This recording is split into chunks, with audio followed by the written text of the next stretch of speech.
Alright, YouTube's back. Your chat.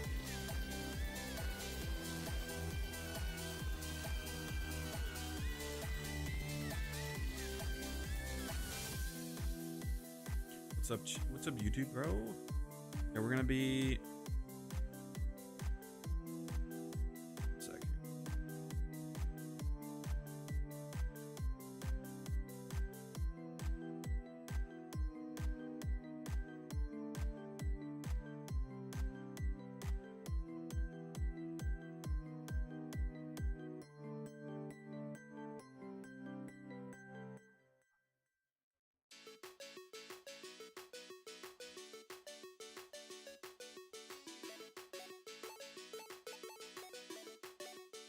Okay, we got that. We got that.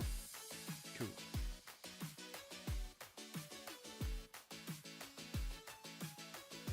Let's go.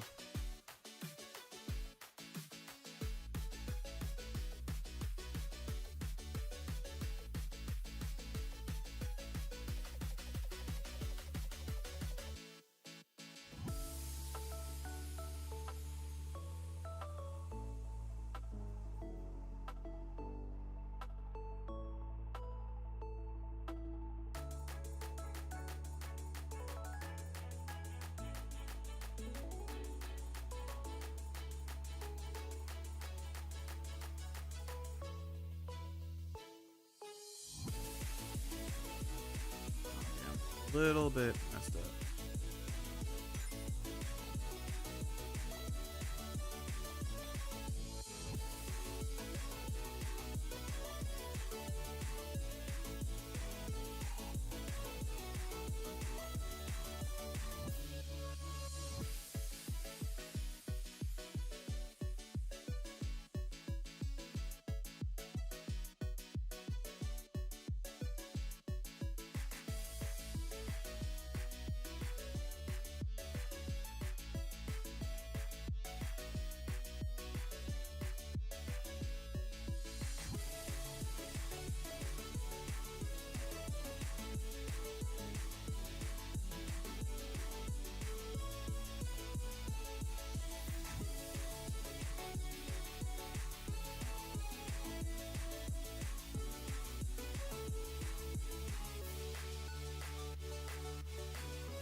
Oh damn, I thought I clicked there already. That's why. Oops. That's fine.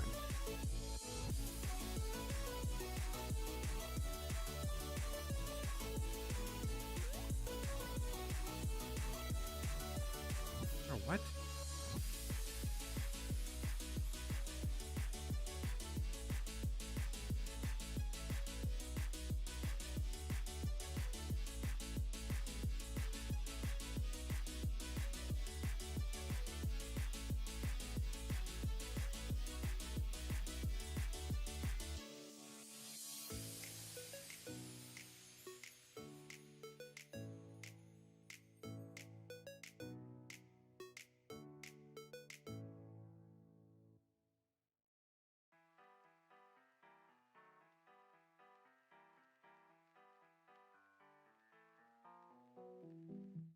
That's right, I heard the story over and over again.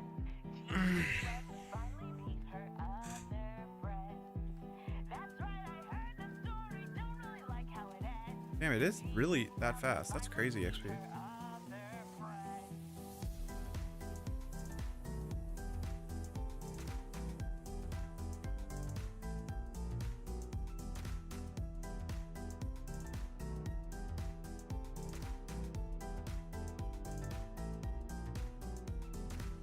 That's right, I heard the story over and over again. She is swell to finally meet her other friends. That's right, I heard the story, don't really like how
What the fuck?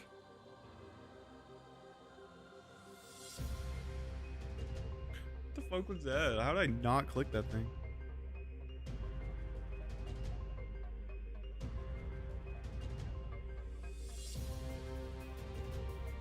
Bro, how did I miss so many? What the fuck is going on?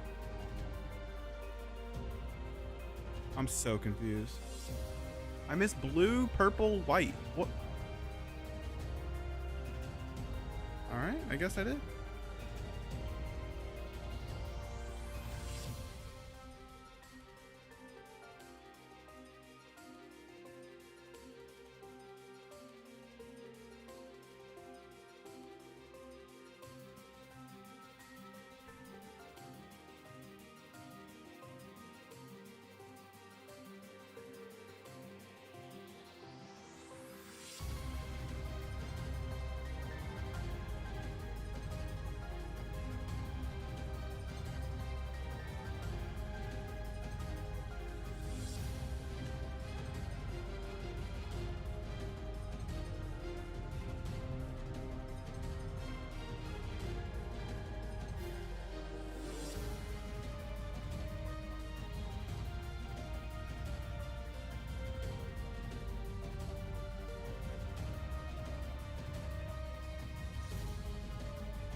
going way too slow.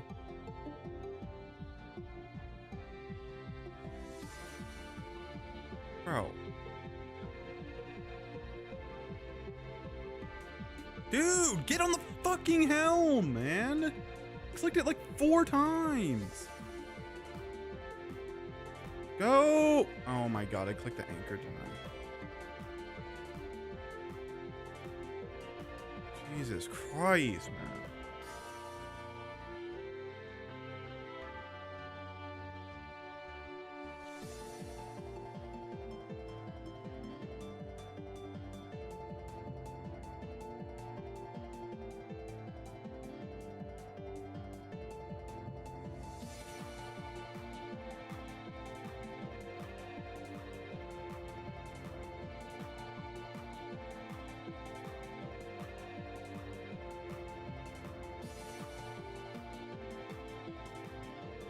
God fucking damn it, man. I need to remove this fucking anchor.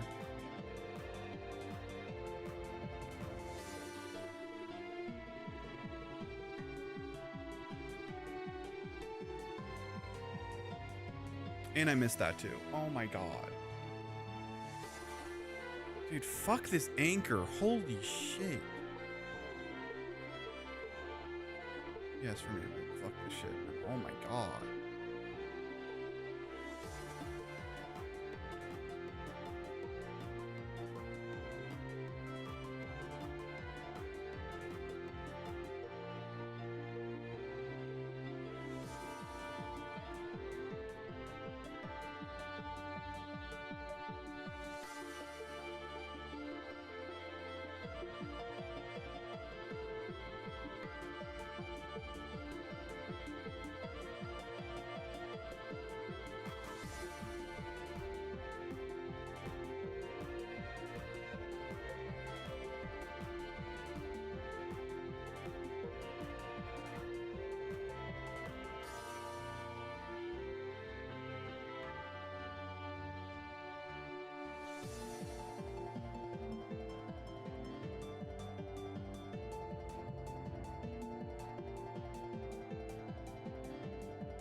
Nice. So cool. Shut the fuck up, son!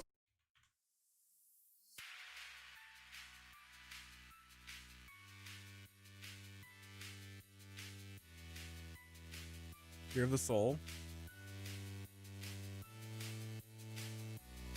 Let's go, baby.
Damn.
Let's go, bro.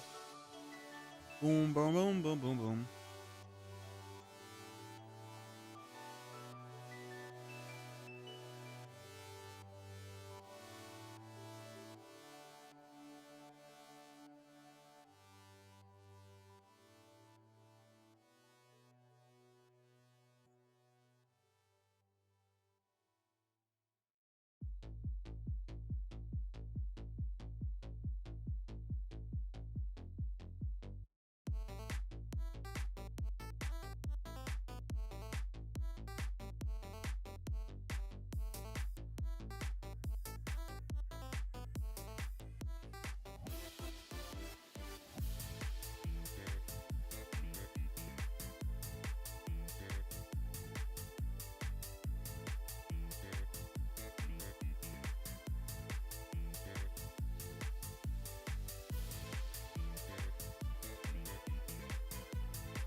Where's the... How do I get stream info for...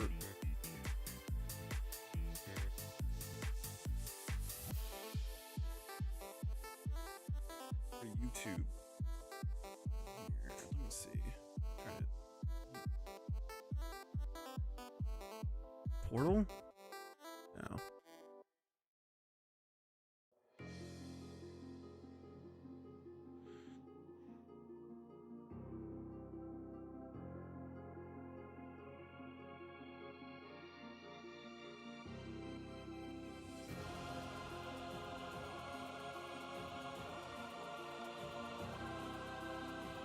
Oh, there we go.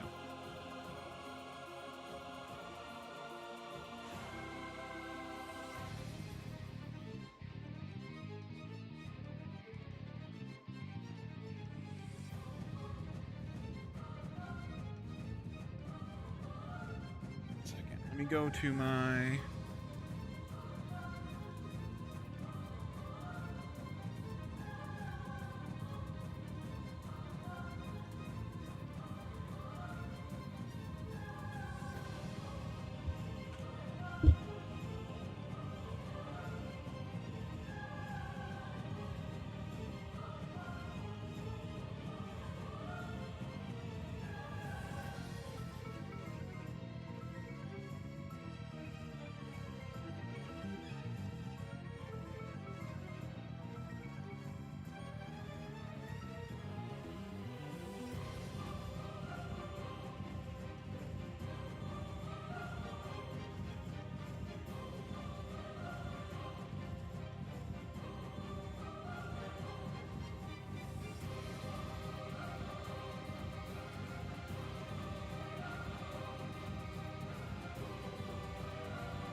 I guess it doesn't work.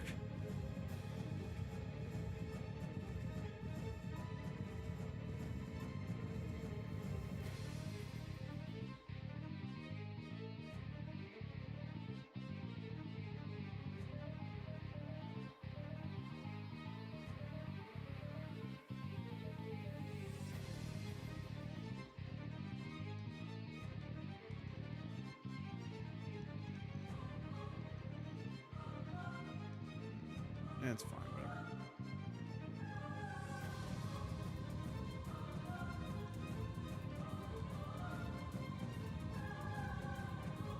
I'm gonna do one more and then I'm gonna check to see if they're done cooking so I can make my food. I'm hungry.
shit.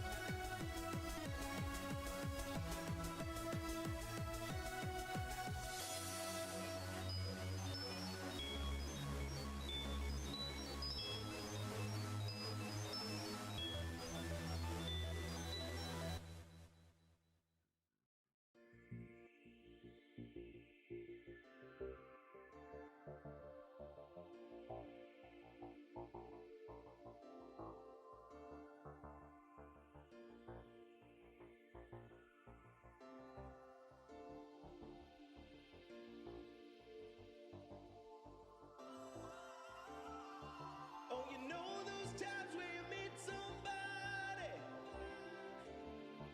and the love hits you like a bolt of lightning, and you try your best but you just can't fight it.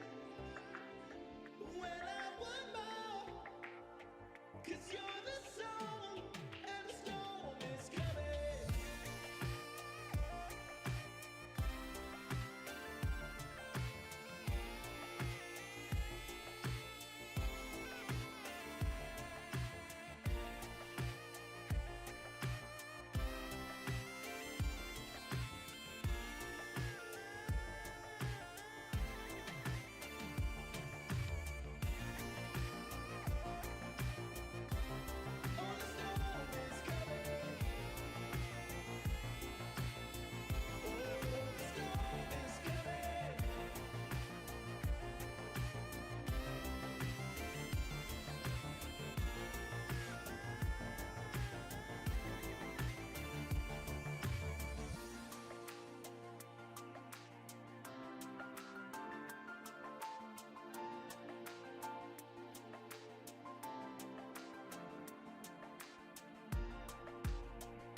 Oh, you know those times where you meet somebody and the love hits you like a bolt of lightning, and you try your best but you just can't fight it. Well, I want more, 'cause you're the song and the storm is coming.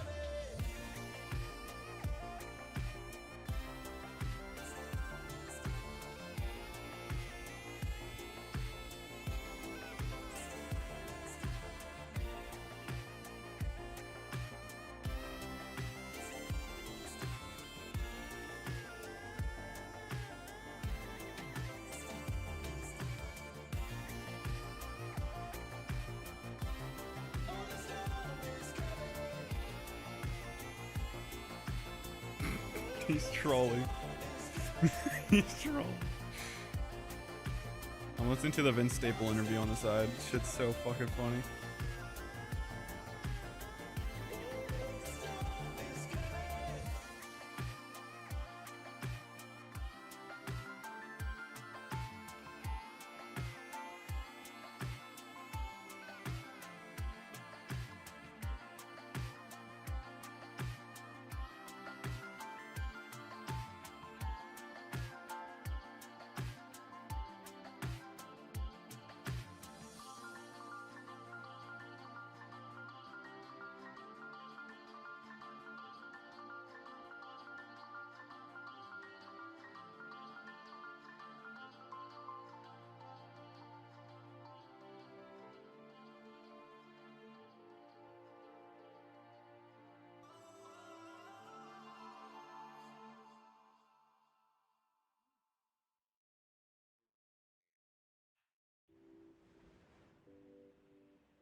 What is going on? I'm so confused.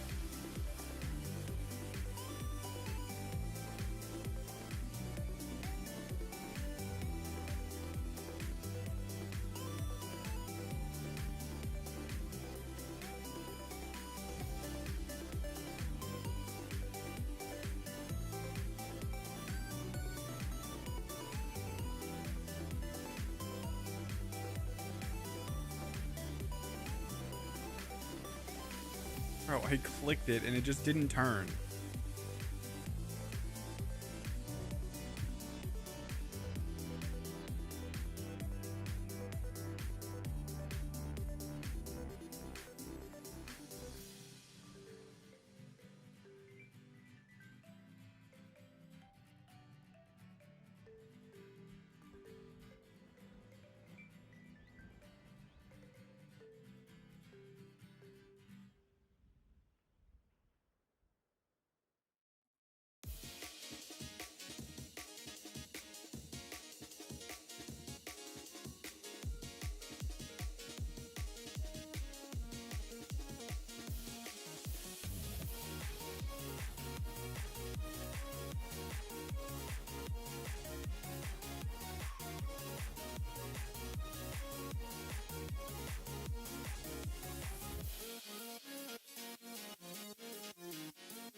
All right, be right back. Let me check.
up?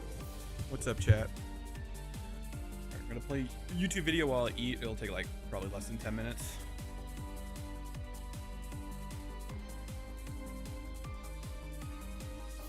Find a video. Keep that open, actually.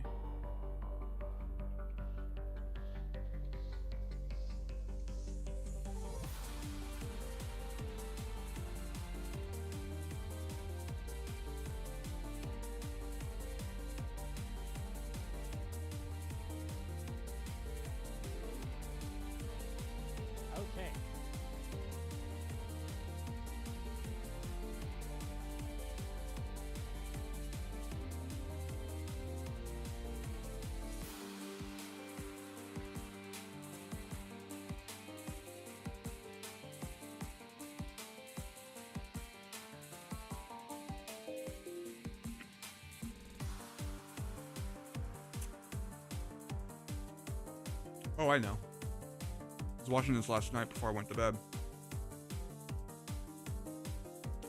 A few months ago, a murderer's row of the strongest Pokemon. Any different if you don't know a good Pokemon, so on one of those will like move on, and then it keeps doing that, iterating against the top Pokemon so far, and then it puts them. You can leverage and yes, we have Nasty Plot Impidimp with no special attacks. Okay, so maybe the program could use some bug fixes. But Aaron Traylor's a scientist, and that means that he's not editing anything. Besides that, he's a multiple-time regional winner and one of the most resourceful players that I know. So even if some of his Pokemon might be unorthodox, he can leverage Pokemon like his Litten, Gligar, and Life Orb Poltergeist with only one attacking move. Here's the deal. I don't know how any of these Pokemon work. Hey, he'll try his best. Aaron leads off with Tinkatink Litten into Marcus's Vulpix and Porygon, and the unfamiliarity immediately kicks in. It's Fairy Steel? Oh, that's great right here. What type is Tinkatink? Okay, first Steel. Aaron's got double Fake Out active here, even if one of them is on a Choice Scarf Pokemon. So, Aaron Fake Outs Vulpix with Litten and launches a Play Rough into Porygon. Any damage?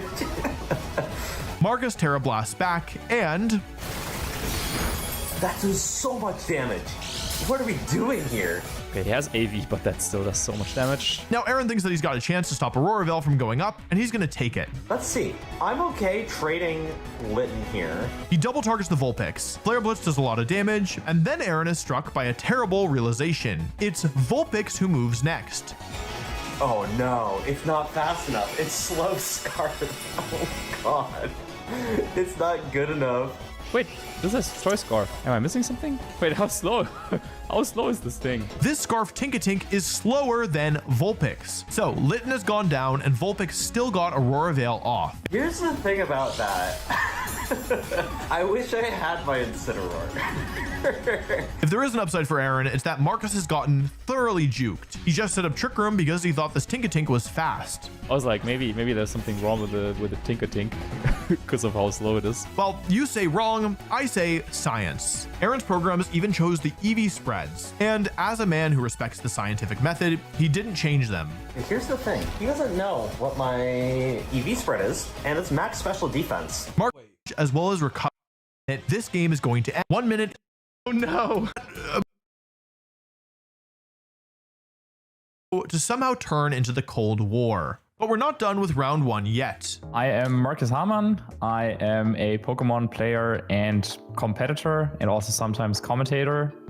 And yeah, I just like Pokemon. Marcus is one of the fiercest competitors here, a multiple-time regional and international champion, and the reigning Wolf Invitational champion thanks to his clever team building in the auction tournament. He's like one of those players that when you play against him, he brings the best out of you, no matter what. You always got to bring it against Marcus, otherwise he will absolutely dunk on you. He's just extremely smart. He knows a lot. In the past, like when he hasn't had time to prepare for tournaments, I feel like in some cases, his biggest weakness has always been playing against people that are just far worse than him because he sees the game at such like a high level. Yeah, I mean, Marcus is, I think he's also put a decent amount of prep into this tournament from what I've seen. So I feel like because this tournament is so theory heavy, people who obviously spend a little bit more time on their teams and just thinking about format probably are at an advantage. But Marcus especially is someone like whenever you talk to him about any format, especially early format, like Marcus is so good at kind of figuring out what is good and taking advantage of that. So yeah, very scared to play Marcus as well. In this case, that's very true. Marcus has a murderer's row of the strongest Pokemon in the tournament. There's Porygon, Gligar, Fungus, Alolan Vulpix, and Elekid. But to top it all off, he's got one Pokemon that none of us expected. Well, not from him at least. Yeah, Gothita was like one of the last additions to my team. I thought it was like quite funny how with Trick and Choice Scarf, you can like lock down certain support Pokemon.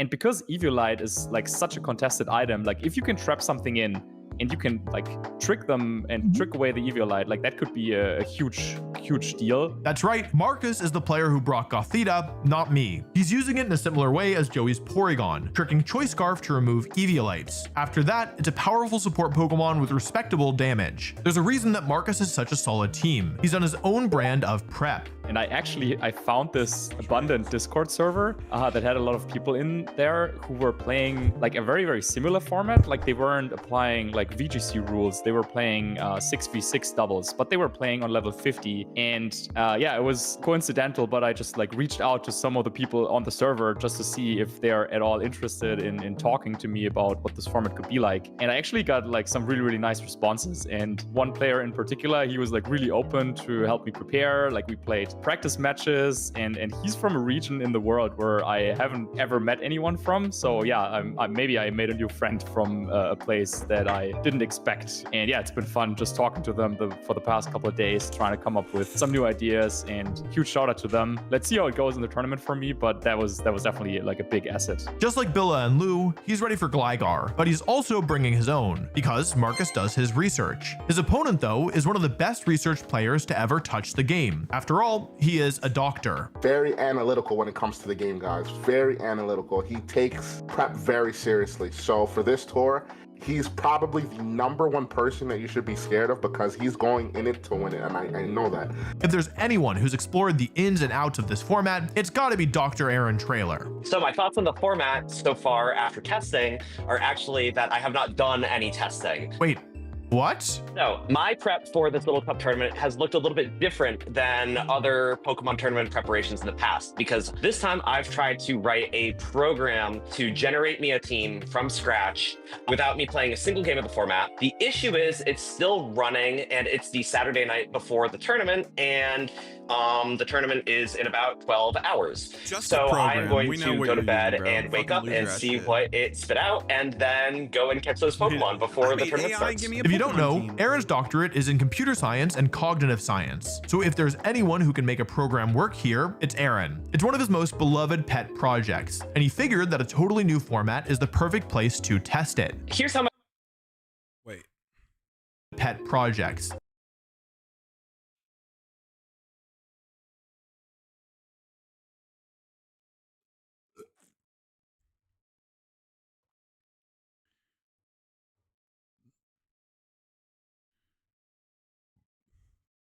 And he figured that a totally new format is the perfect place to test it. Here's how my program works. I don't know what a great team in this format is, but I do know a lot about what a good team has. It probably has moves like Tailwind or Trick Room or Rage Powder. It probably has Pokemon with good types that complement each other. And it probably has thus the best items in the game. And so what I did was I made a program that's essentially infinite Mankeys on infinite typewriters. And so it comes up with a moveset and item for each Pokemon, and then it tests them all against each other with damage calcs. And so then the best one of those will like move on, and then it keeps doing that, iterating against the top Pokemon so far, and then it puts them together. And so it'll make a team just saying like, oh, okay, let's have an even physical special split. And so it really is just it's semi-random, but at the end, hopefully it converges to something that's really strong. This, of course, comes with significant drawbacks. For one, Aaron's got the least familiarity with the Pokemon out of anyone.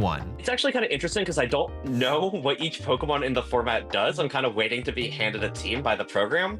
And I implemented a lot of battle functionality into it, but not everything. So I'm nervous that there's something that I missed, like a Rage Powder plus setup, or a Pokemon with really, really strong priority attacks like Corphish. And so, I don't know, it's kind of the fear of the unknown for me. But hey, maybe this program will discover what's actually broken in this format, right? It's Marcus versus Aaron. It's accepted wisdom versus the alternative research. And from the player's reaction to Aaron's team sheet, you can tell Aaron came up with some tech that Marcus was not expecting. Wow. Wait, Gligar with Sandveil? Is that on purpose? I think you should be running Hypercutter. I'm looking at the Impidimp and it has Nasty Plot, Sucker Punch, and Foul Play. Wait, is there a Psych-Up that I'm missing? No. Wait, what is he Nasty Plotting for? Do you see that? I didn't have this on the whole So he time. clicks Nasty Plot, and then what can steal the boost? Nothing. Because Nothing. Okay, yeah, I am. Pickpocket only steals the item. Prankster Nasty Plot, but then he doesn't actually have any special attacks, right? Wait, what is he doing with that? Wait, where's the impidimp boosting? Does he have like a way to swap boosts? I don't see it. I don't understand. It seems like he was cooking and then he Cooked was too hard and spoiled the stew. Yeah. Funny. I didn't even. Fuck, what video did I even leave on when I was downstairs? I don't remember.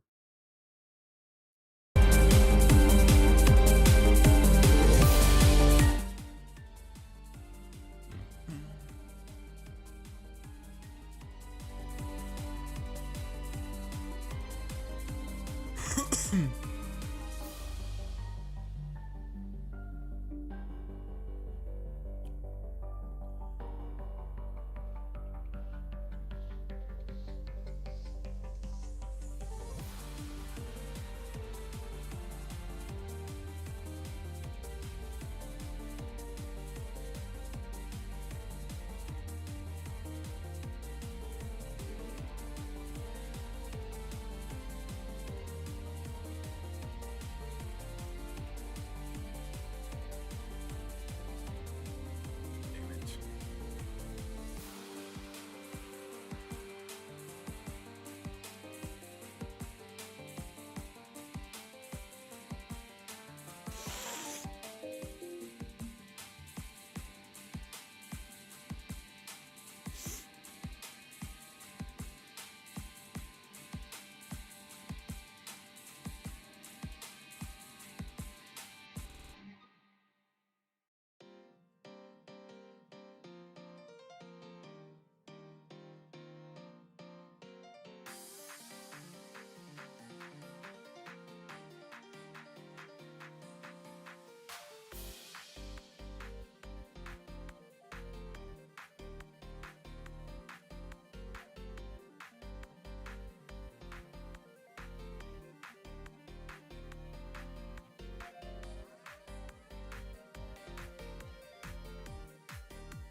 No, I just forgot to throw fucking shit. Oops.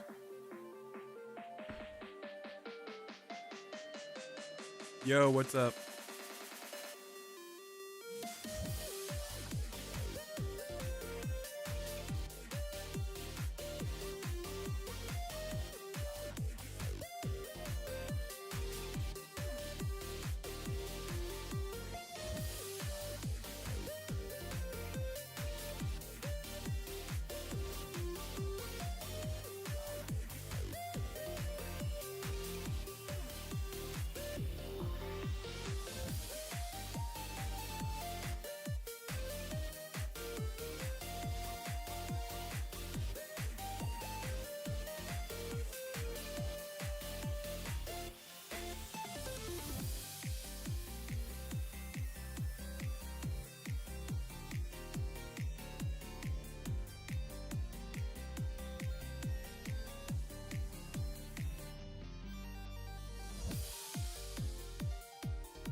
Forgot orange. God damn it, man.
Let's go, 62.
$62. Okay.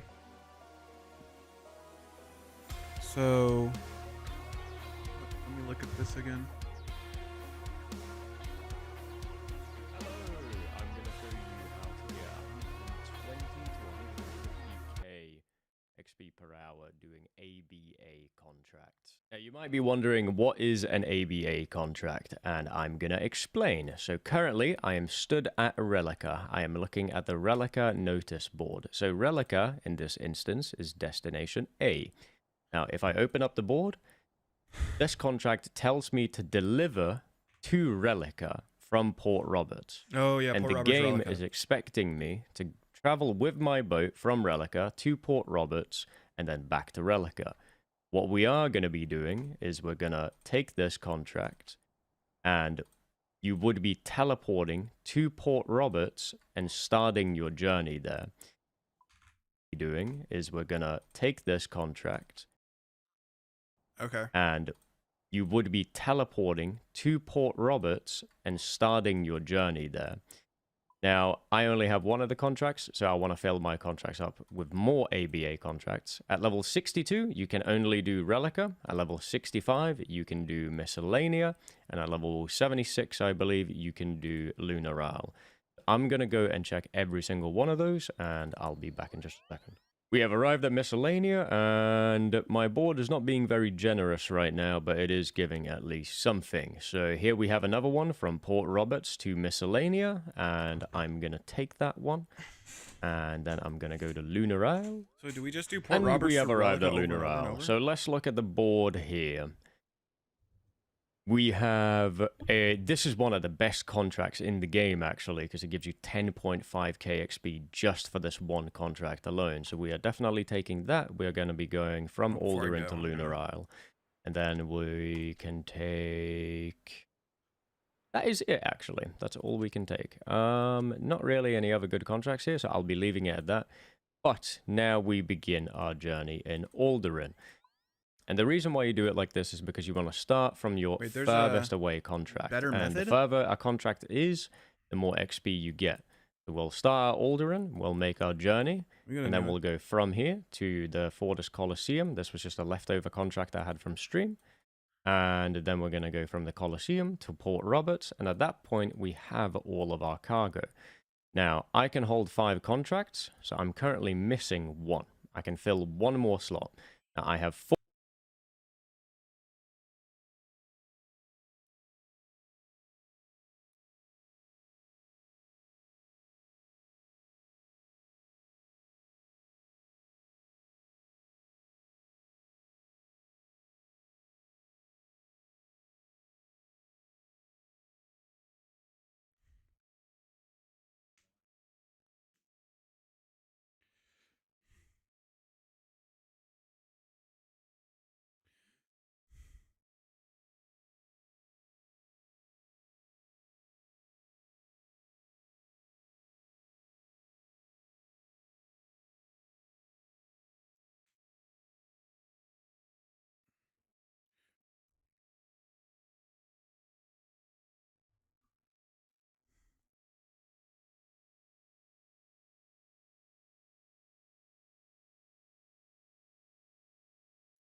When it comes to the higher levels for sailing, people have been leveling 2 different ways, either Barracuda Trials for max XP, or taking the more reclined just as fast as a sloop, but it comes with you having the best chance to get the sailing pet. Let's first talk about your boat. If you have a rosewood hull, I highly recommend using a skiff. It's just as fast as a sloop, but it comes with some key benefits like increased maneuverability, fitting into tighter spots, and moving between your cargo and your helm takes less ticks. Now you might be thinking by using a skiff that you're going to have less crewmates on your boat helping you carry the cargo. This is not true. If you go and lift cargo while you're in a skiff, you're still going to use all your available crewmates. So it doesn't matter if you're on a skiff versus a sloop. Now, a sloop will allow you to add a few extra kegs on your boat, and this can get you something like increased ocean encounters or 2.5% sailing XP. If you're doing camphor or ironwood, technically the sloop does have a higher speed cap, but I feel like you're not hitting the speed cap too often to make it worth some of the other benefits you're giving up from a skiff. So I would still recommend a skiff here. If you do use a sloop, something you will need to keep in mind, the crystal extractor is great for getting the extra wind motes, and you'll want it by the helm because you'll be on the helm a lot of the times. A lot of people with sloops right now have their crystal extractor by their net or their hook, which makes sense. So you'll have to move it if you plan on using a sloop.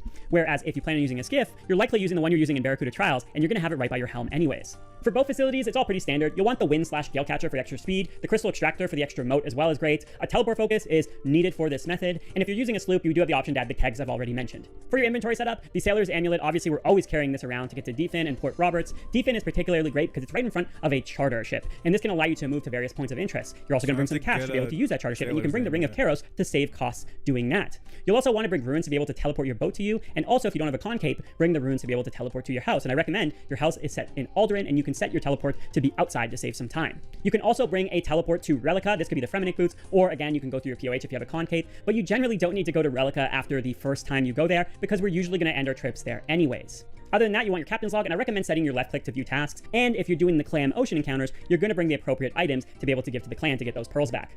Let's get into how this method works. So you probably have already heard of ABA tasks. If you haven't, what those mean are you get a task at a location that ends at that location you're getting the task. So it requires you to leave this location, pick up something, and bring it back. Now, obviously, intuitively, it doesn't make sense to make that round trip. So instead, we teleport to the starting locations and then simply pick up the cargo and bring them here.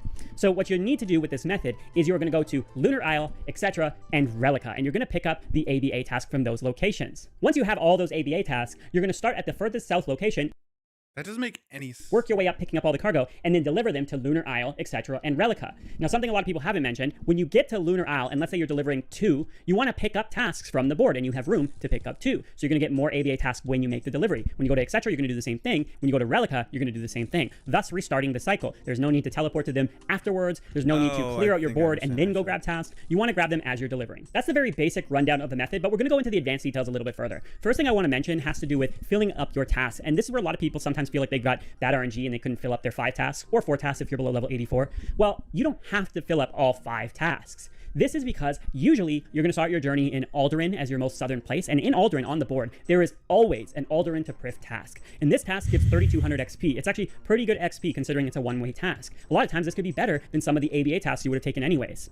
And not only that, when you get this task and then deliver it in Prif, there is always a Prif to Lunar task that will also get you something like 2,500 XP. So really just from doing those tasks, which takes up 1 spot, you're getting about 5,500 experience, which is actually pretty solid. So when you're going through Lunar, etc., and Relica, keep that in mind, especially if you're going back to Alderaan or Sunset Coast to start your journey. That is always a great filler task to include. That's how you fill up your task board. But now I want to talk about Lunar Isle, etc., and Relica, and exactly what tasks you're going to be grabbing, which ones are really good, and ones you might avoid. For Lunar Isle, pretty much all the ABA tasks are fairly decent. So you're definitely going to take the Alderaan one because that's often a starting location, and it's like 11,000 experience, which is very, very good.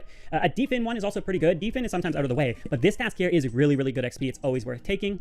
One to Civitas is very nice. Port Robert's very nice. The Prif one is pretty good as well. The thing is, this is a potion delivery, and the Alderaan one is also a potion delivery. So if they both show up on the board, you can only take one, and you definitely take the Alderaan one because of the XP it gives you.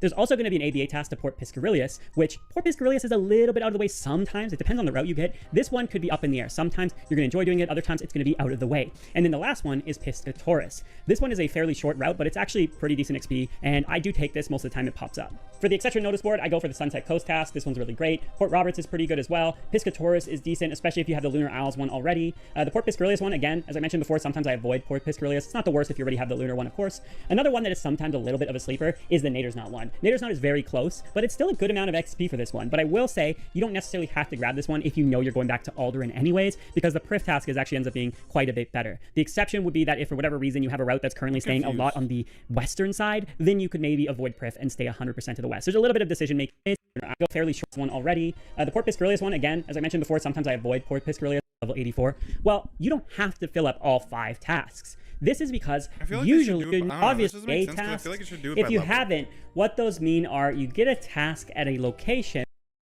Deep point to Lunar Isle that ends at that location you're getting the task. So it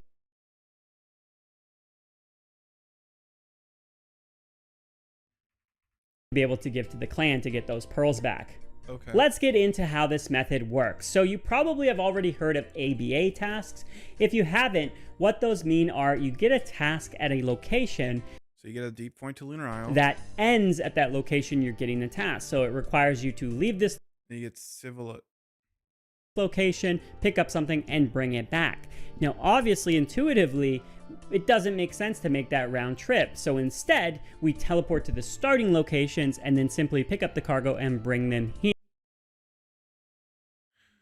Oh, I get it. So you deliver it, teleport back, then deliver it again? Here.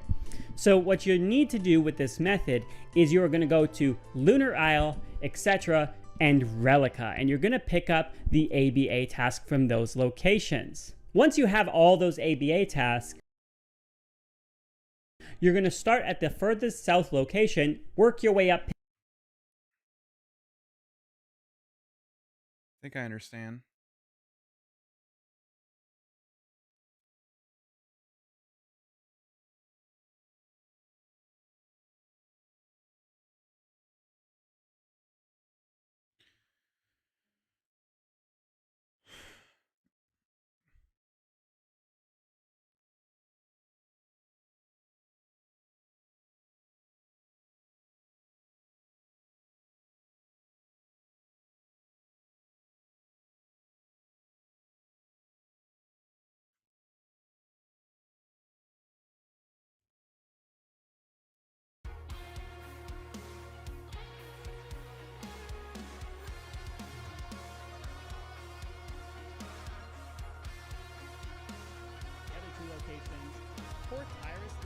found it being a little bit less common on the list, but it Be a is little- a very good task. Port Tyrus is a location you'll visit somewhat uncommonly. 99% one I won't grab is barring some weird routes that you've gotten from the other two locations. Port Tyrus, this one I found it being a little rapids come in handy. The other two locations. Port Tyrus, this one I found it being a little bit less common on the list, but it is a very good task. Port Tyrus is a location you'll visit somewhat uncommonly, like 99 Port Tyrus time, barring Port some Tyrus. weird routes that you've gotten from the other two locations. Port Tyrus, this one I found it being a little bit less common on the list, but it is a very good task. Port Tyrus is a location you'll visit somewhat uncommonly, but it being close to Prif and close to the portals makes it a good location to go to specifically for this task. Port Roberts is another decent one. Port Roberts is a very popular location for all these areas, so a lot of times you'll pick up 2 or 3 from Port Roberts. Port Roberts. Piscatorus, as mentioned earlier, sometimes out of the way, but sometimes okay to take if you have other stops there or you're staying on the western side of the coast. Piscatorus, again, this one's okay, surprisingly decent XP. The Nader's not one. It is okay XP. It's actually less than the Etc. one. And this would be another one, especially since Relica is your last location. If you're going back to Alderaan anyways, you probably will not take this one if you know you're going to get a task in Alderaan. If you're short on task, obviously you're going to take this one and get the one in Alderaan I mentioned earlier. The Yatiza one, this is another one where most of the time it's not worth it, but it's a little bit better than the Etc. Yatiza one. So there might be a chance on a bad RNG case where you do grab this one. But again, hopefully you're just going to fill up with the Alderaan task if you're low on good tasks heading to Relica. And the one I definitely don't take here is the Etc. one. Even though this is going the right way, it is very, very little XP, like 800 XP. It's never worth taking. Something that's really important with this method are using the rapids, and I recommend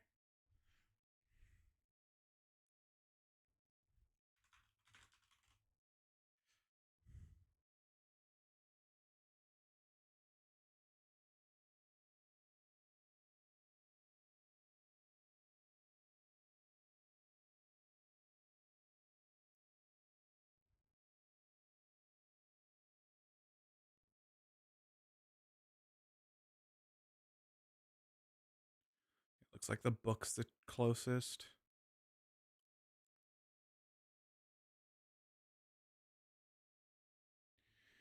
Let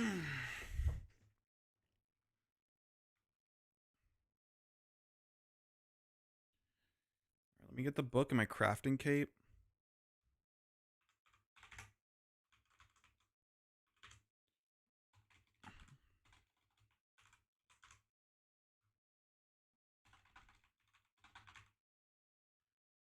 Wait, book.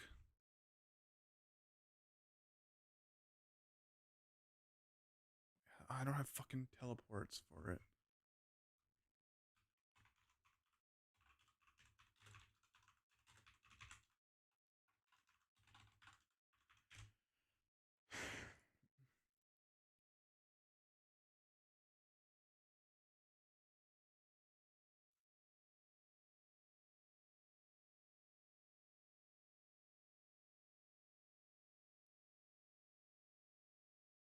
Okay, I have them all.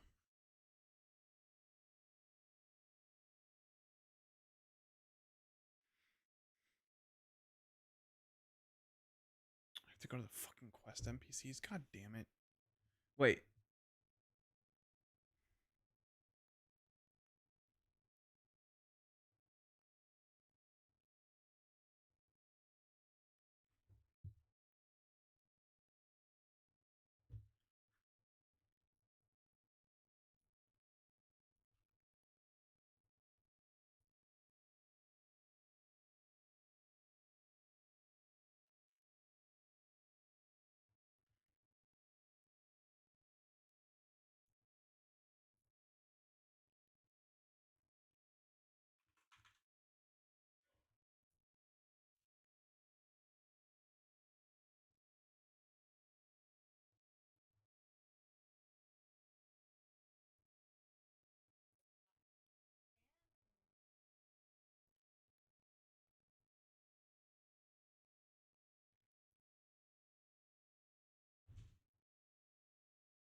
Wait, what?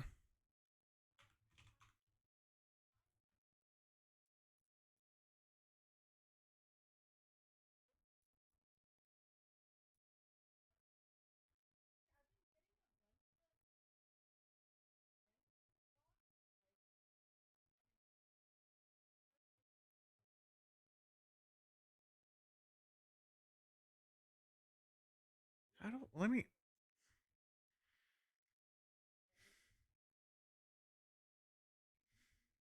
How do you recharge this?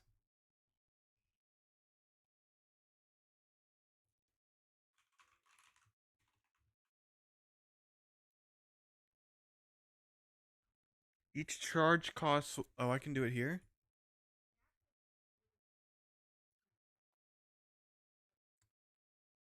Law, body, mind, soul.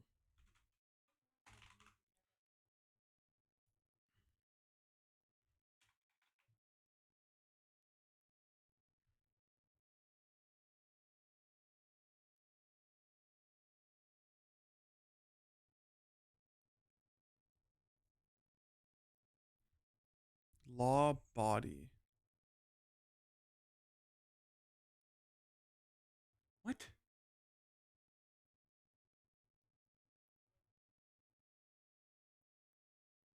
Oh, inspect the Land's End.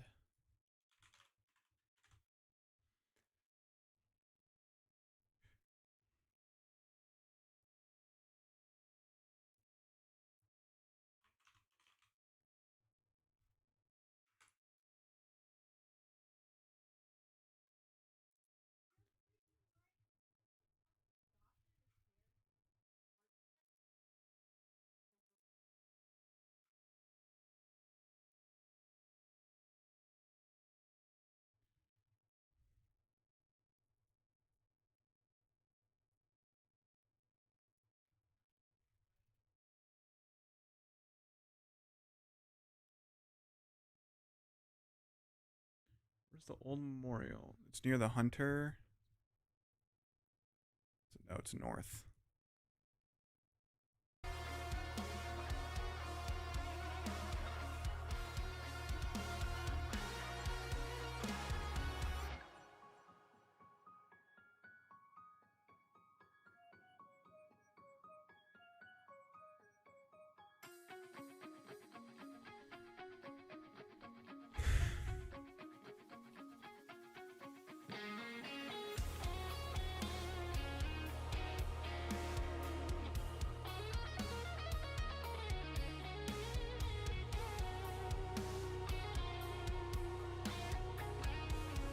It's like so far though from the fucking port.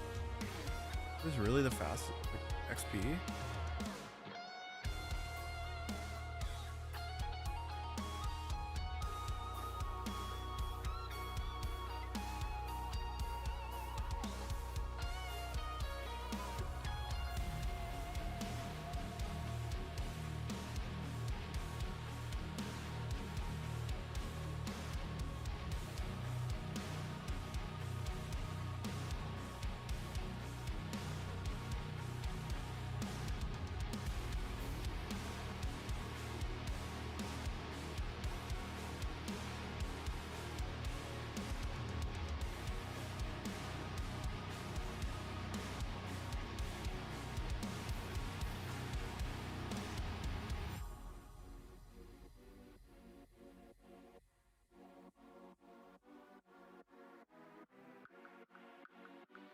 That's so far.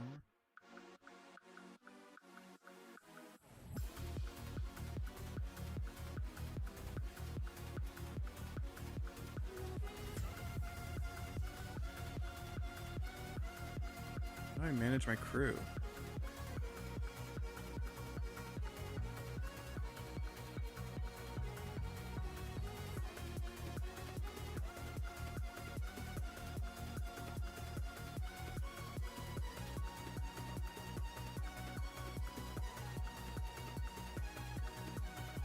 Oh, I never.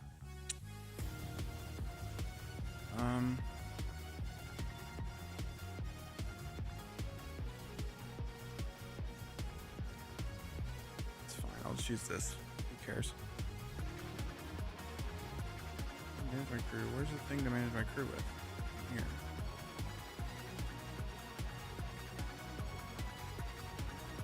Is there no crew manager over here, bro?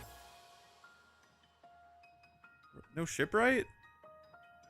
Bro, why are all these ports like so shit?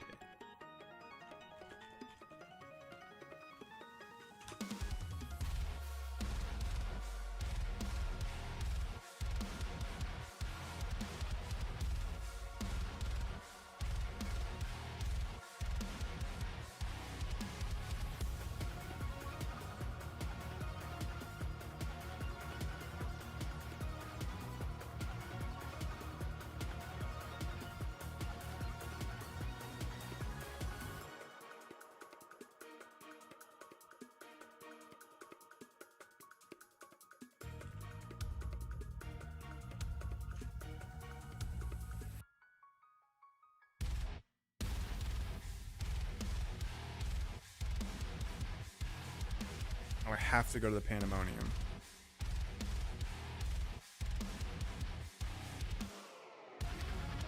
That makes sense, I guess.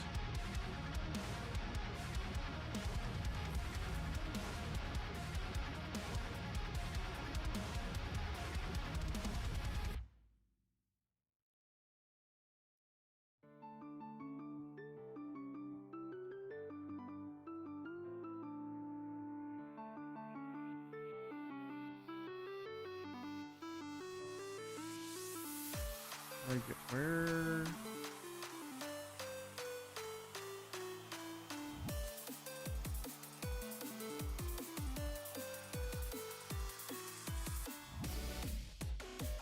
No.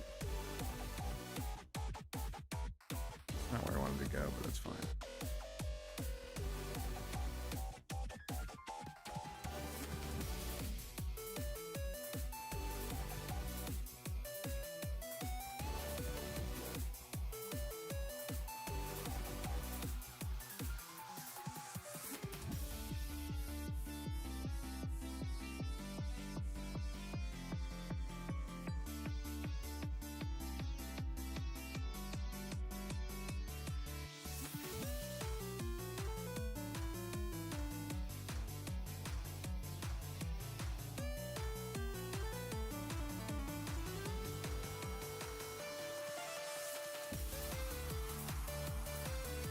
Yeah, that's far. What the fuck?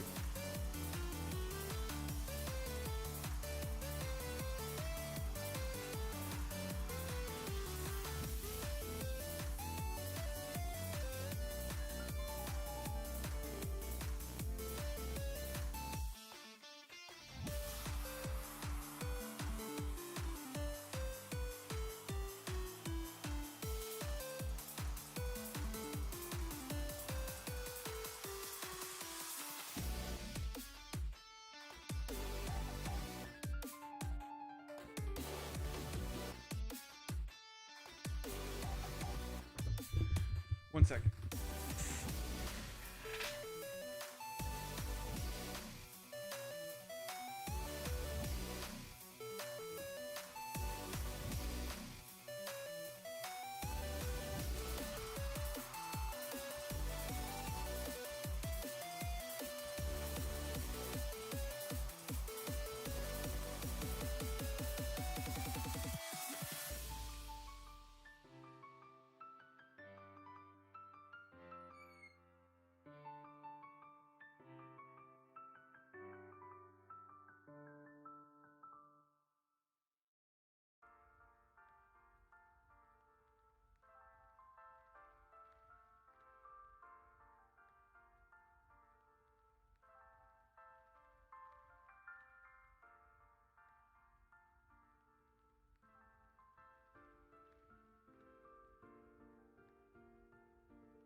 Hello?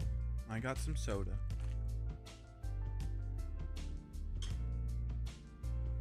My water.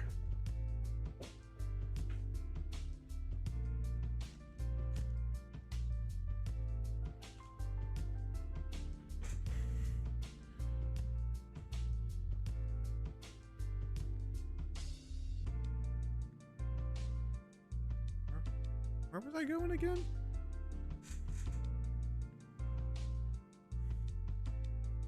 Well, let me change the...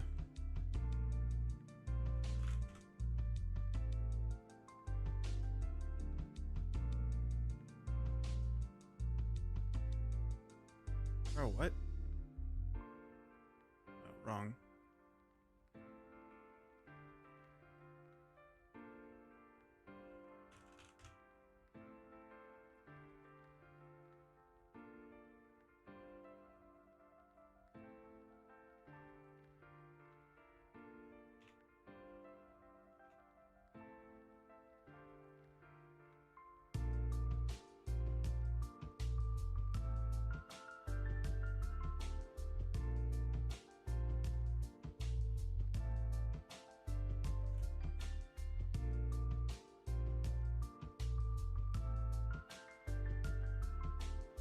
Bro, what?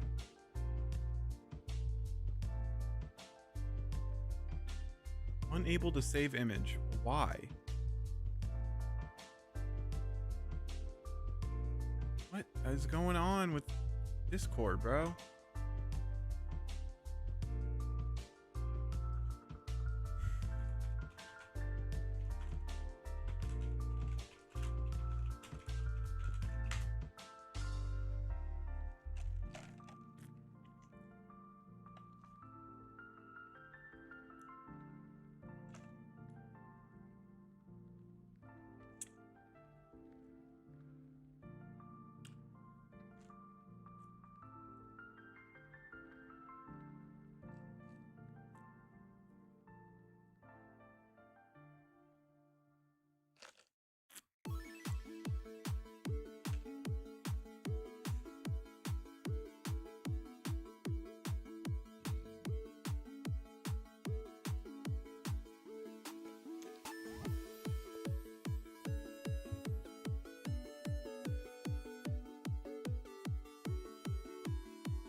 I found it.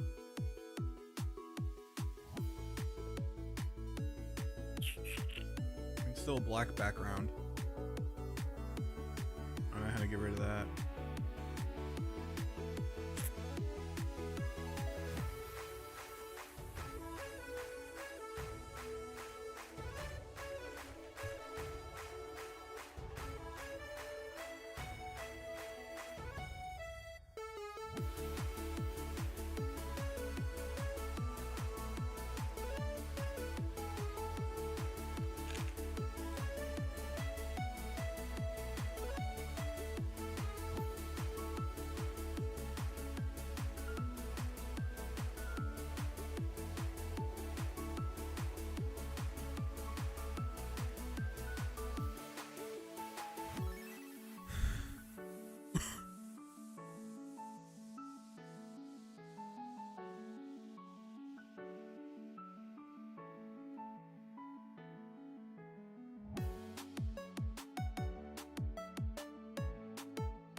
What the fuck is going on? Now it won't let me...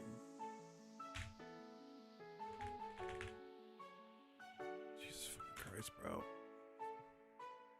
Okay, let me do that.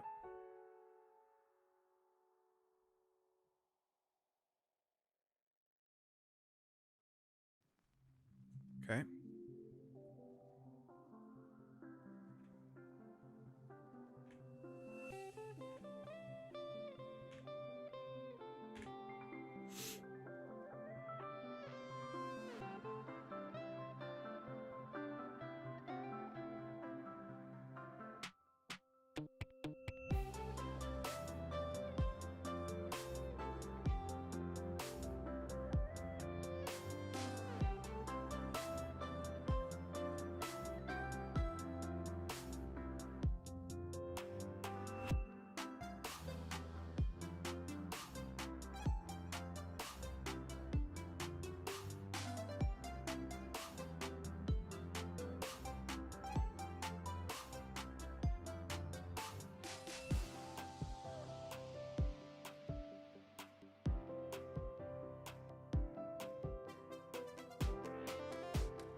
Just doesn't work with that color. Now it's not working for some...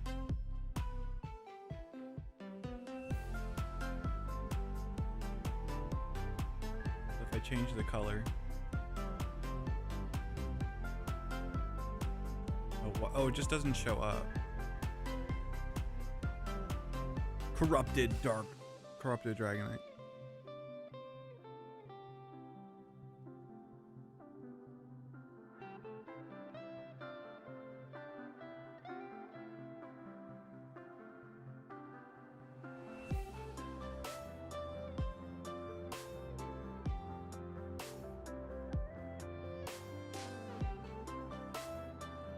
That works.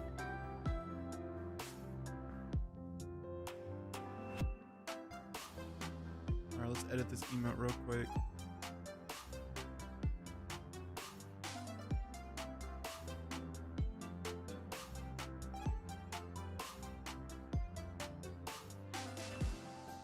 I kind of want to do emotes on stream, that'll be fun, but I can't like draw anything, so that's my limiting thing.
I think this looks a lot more clear.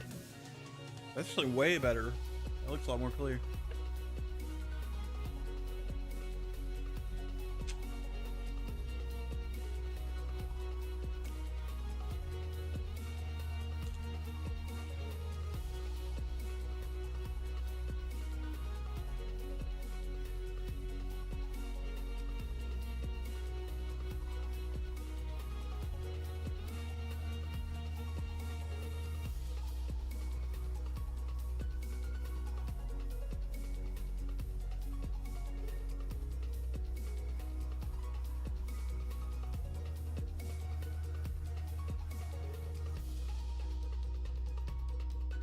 Let me close Discord.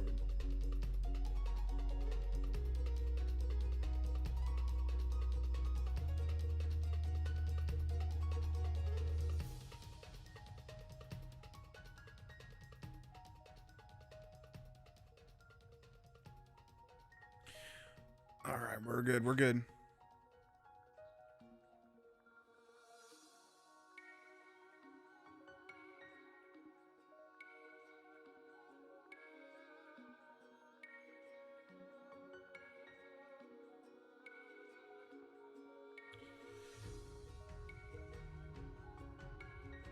I don't know what the fuck I was doing.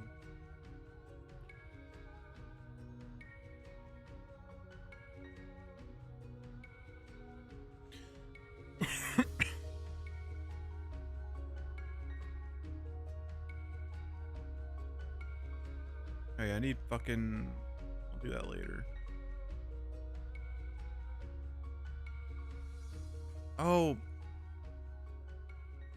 I need to go get crewmates.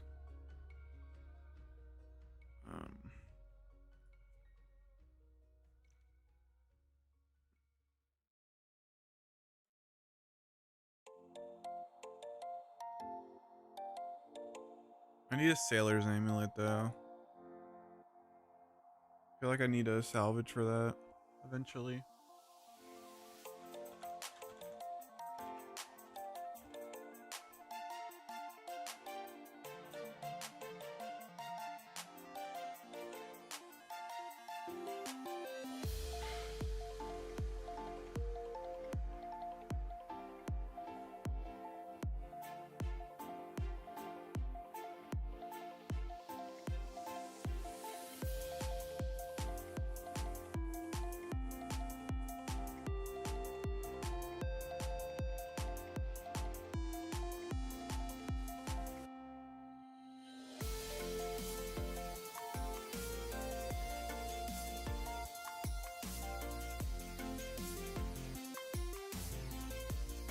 Where's the crewmate guy again? Is it this guy?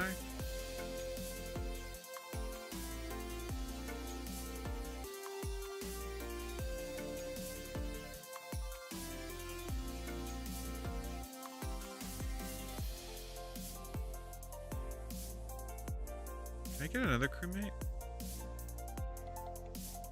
60. Crandor. Fastest way to Crandor? Okay,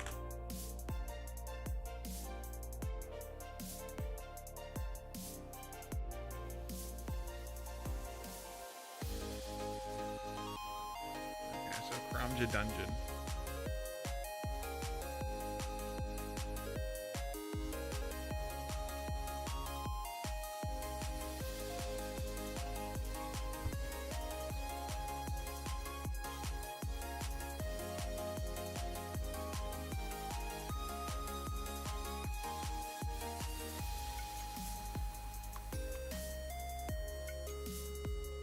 Stop.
Open the wall. Come on.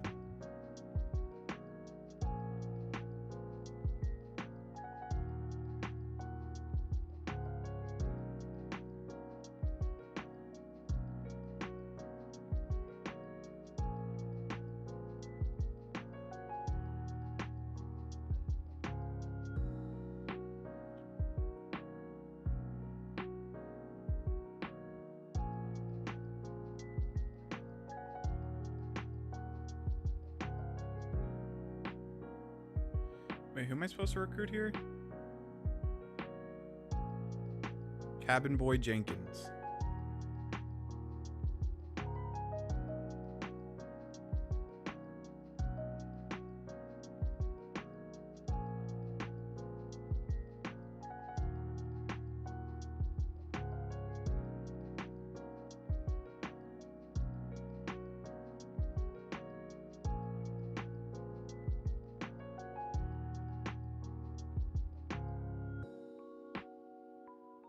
Where's...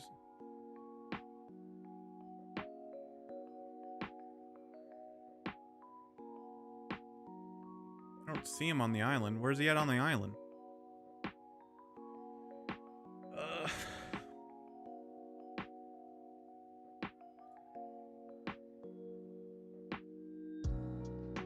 I need a fucking ghost speed amulet. Are you fucking kidding me?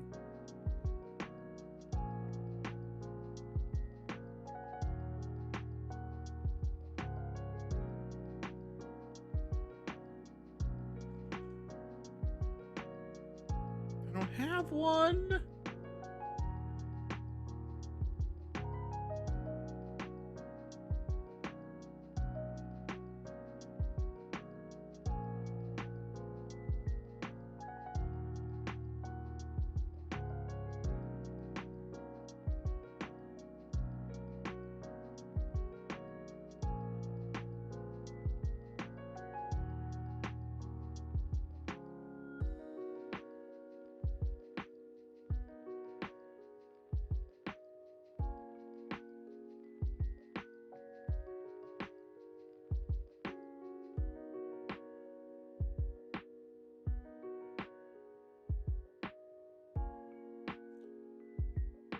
I'm so angry.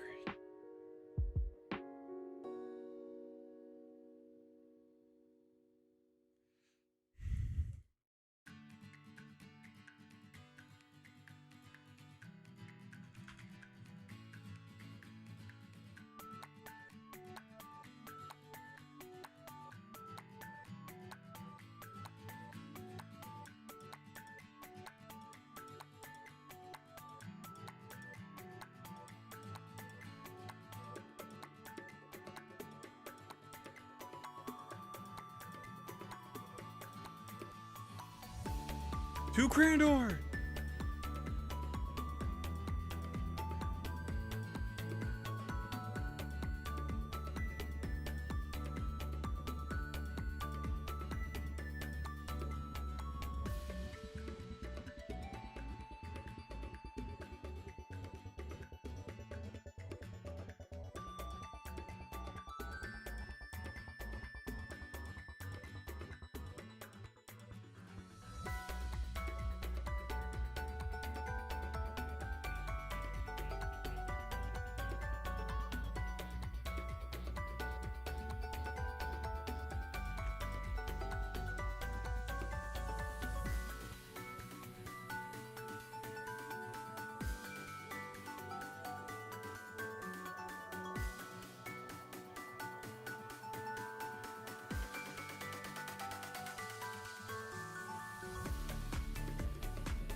Wait, what the fuck?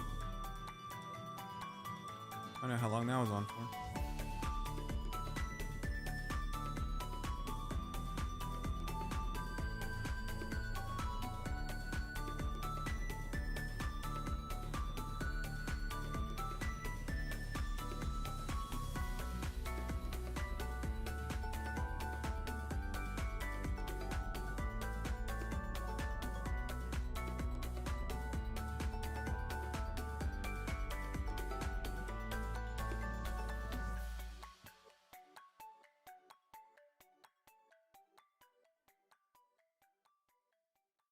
is this guy?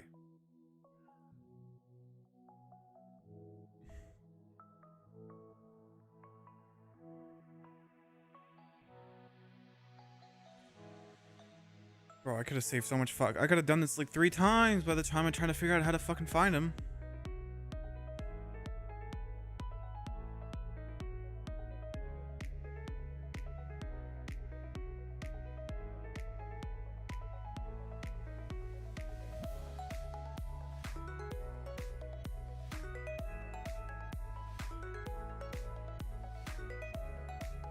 You're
I can only have 2.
Damn, they got all. Holy shit.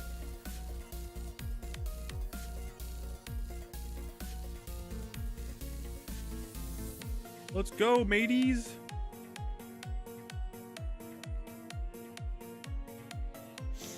Sail.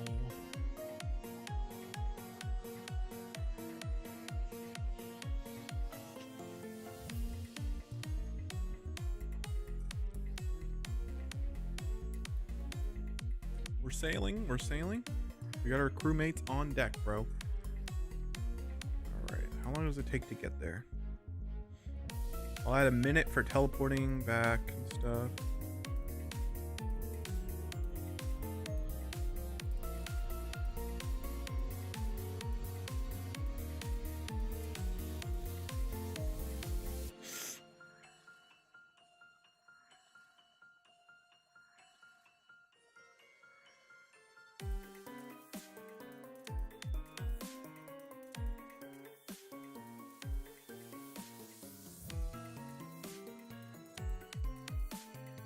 Oh, the misery.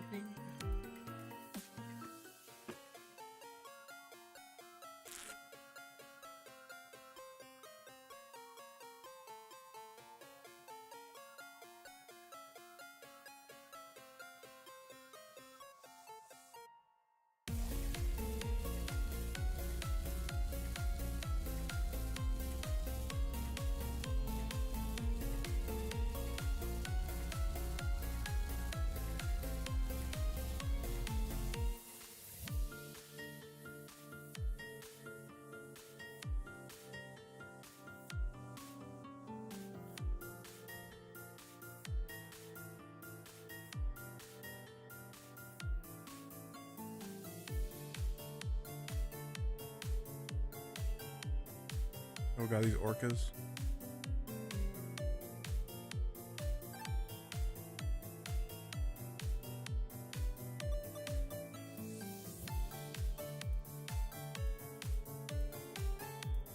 Oh god.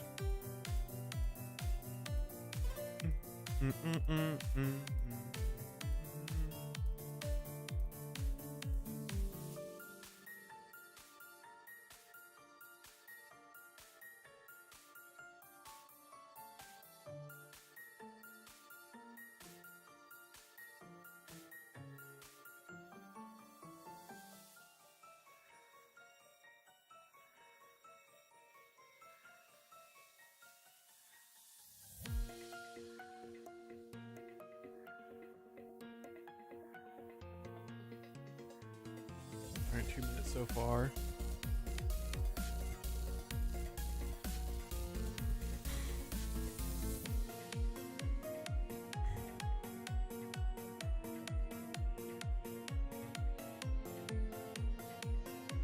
Let's go.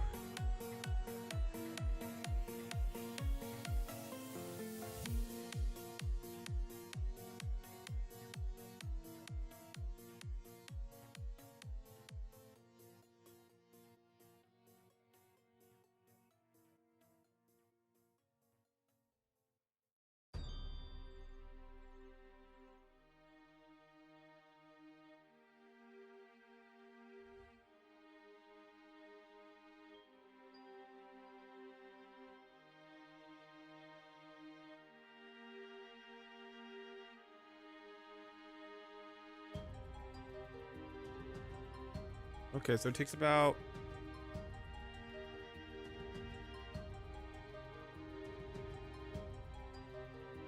God.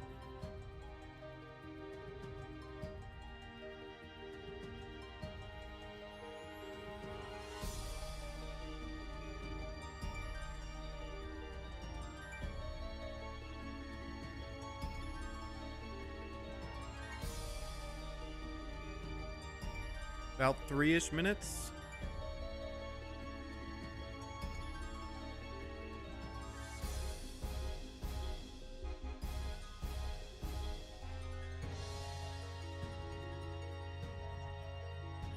XP.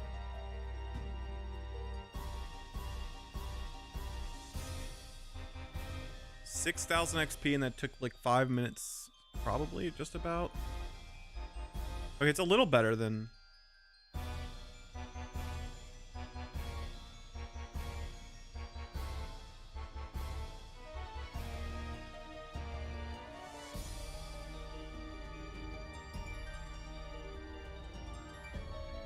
Okay, so now we go back to Port Scalarius.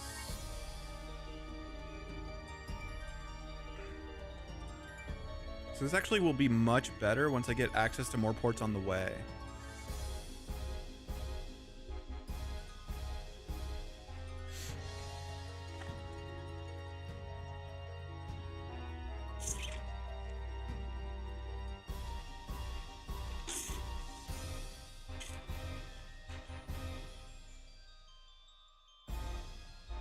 how far away. There has to be a better way to teleport here. It might not be worth doing.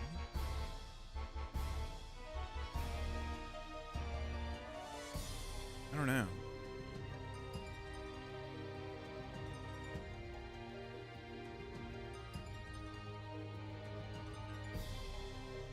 Lands End.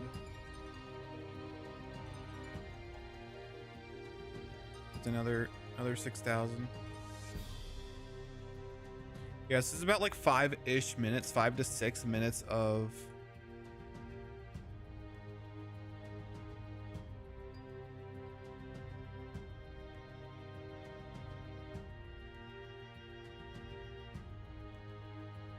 okay, I'll just board this one because it's here.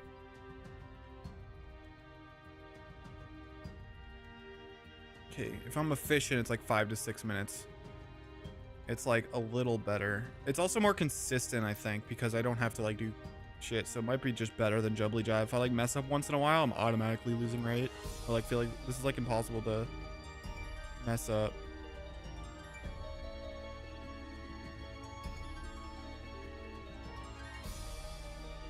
I don't have a Wind Rider on this one.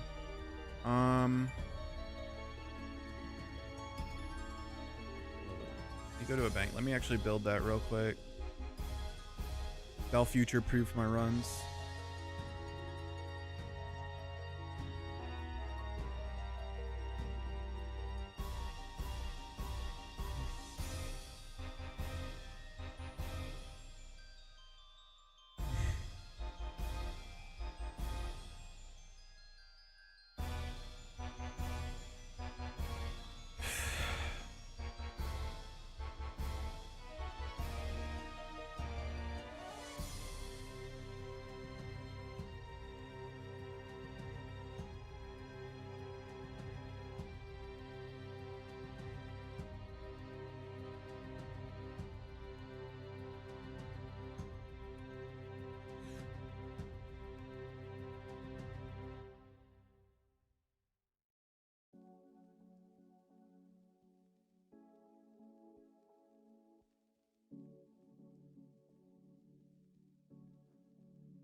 All right, now we're set.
Wait, why is it? What the fuck is going on? Why is it making me let go if for clicking the win mode? How does that make any sense? It doesn't do that on the other one. Fuck.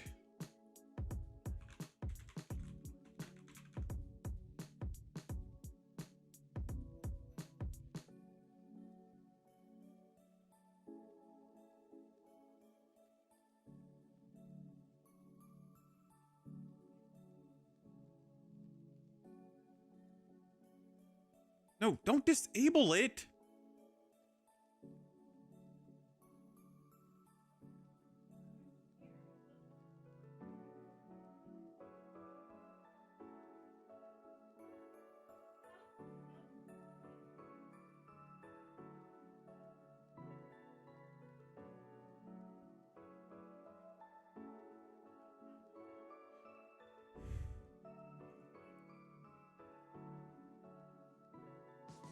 That's so confusing. I guess I have to click it from here now.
Nice.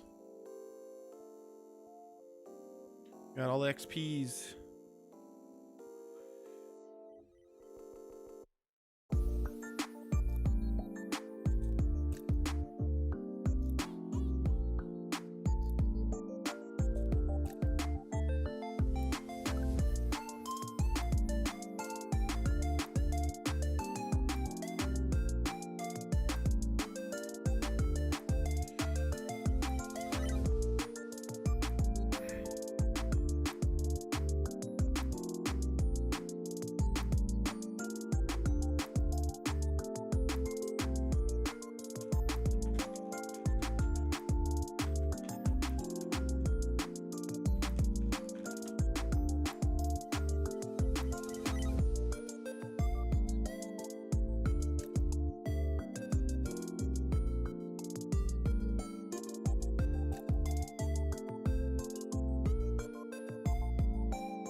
Let me go to the bathroom.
Let's go. This is very chill. I might watch YouTube videos while doing this. Play some YouTube videos for the chatters. Not really doing anything crazy. Prediction.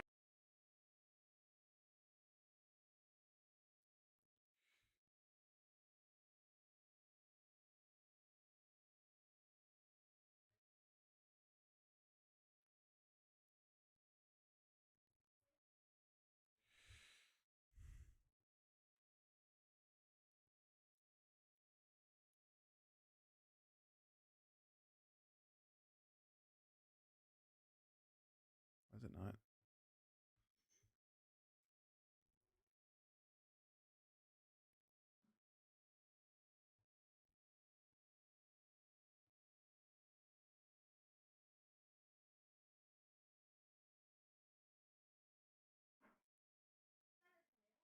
Why is it not showing up?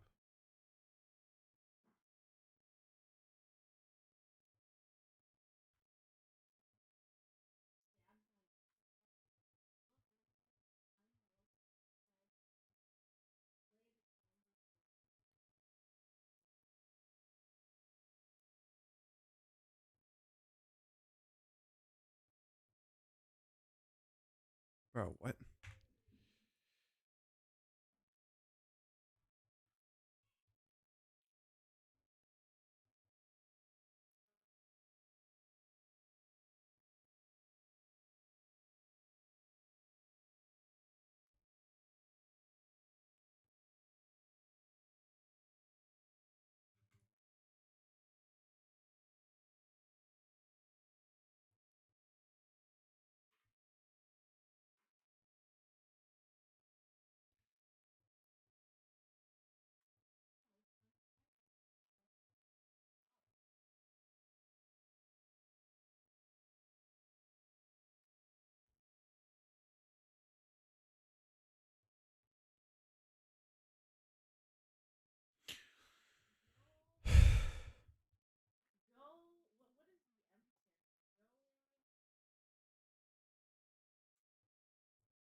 Markets are not just gambling.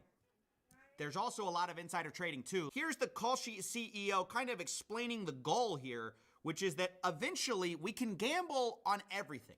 The long-term vision is to financialize everything and create a tradable asset out of any difference in opinion. Now understand, that guy who wants to make a tradable asset out of any difference of opinion, anything you care about, that guy just partnered with CNN and CNBC. Already the news is embracing, we're bear hugging, entering gambling markets into our news. Just like ESPN put sports betting odds into their programs, and it became a big part of the sports watching experience. It's all about, hey, what are the odds on the game today? What are the markets saying the odds are? And part of what I find so grating about this dialogue, the debate right now, is the insistence by these CEOs that they are not actually gambling. There is propaganda going on that they are something completely different, because they found a regulatory loophole that allows them to be gambling in states where it's not allowed. So here's just one post that expresses that. He says, Kalshi is not a gambling company. Saying so is incorrect. I assume that people calling Kalshi gambling are uninformed rather than being defamatory, but Kalshi is not gaming. Now, I want to point out to that guy that most of the volume on prediction markets like Kalshi is made up by sports betting, aka the same thing that people bet on, like with DraftKings, FanDuel, Prize Picks.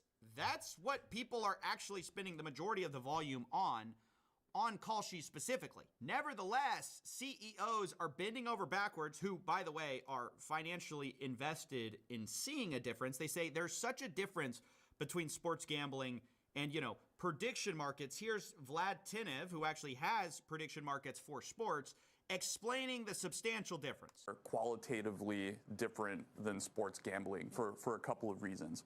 One is these are CFTC federally regulated event contracts. And what that means is instead of, betting against the house or setting a line, this is an exchange, a designated contract market where buyers and sellers are meeting. So, by the way, by meeting, he means they're betting against each other. But he's right that instead of betting against the house is pitting people against each other, and the house just takes a cut based on trading volume. So rather than actually setting the line themselves and betting against you, they're allowing you to bet against other people, and they're still taking a cut. It's just a different way to take a cut. You're not, setting a line. So I think it's very different. But it's really not, though. You can bet on FanDuel or DraftKings one thing, and you can go bet the same thing, basically, on Robinhood. It's both sports gambling one way or the other. And this has generated an interesting fight between the nascent upcomers who want to be in this prediction market game and the casinos who kind of are feeling cheated right now because they have to go through the hoops of gambling regulation. And so you actually saw the AGA, who I'm actually very against. It's a trade group for gambling, but I guess the enemy of my enemy is my friend for now. Basically, they put up their own version of a propaganda website against the prediction markets because the prediction markets are eating too much of their lunch, and they're like, hey, this is unfair that these guys have the loophole. So they're now propagandizing and running ads for the fact that prediction markets are just sports betting. Port Roberts, I guess. When prediction markets become sports books, they put consumers and the integrity of sports at risk. That's what the gambling industry is saying, while the prediction market industry is saying, no, guys, we're not just that. We're a truth engine, actually. So it's kind of amazing. They actually both ran their own propaganda polls. Here's some AGA research that supposedly shows that 85% of Americans say these contracts are gambling, not financial instruments. 84% say they should only be available through state licensed sports books, clearly arguing their point. And then if you go to Kalshi's website, they have their own propaganda survey. Quote, nationwide poll shows broad support for prediction markets. 9 in 10 voters say Americans should have access to prediction markets, viewing them as financial instruments, not gambling. Well, gee, guys, which is it? Can we figure it out? It's like the prediction market books and the sports books and gaming companies are battling out over which is gambling, which is not. Of course, I think the logical view is that if you are offering sports betting, the same product as the gambling company, those two things are the same thing. I mean, yeah, you can't use your loophole, But it's a weird position to be in, to be agreeing with like the propaganda arm of the gambling companies. But yeah, they're now fighting against the propaganda arm of the prediction market. In fact, recently the prediction market companies have gotten together and created a coalition. It's like their own trade group called Predict Action. And they've partnered with Crypto.com, Robinhood, Coinbase, and Underdog. These are all guys who are getting in the prediction market game. And they said, we created the coalition with a simple mission, provide a voice for the prediction markets against adverse legacy lobbying groups, AKA the casinos. They're fighting the casinos because they want to win and not be seen as gambling so they can win a majority share of the gambling in America. It is insane. Meanwhile, you have the prediction market guys just stumbling over themselves for whether we should allow actual insider trading in their markets. Because that's a part of this that we haven't discussed, which is that these prediction markets are so grating in that they not only don't admit what they are, they also try to be something they're not, which is they say, we are not only not gambling, we're the news actually, and we are such a valuable source of information. Here's Vlad Tenev again expressing this. I also think that, if you think about the news, right?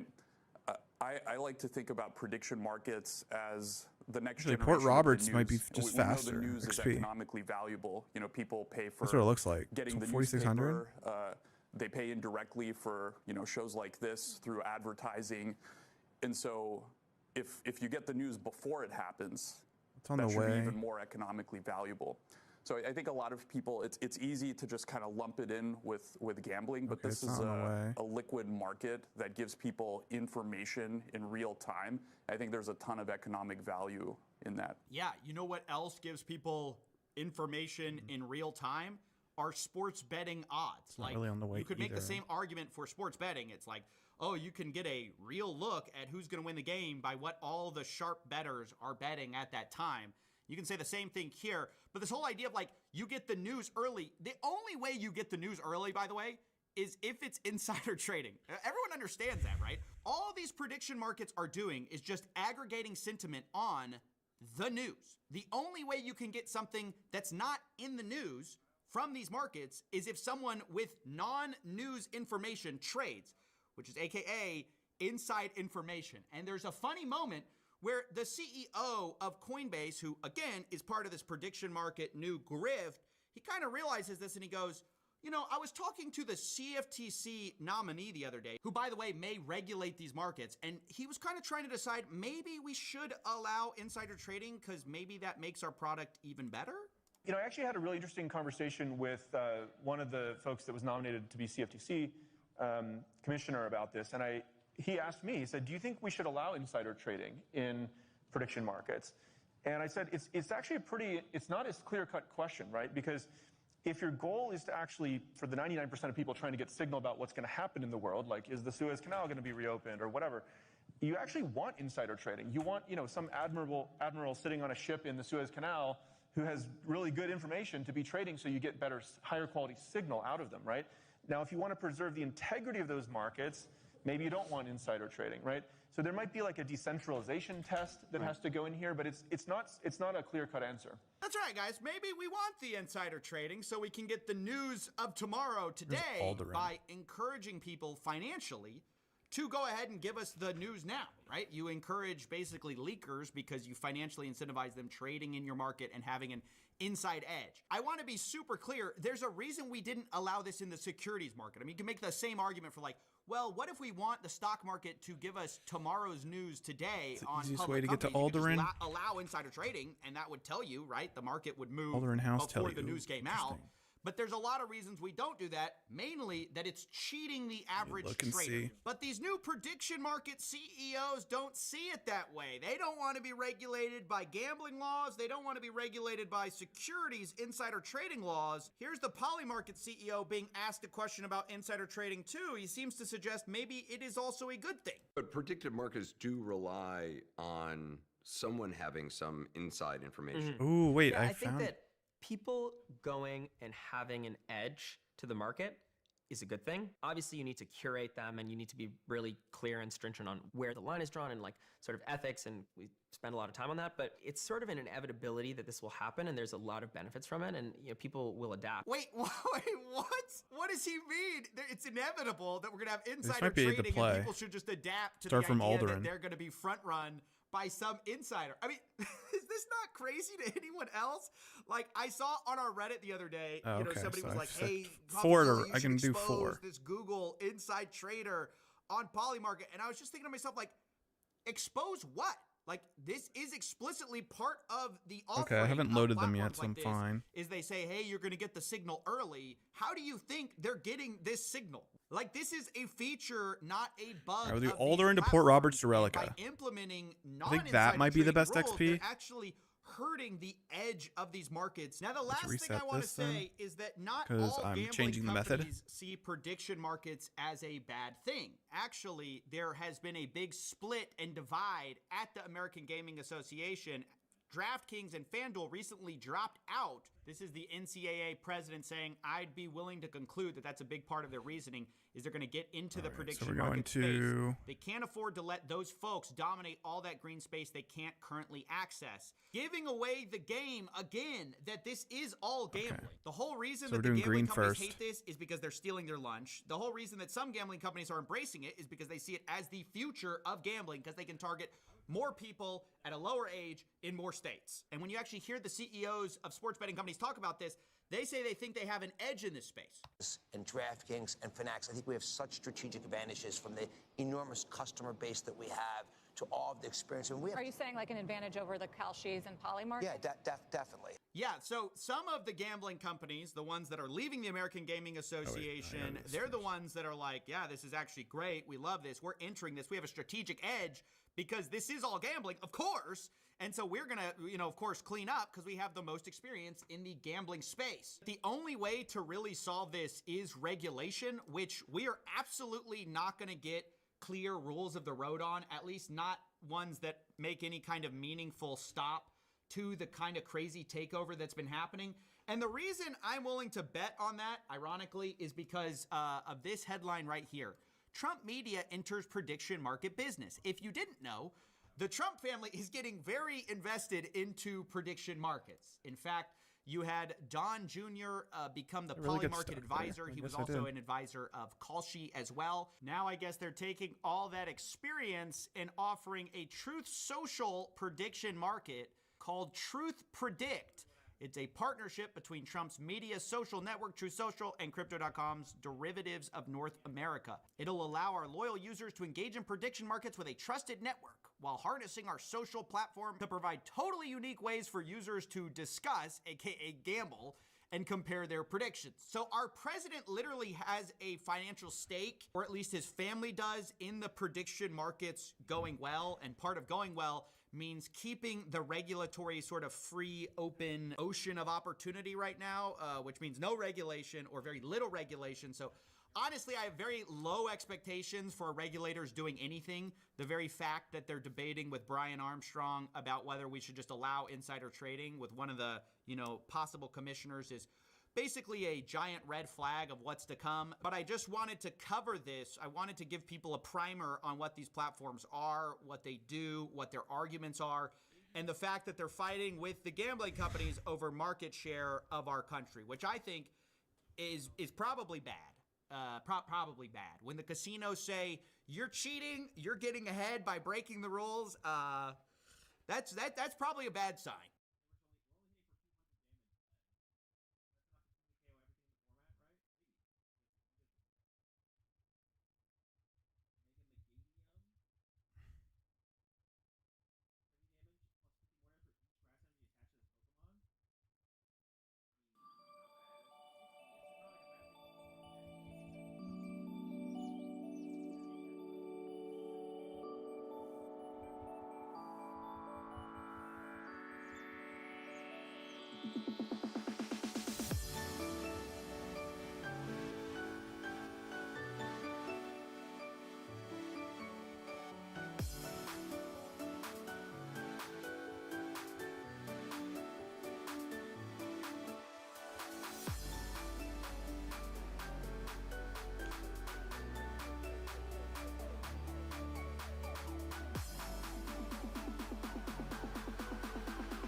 Oh wait, wrong one.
Oh shit.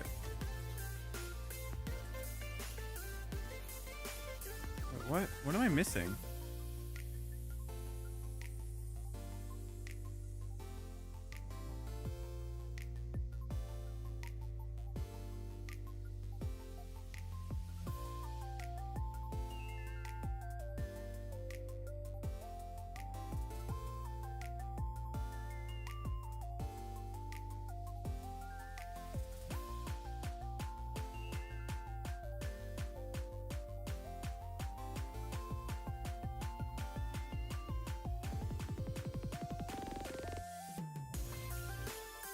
Missing one card. Why did it let me do that?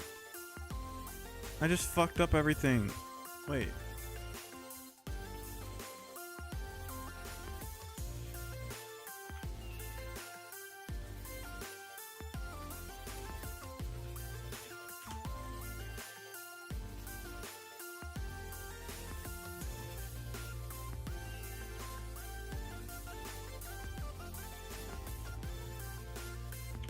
I fucked it up.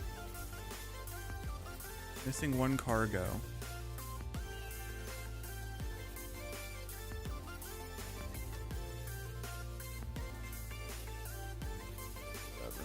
That's annoying. Take the L.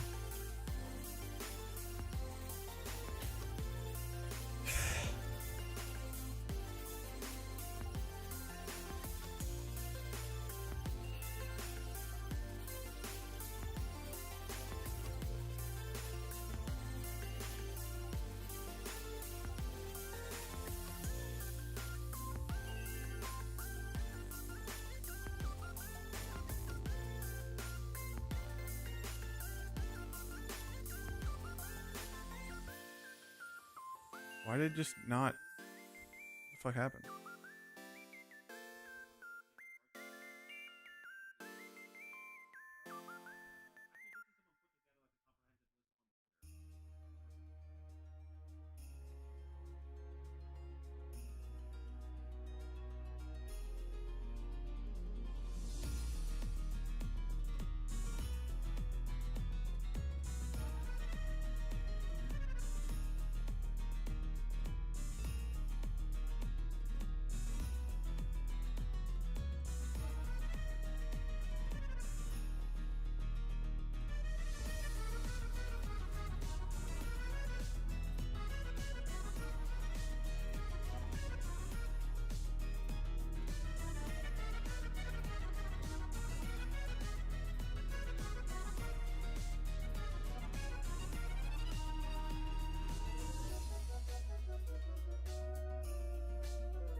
Bro, what's attacking me? What the fuck? What is going on?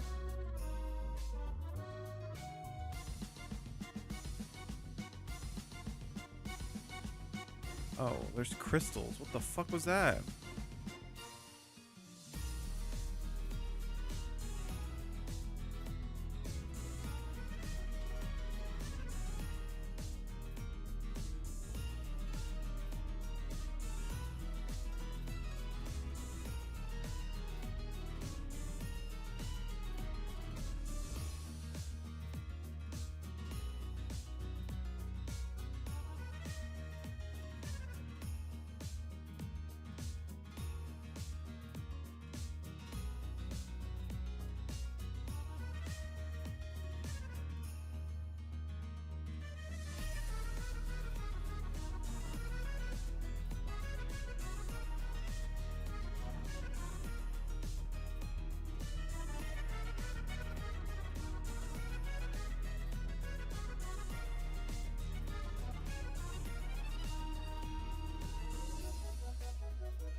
That's not... whatever.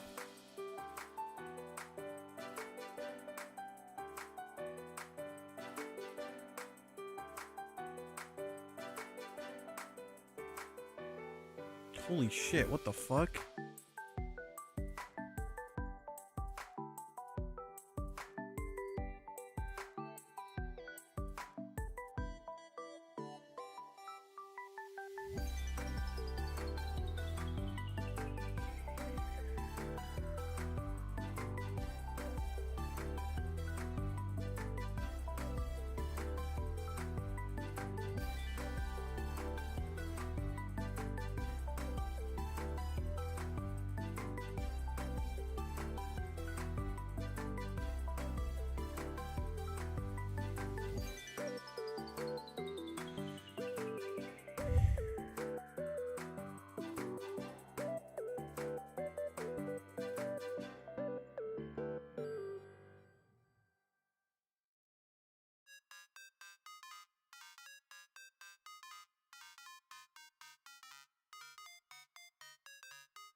Oh, the lag, bro.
Okay.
Check. Let me check this.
I got everything.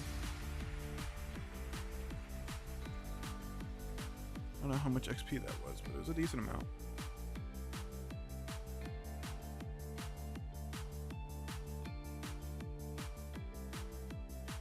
Wait, since I did multiple, do I have to claim the rewards?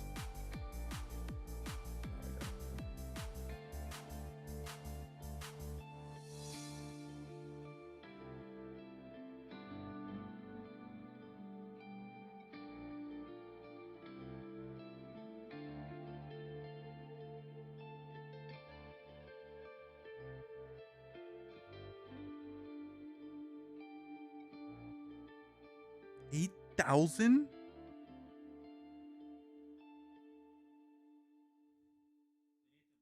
That has to be worth it.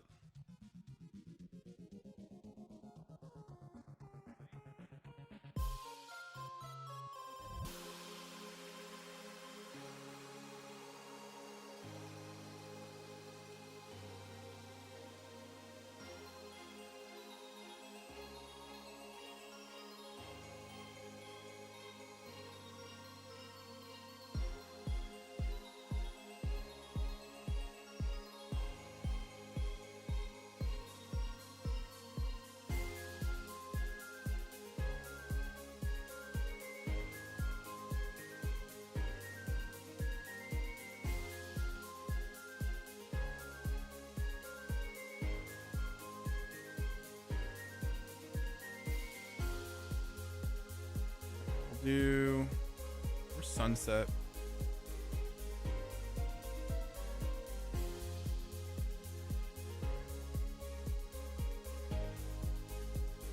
Is Alderan? Oh, that's broken. So I should be doing sunset to...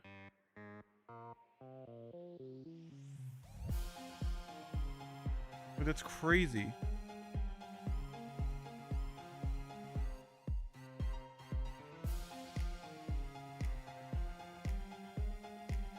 There you go, Alderan.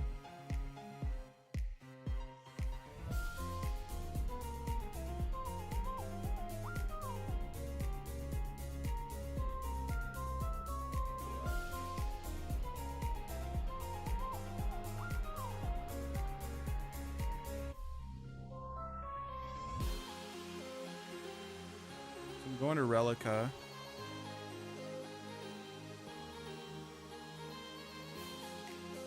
I have to get to Port Roberts as well.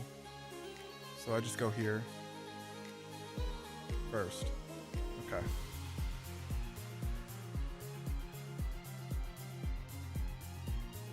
You got them all, okay.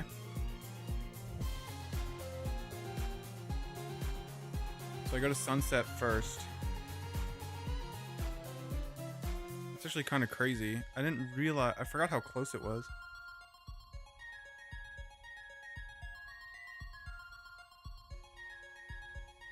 I should be prioritizing that for sure.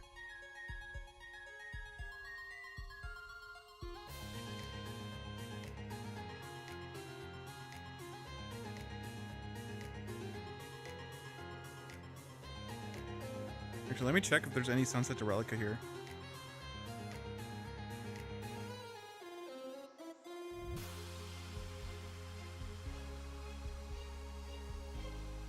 Where's the board for it?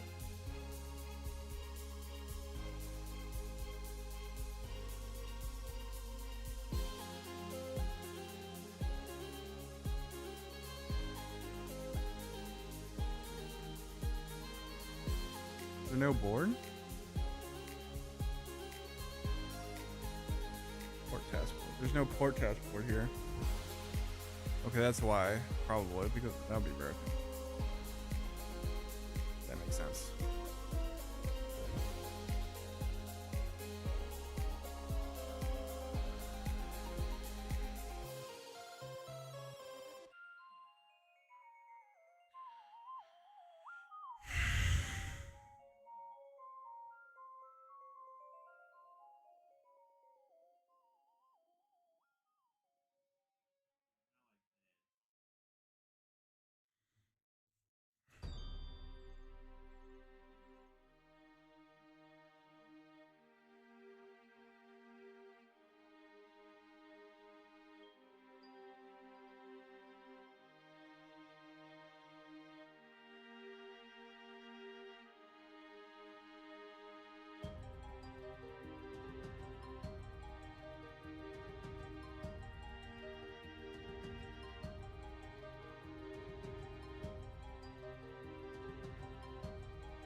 Let's go! We getting a bunch of XPs.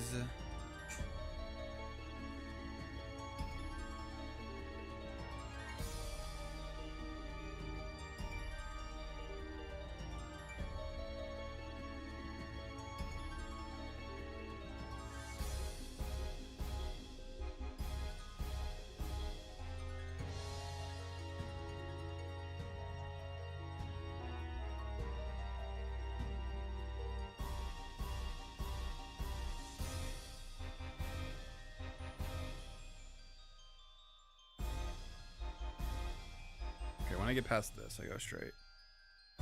We get to Port Roberts.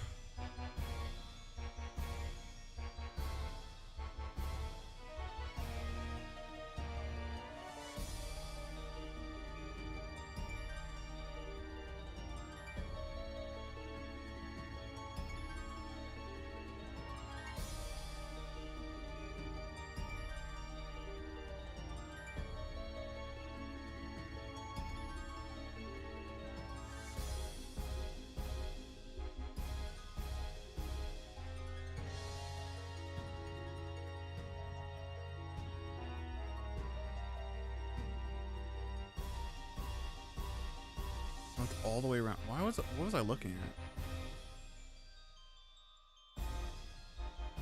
It's not even here. It's like all the way up here. I have to go straight.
To Relica.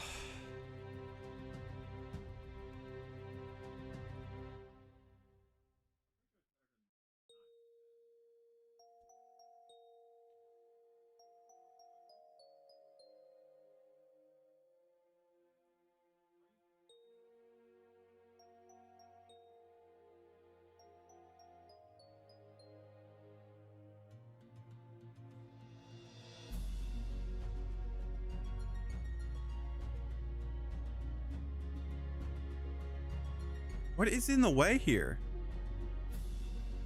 It like stops here every time. I don't know what's in the way.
Fuck. Dude, you gotta be kidding me. Why did it do that? Why does it take me that way if I can't? Oh my god, man.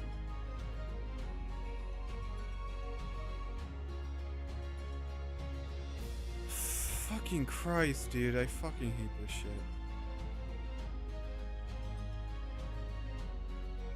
So I have to...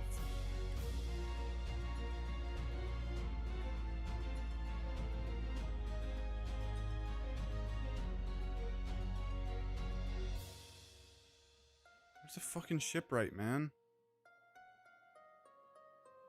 There's no shipwright on here? How? What?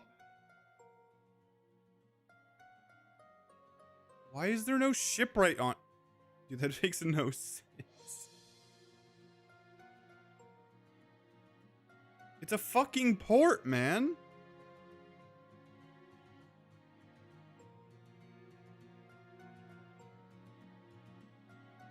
Jesus Christ.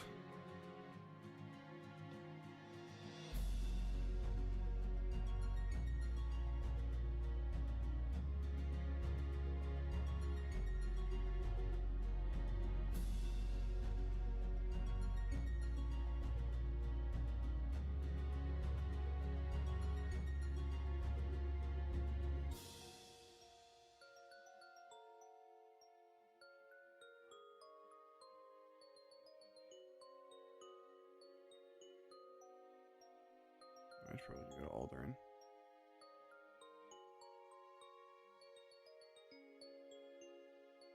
Do all that over again. That's annoying.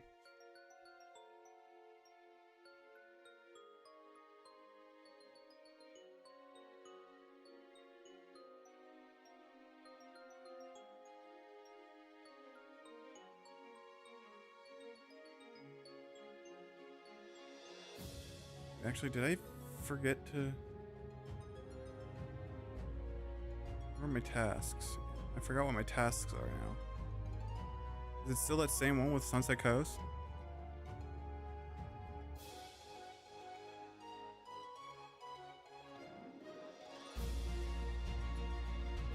Okay, it is.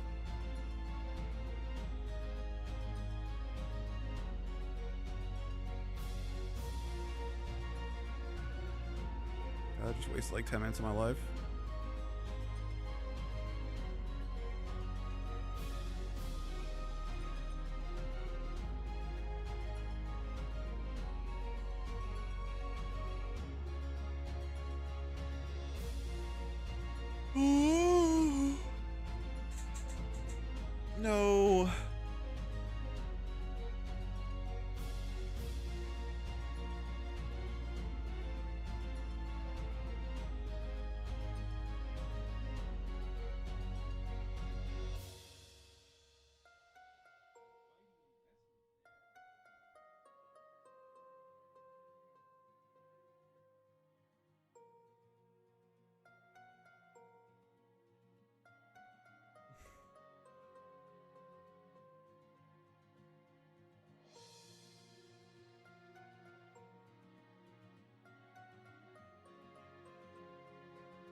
Okay, so they can grab 2. So I can grab up to 5 at a time, which is pretty good. I got to keep that in mind.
What's your fucking sailing level, buddy?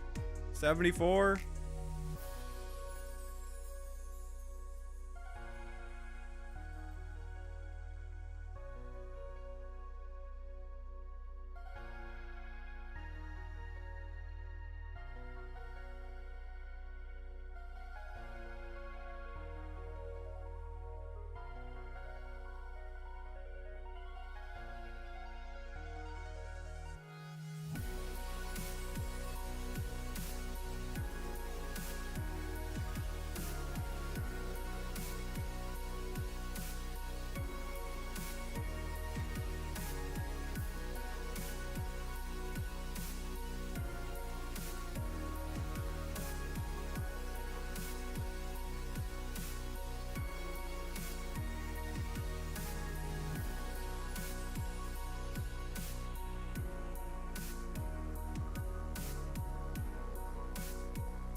Dude, are you kidding me? Fuck. Okay, that's fine.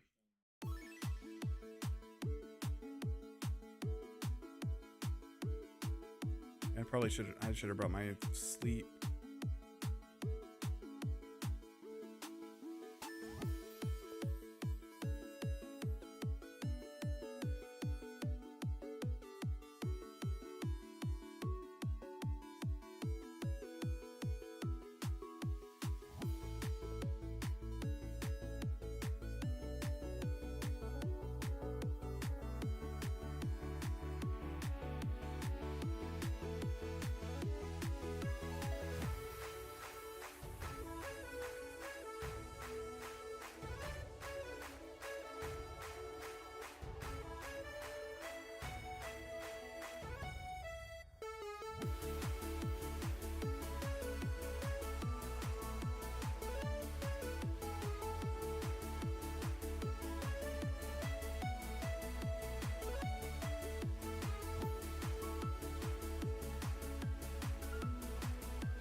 Malamar.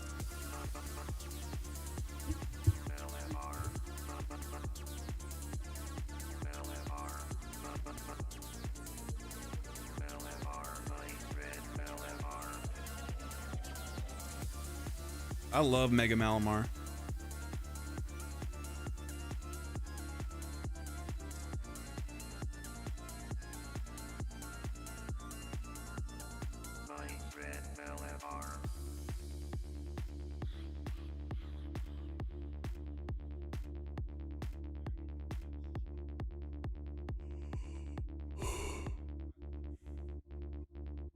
Narwhal.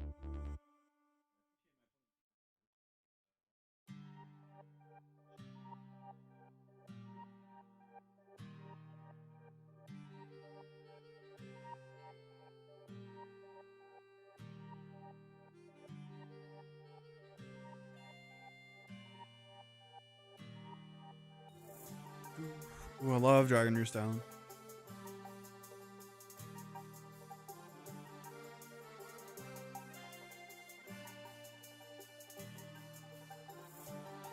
So yeah, it's about 10, like I thought, it's about 10 minutes. So this might, what XP are we starting with? 20k. This might be better than Jubbly Jive.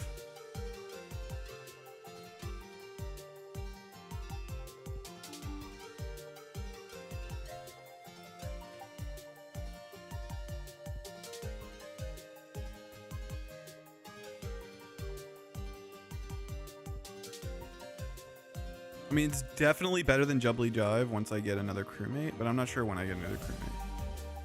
I mean, another task, courier task, but I don't know what level you get it.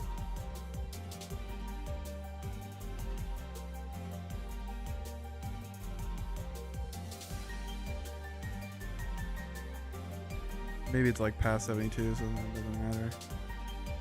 17,000?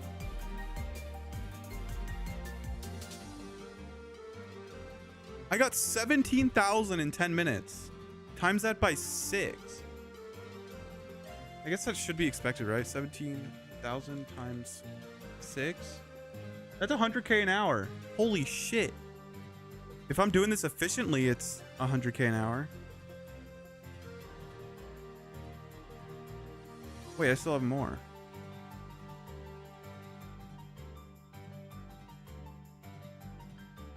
That's 20. Is that 19,000? Wait, that's 20,000 times 6. That's 120k an hour. Oh. If I'm doing, and that's like, if I'm not doing it perfectly, it's still 100K an hour. Let me see if that was just a goated one.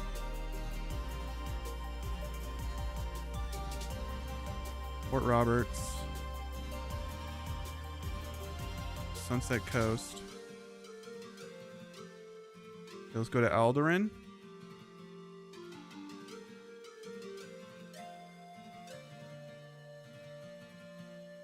It's also consistent. So even if I do Jubbly Jive, I would have to be like 100% success rate to get like close to this. Alderan to Relica. That's 3. If I had like, I think I have to go to Port Roberts now, right?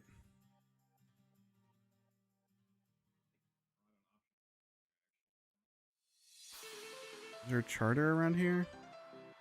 Yeah, charter Port Roberts. Then I go back to Alderan.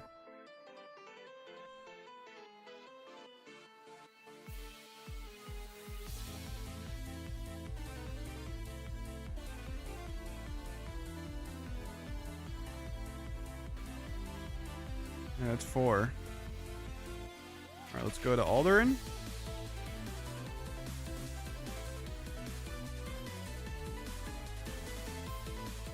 Okay, it's 11:15. That's when we pretty much started doing all this stuff.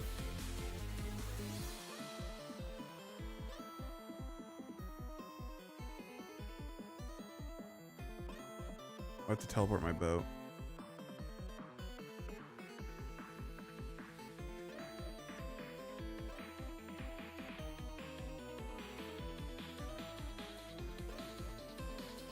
This route's crazy. Okay, this route's kind of busted.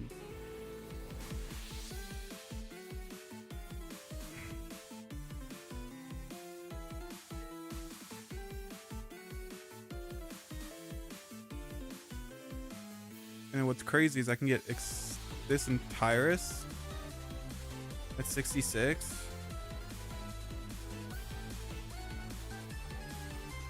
Oh shit, I have to turn around. Okay, well, I ruined it because I didn't go straight. Forgot I have to go here first.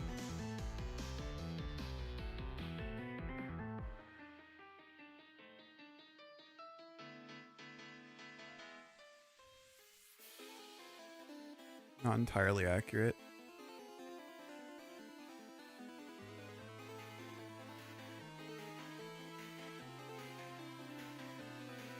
I have it all, right? Yeah, it was 5. Okay. Okay, I have to trust that so I don't waste time.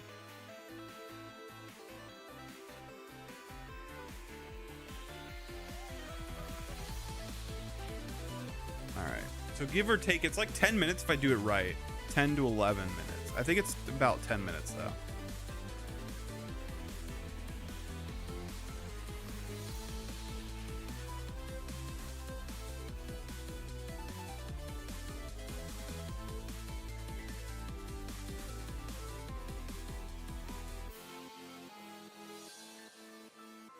Dude, that was crazy XP. That was like 20k a drop. Almost 20k a drop, I think. I was pretty sure I was at 22k, so it might even be like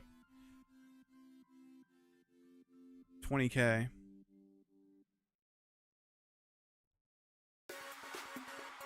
And that's faster than Jubbly Jive because Jubbly Jive is 3,500 per 9 minutes. It's like 10,500 per 3 minutes.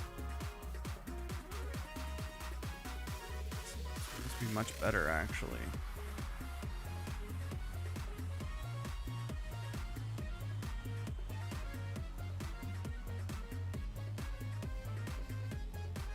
Yeah, it's like close to...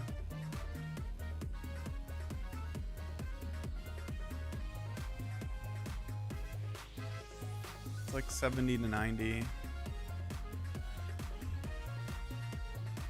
But that's like, I have to be perfect as well. So like, I think it is tough. It's a lot harder than this. So, and this is like consistent pretty much every time. I think this is just better because you can just definitely mess up once or twice and hour and lose XP that way.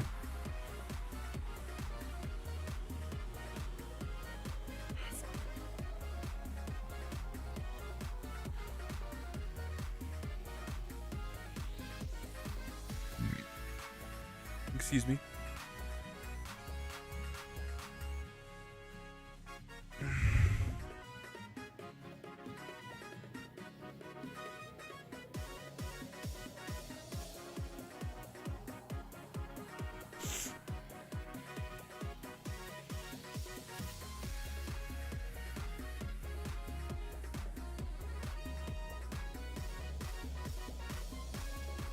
$64 sailing, baby. Dock your boat at the Crown Jewel.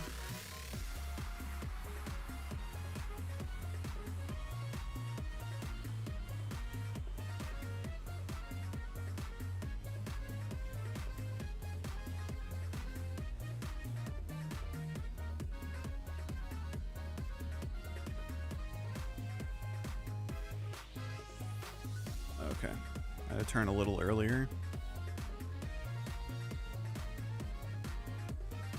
You have to like turn closer on the, like right here.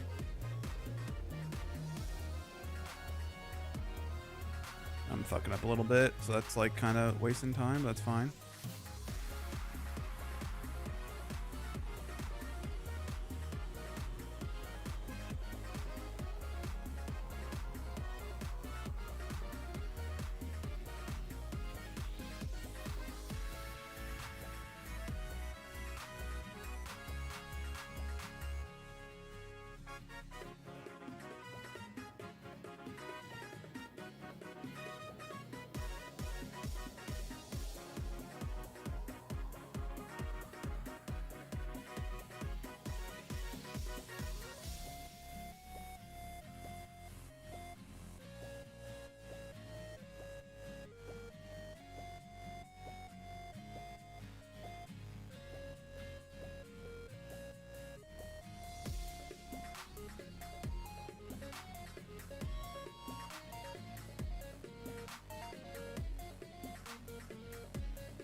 Bro, I don't understand what's blocking this way.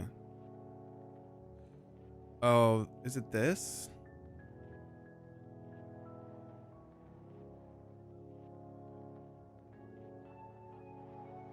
So the sealed crate still, oh, it still blocks it. I thought that would get rid of that annoying shit.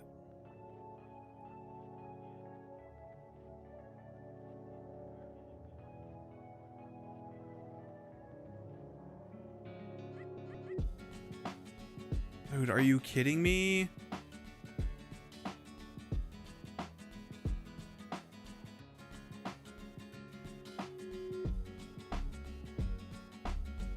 I have to turn around. Fucking Christ, dude. Are you fucking serious?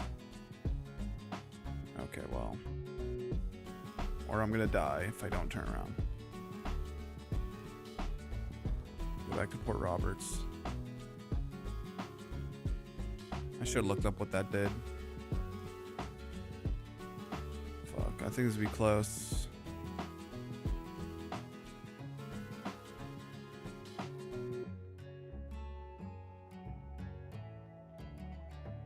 I do have redemption, so I should be fine, but...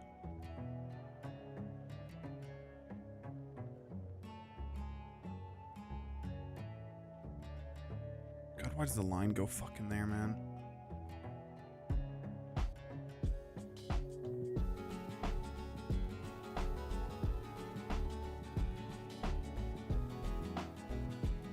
Wait, is it going away? Am I not getting hit by it anymore?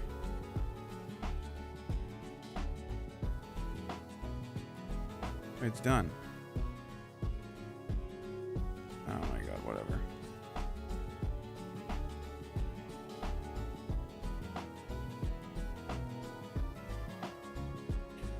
not gonna count how much that fuck up. I guess we have to retime it later. Had like 3 fuck ups.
Is this Gwyneth Glide?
I would change it.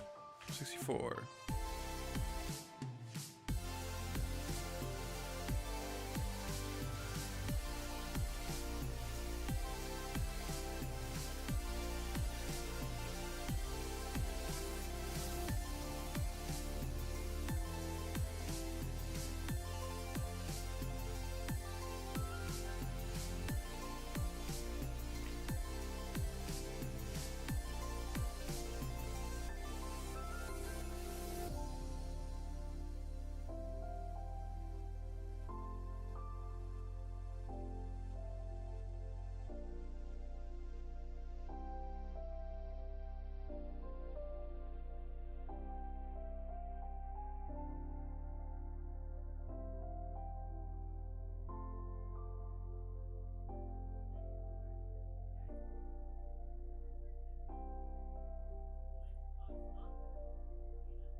What's that?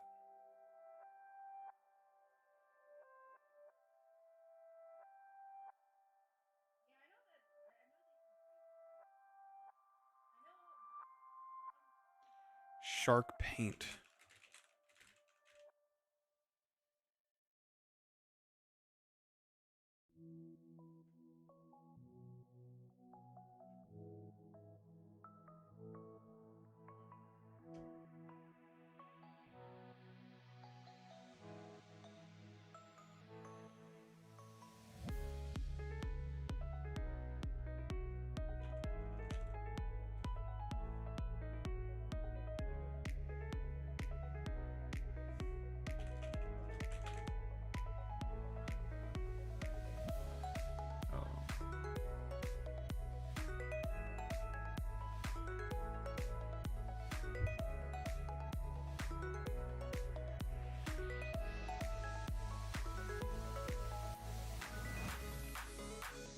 $23K. It's about $23K. So even with all those fuck ups,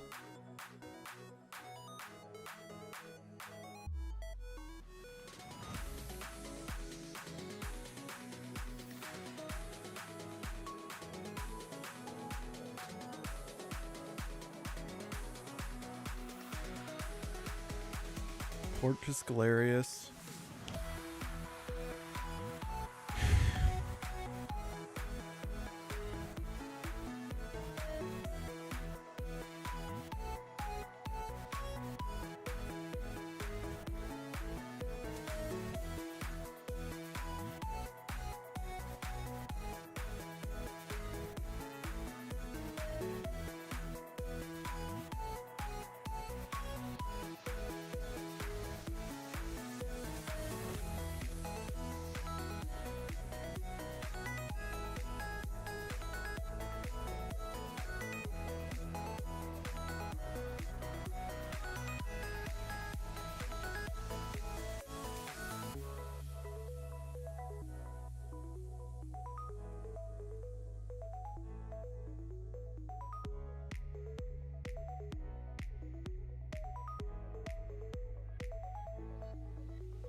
Wait, Cather beat up Hort Roberts to Relica.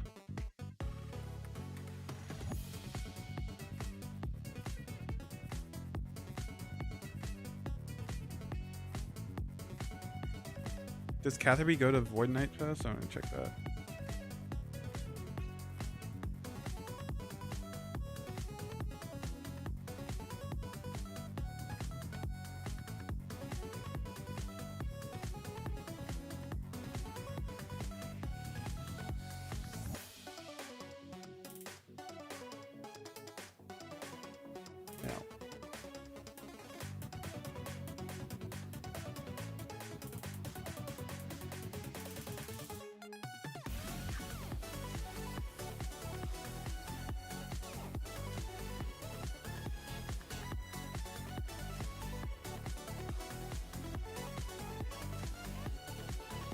I have all 4.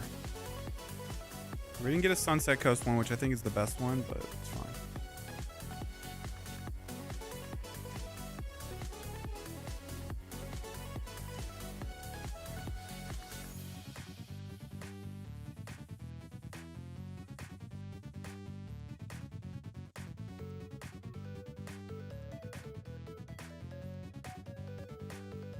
All right, 11:35, just to set up just for that.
Wait, there's a Mega Star Raptor?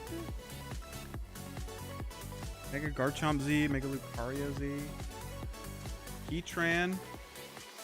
Is that Darkrai? Oh, I gotta play this. These look sick!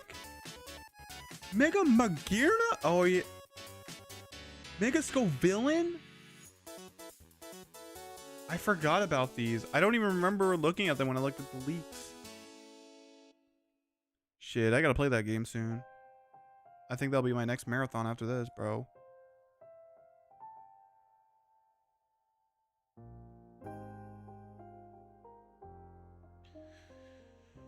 Ports.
double check this again. I don't think there was anything. That's what I'm doing right now.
The Port Piscarius one, again, as I mentioned before, sometimes I avoid Port Piscarius. It's not the worst if you already have the lunar one, of course.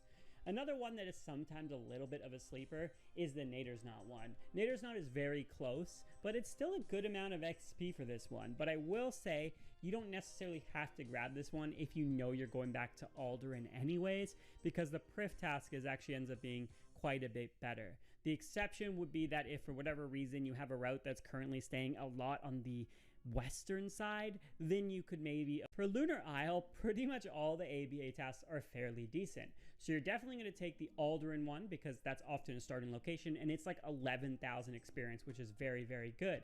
A Defin one is also pretty good. Defin is sometimes out of the... One to Civitas is very nice. Port Roberts, very nice. The Port Biscayne, I go for the Sunset, and I do take this most of the time it pops up. For the Etc. notice board, I go for the Sunset Coast task. This one's really great. Port Roberts is pretty good as well. Piscataurus is decent, especially if you have the Lunar Isles one already. The Port Piscarius one, again, as I mentioned before, sometimes I avoid Port Piscarius. It's not the worst if you already have the lunar one, of course. Another one that is sometimes a little bit of a sleeper is the Nader's Knot one. Nader's Knot is very close, but it's still a good amount of XP for this one. But I will say, you don't necessarily have to grab this one if you know you're going back to Alderaan anyways, because the Prif task actually ends up being quite a bit better. The exception would be that if for whatever reason you have a route that's currently staying a lot on the western side, then you could maybe avoid Prif and stay 100% to the west. There's a little bit of decision making to make here, but this one isn't that bad. The ones that I will tend to avoid here, definitely the Yatizo one. It's too little XP to be worth the slot, so I won't get that one. The Relica one doesn't make sense. I never want to end in etc., so I never grab this one because I want to end in Relica instead. And then the other one I won't grab is the Hosidius one. And then we have Relica. In terms of ABA task here, the Sunset Coast one is the best one. So this you're taking like 99% of the time, barring some weird routes that you've gotten from the other two locations. Port Tyrus, this one I found ended up being a little bit less common on the list, but it is a very good task. Port Tyrus is a location you'll visit somewhat uncommonly, but it being close to Prif and close to the portals makes it a good location to go to specifically for this task. Port Roberts is another decent one. Port Roberts is a very popular location for all these areas, so a lot of times you'll pick up 2 or 3 from Port Roberts. Port Piscarius, as mentioned earlier, sometimes out of the way, but sometimes okay to take if you have other stops there or you're staying on the western side of the coast.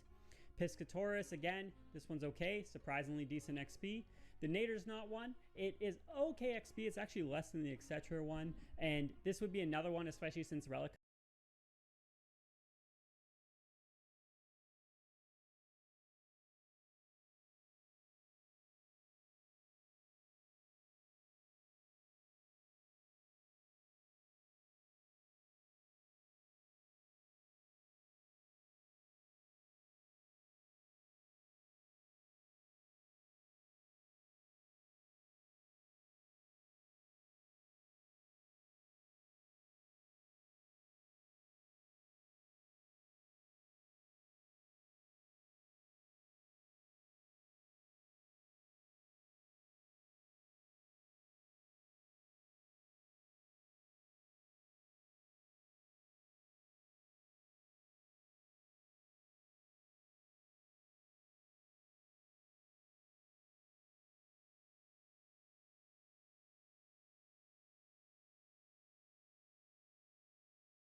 as your last location, if you're going back to Alderaan anyways, you probably will not take this one if you know you're going to get a task in Alderaan. If you're short on tasks, obviously you're going to take this one and get the one in Alderaan I mentioned earlier.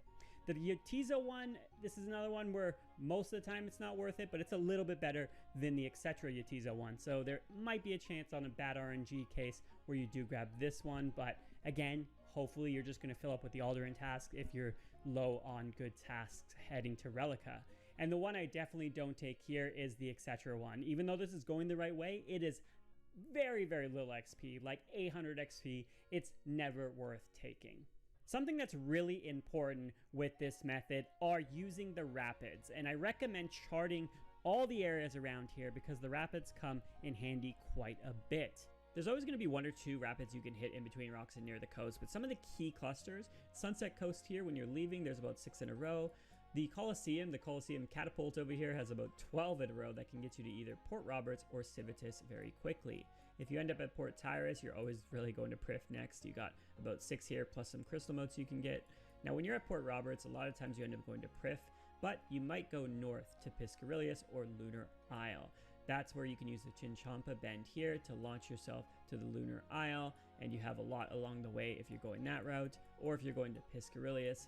When you're leaving this, you're always going to Lunar, so definitely use the rapids just north to get yourself to Lunar quicker. The rest of the route, there's a couple here and there, but definitely the beginning of the route is more important. One massive tip I want to talk about is the Prif skip. This is using the portals in the Gwyneth Glide to enable you to skip a large chunk of moving, which will speed up your XP per hour, of course. And there's 2 ways that you can do this. You can hit the blue portal, and then once you go through the blue portal, you can then hit the red portal, and that'll put you just north of the coast.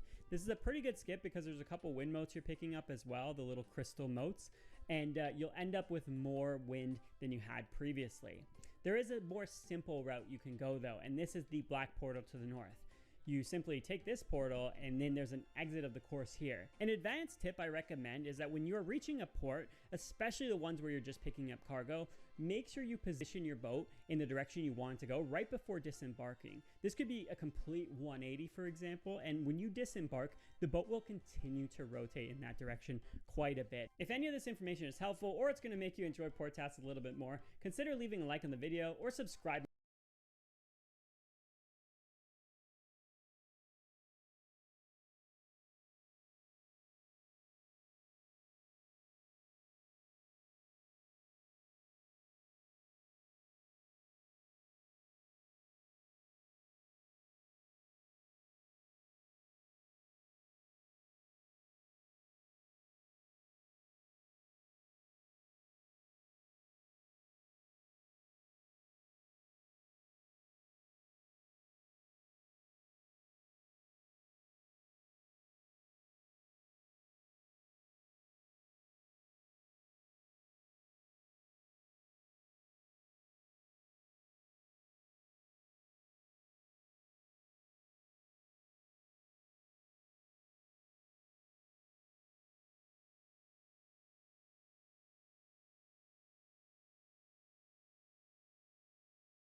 Would work and then like let it burn.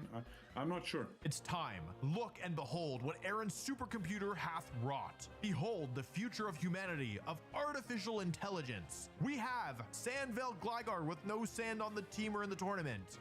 We have Choice Scarf Tinkatink with Feint and Fake Out. And yes, we have Nasty Plot Impidimp with no special attacks. Okay, so maybe the program could use some bug fixes. But Aaron Traylor's a scientist, and that means that he's not editing anything. Besides that, he's a multiple-time regional winner and one of the most resourceful players that I know. So even if some of his Pokemon might be unorthodox, he can leverage Pokemon like his Litten, Gligar, and Life Orb Poltergeist with only one attacking move. Here's the deal. I don't know how any of these Pokemon work. Hey, he'll try his best. Aaron leads off with Tinkatink Litten into Marcus's, Vulpix, and Porygon. Right here. Low it is. I don't like that at all. My mind. Tinkaton wasn't doing anything anyway. This must be what people feel like when they play DGC for the first time and lose all of their Pokemon to like Urshifu or something. Marcus, on the other hand, is totally chilling.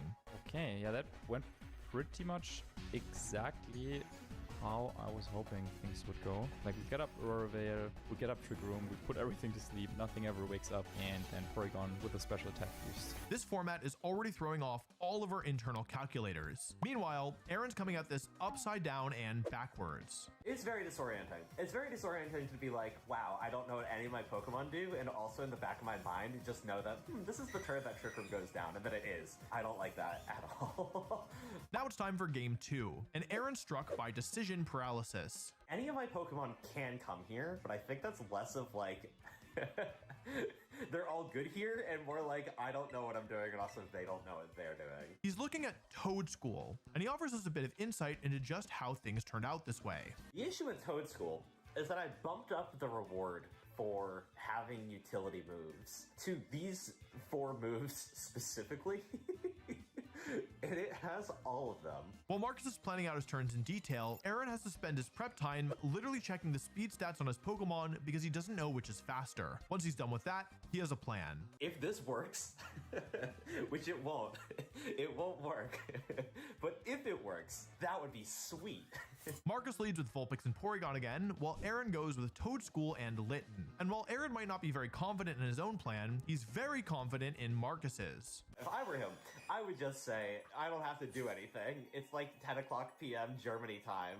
Like, I'm just going to run it back with the Pokemon that he just could not beat. Aaron Terra steals his Toad School and goes for Spore and Fake Out, which Marcus protects against perfectly via Protect and a Fungus switch. But for Aaron, this is the best position he's seen all set. I think Toad School is going to run away with this game. See, from Aaron's perspective, he can choose what he wants to do here. Taunt into Fungus is free, and then he can start sporing. So Aaron locks in Flare Blitz into Vulpix and Taunt into Fungus. Flare Blitz comes out, and... Offensive, because it didn't KO us in game 1. Oh. 1 HP. If I had any attack investment, that would have saved the game. But I don't, so it didn't. Vulpix sets up Aurora Veil, and the next to go is Fungus? I taunted it, right? My Mycelium Mate makes all... Oh my god. My Mycelium Mate makes all moves slower, so I have minus priority taunt. No! No! Oh my god. That's right, Mycelium Mite makes all status moves go at a slower priority. And I've used Toad Scroll, so you know, I knew this, but Aaron has been relying on the machine, and so now he's in a terrible spot. Litten's U-turn goes into Vulpix Protect, while Fungus spores Litten, but Aaron is still looking on the bright side. If Toad Scroll wakes up, we are gonna basically be in like a sleep off, and that's not a bad place to be considering that I wasn't really anywhere beforehand. Now Marcus has a very safe play. I guess that would be okay now. Yeah, I think I just want to go for like Blizzard and Pollen Puff. So then U-turn doesn't KO me anymore. And then if he wants to KO me, he has to do it with Flare Flare Blitz, and then he takes like extra recoil. He doesn't want to switch Vulpix out in case Toad School wakes up, but with that little damage, Aaron thinks he's forced to. Unfortunately, Vulpix protects, as both Litten and Fungus wake up and target that slot, and Litten goes back to sleep. Nice.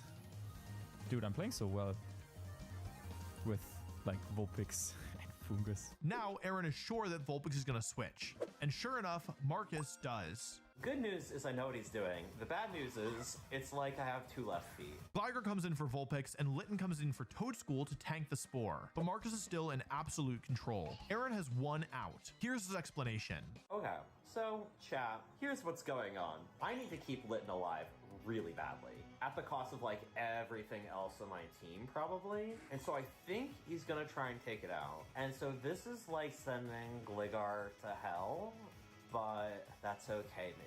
In fact, it's 2 Pokemon that go to hell. Poltergeist gets blown up by Dual Wing Beat, while Fungus keeps spreading spores. Now Aaron's entire team is incapacitated except for 1 very special Pokemon. Oh, I can't believe my Cellular taunt goes last. That blows. That's such a bummer. This game is over. He considers forfeiting, but he's gonna stay in it for now. After all, maybe Tailwind can set up one of his other Pokemon, like, Mycelium Might Toad School. We just have to Spore and Dual Wing Beat.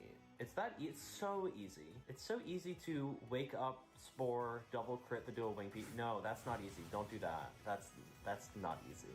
But here we're going to get some damage down, and that's really important because Gligar will wake up. And here's the thing. We're gonna wake up and we're gonna hit Dual Wing Beat, and it's not going to do very much damage. And that's so okay. And it will Spore me again, but that's okay. That's so okay. Yeah, let's end this charade. Marcus, I'm ending this charade once and for all.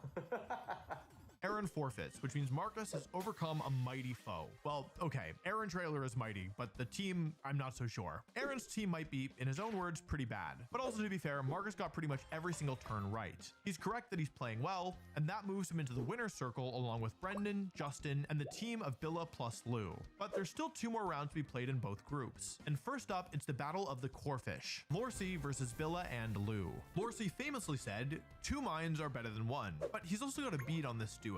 Before even seeing the team sheets, he called out that they would go with hard Trick Room offense. His reasoning? Well, yeah, I'm gonna lean more towards more HO. The quicker the turns, the better, less thinking. And if they're both working together, the less they have to think, the better they could work together. So I'm gonna go and pick HO for Billa and Lou. But Billa and Lou are worried about Lorcy for a much more concerning reason.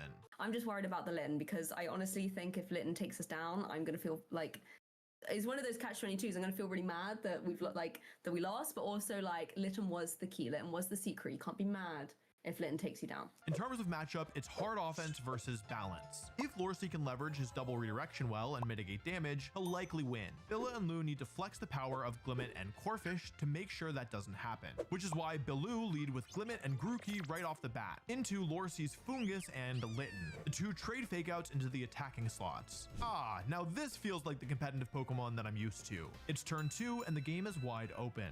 Surely they're going to go for redirection to protect the Litten from Immediate Beam. But we have Terra Grass Glimmet. So let's go Terra Grass Glimmet. Are we committing to that? Yeah. I'm gonna make a call. I'm making a call. An aggressive call.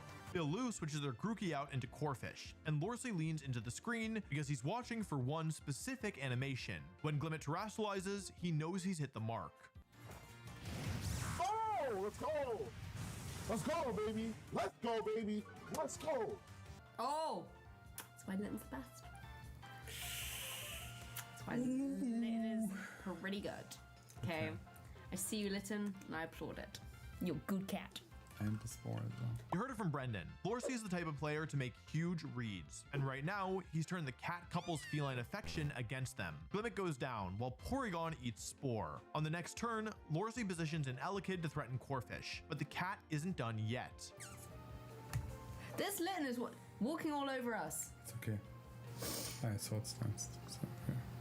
The Swords Dance negates the burn, but it's still not the type of turn you want to see as Lou and Billa. Lorcy wants to keep the momentum up. He parting shots and knockoffs the Porygon, bringing in Fungus. But Billa and Lou have ignored that slot entirely, and Crabhammer KOs the Elekid even through the burn. That's the power of adaptability Splash Plate Corphish. I'm playing aggressive, but I think I need to start stepping up my game right now.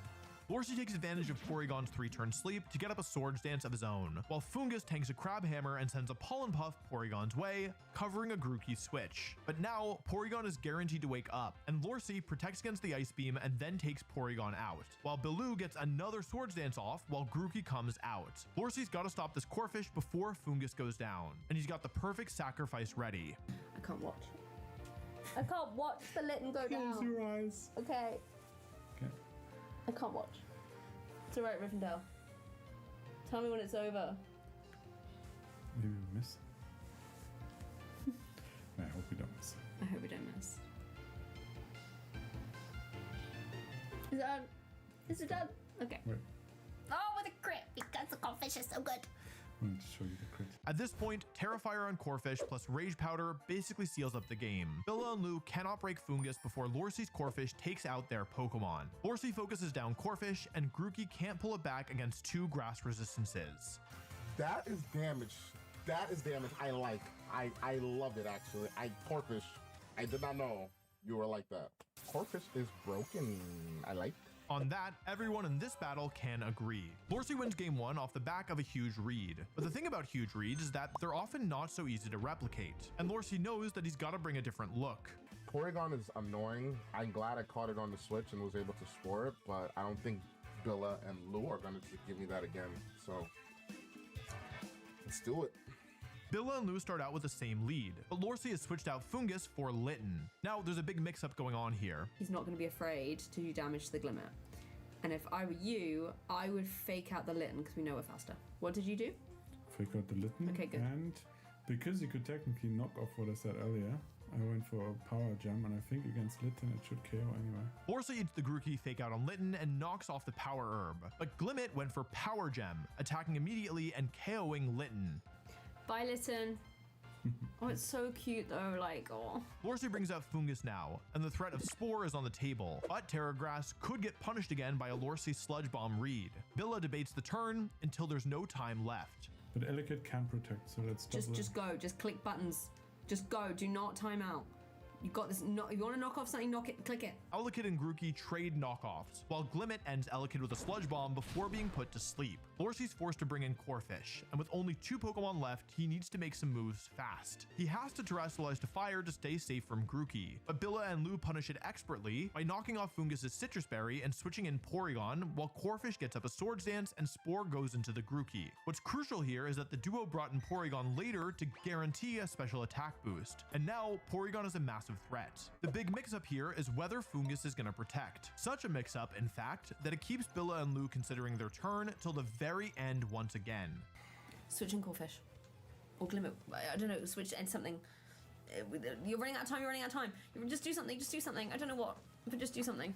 We can't time out. Okay, that's actually. But as soon as the turn starts, they know they've made the right decision. Yes! We went for the Corphish? Yes. Okay, that's good. They double attack the Corphish, taking out Lorcy's only offensive threat and locking up the game. This time, it was Billa and Lou who got all the reads correct, and the game went completely the other way. As Lorcy, it's a hard moment. Do you trust that you'll outplay, or do you try and find another path forward? He spends most of his deliberation time with the same lead locked in, until, with 15 seconds left, he switches.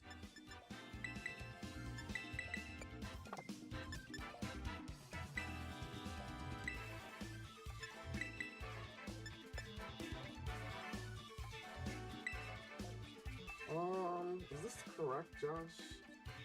I don't know, let's see. It's the same Grookey and Glimmet lead for Biloo, but Lorcy has activated Cutie Fly mode. Now, Cutie Fly is a big threat, but it does not do good damage into Glimmet, and it's actually weak to both of its types. Lou and Billa fake out into Elekid while Cutie Fly protects, but Billa and Lou have a different target, and for the first time this set, they get to watch Meteor Beam's animation. Yes. Okay, yay. Yay, go Glimmet. You're more than just a cat toy. Oh, he got me. But now it's time for the bane of the couple's existence, Fungus. Once again, the mere presence of the mushroom sends them into a tizzy. I guess you have to sludge it. That is not sludge. This time they pay the price. Bug Buzz one-shots Grookey while Spore goes into protect. Now it's time for Porygon, the biggest threat to Fungus that Billa and Lou have. They know that if left unchecked, its spores will end this match, but if Cutie Fly gets a Quiver Dance up, it could do the same. So they split their damage, and the turn starts. What could this be? This us. This is us. Okay. Which means they didn't Terra the cutie fly. Okay. Which means... Okay. Come on, Porygon, come through for us, come through. You can do it, I believe in you. Oh no. They Terra the fungus. But that's okay, Terra flying into water is okay, right? I think it's okay. Question is...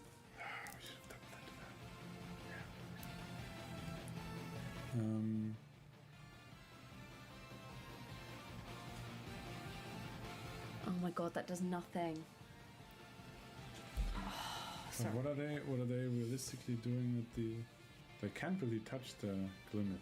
That's the other good thing. With Glimmet asleep and Fungus still healthy, Lorsey finally has the purchase to start setting up Cutiefly. The only problem is the Terraflying Porygon on the other side of the field. If it KOs Cutiefly, Billa and Lou will likely win. If it doesn't, it's taking a long nap. Cutiefly quiver dances, Glimmet sleeps, and Porygon Terra blasts into the bug, who just barely holds on. Now Lorsey's got both Pokemon asleep and a +1 Cutiefly. He takes advantage of the sleep to switch out Fungus for recovery and bring in Corphish, then launches a Dazzling Gleam into both Pokemon, which does decent chip. Porygon might be safe here, but Glimmet is hard pinned. Aqua Jet plus Dazzling Gleam will KO it or do massive damage to the Corphish switch. The turn starts, and Glimmet stays in. Okay, good stuff, Corphish. Good stuff, Corphish. Good Pokemon. What do you think? Not necessarily. Because... I just think we... If Porygon wakes up... Porygon's not waking up. Didn't wake up all of game 1. It's not waking up game 3 either. But it isn't over for Billa and Lou. We have a very clear Aqua Jet into Cutiefly, but then they also have a very clear switch back into Fungus. Scared of Protect or a switch, they lock in Crabhammer, and Lorsey stays in, getting huge damage off with Cutiefly before it goes down, while his Corphish swords dances. You got Fungus. It's always annoying to lose the Fungus. Yeah. With a full health Fungus in the back, Lorsey just needs to land a Crabhammer. Don't miss. Let's go. And with that, the game is over. Oh, that was good. At least Billa and Lou can't be too mad. Good job, Well played, Lorsey. Lorsey. No, really well played. It's difficult to bring it down, and obviously we lost against Litten and Corphish, so 2 of our favorites. I know. So that's all good. I'm going to tell Lorsey now he had the best strategy. Meanwhile, over on the other side of Group 1, Justin is facing down Joey, a match with a lot of history behind it.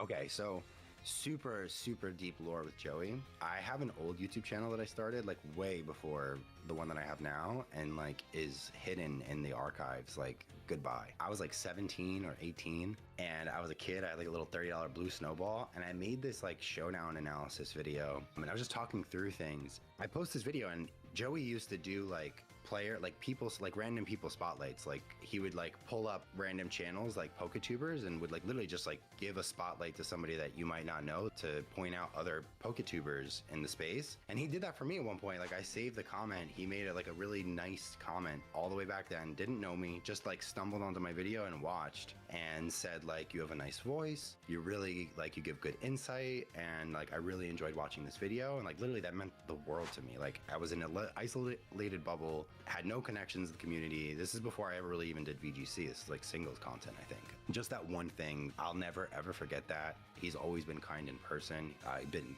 given great advice. He makes excellent content. He's got a great voice. He's a great dude. I like literally everybody that you ask this question to better be talking really nice things about Joey. We all love this dude. Very fun guy. Love him. I met him years ago, and we've been to a few events together. I'm excited to play him. I know he's very good. I know he made a great like documentary on Wolf as well, which I thought was really good and really interesting to watch. So I'm very excited about that, and I'm just excited to play because these are people I have not played in either ever or in a long time. As for the matchup, well, Justin summed it up pretty succinctly. Also, I can spore everything. Fungus is going to be my plan. Meanwhile, Joey's relying on another Mon. I think Porygon with the scarf is amazing in the back. In game 1, Joey relies on Terraflying Pawniard in the front to threaten Fungus, but the Terra Water on Fungus neutralizes that threat, and Justin's able to start clicking Spore.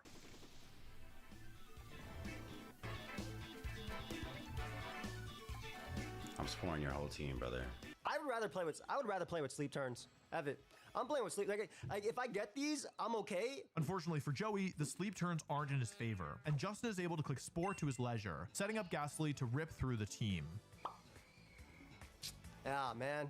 Another game where I think Misty Terrain would have been amazing, and I'm really kicking myself for this last-minute change. In game 2, Joey switches it up with Porygon, and the adjustment not only lets him lock Fungus into Choice Scarf Spore, it also lets him take down Ghastly early. And then Ghastly dies. Okay, perfect. So he managed to kill the Mon that killed every Mon last time. There's just one problem. Justin doesn't mind being locked into Spore if that's the only move he wants to click anyway. Once again, everything goes to sleep, and Joey has one last hope. Isn't the end of the world because they actually can't touch Gligar. So Gligar, like they knock and Sludge Bomb, right? So Gligar can burn an initial turn here, and if I get some first turn wakes, there is potential for me to win. With +2 attack and a bit of luck, Joey can win this, and Justin knows it. I really don't like that I let my Ghastly go down. I should have sacked the Elekid. I think I'm still gonna lose to this Gligar. I need like maximum sleep turns. If everything wakes up next turn, we can win. We literally need everything to wake up next turn. Elekid switches in, and Gligar wakes up. Porygon, however, stays snoozing, and with only one Pokemon left, Joey's forced to eat another Spore, and unfortunately another L. Well, we're basically out of this tournament. We're gonna see if we can get a win versus Lore C. I'm just regretting not having Misty Terrain, man. Like the whole time. Everybody brought Fungus, and we were saying F Fungus in the end, and it was so good in practice when we were running it, and I was just like, ah! Meanwhile, over in my bracket, it's time for a lesson in greed, courtesy of Dr. Aaron Trailer. Time for me to take on the Carnival Funland that is Aaron Trailer's team. Specifically, it's a Funland for one Pokemon. Streptobeeb, Streptobeeb, Streptobeeb, Streptobeeb, Streptobeeb, Streptobeeb.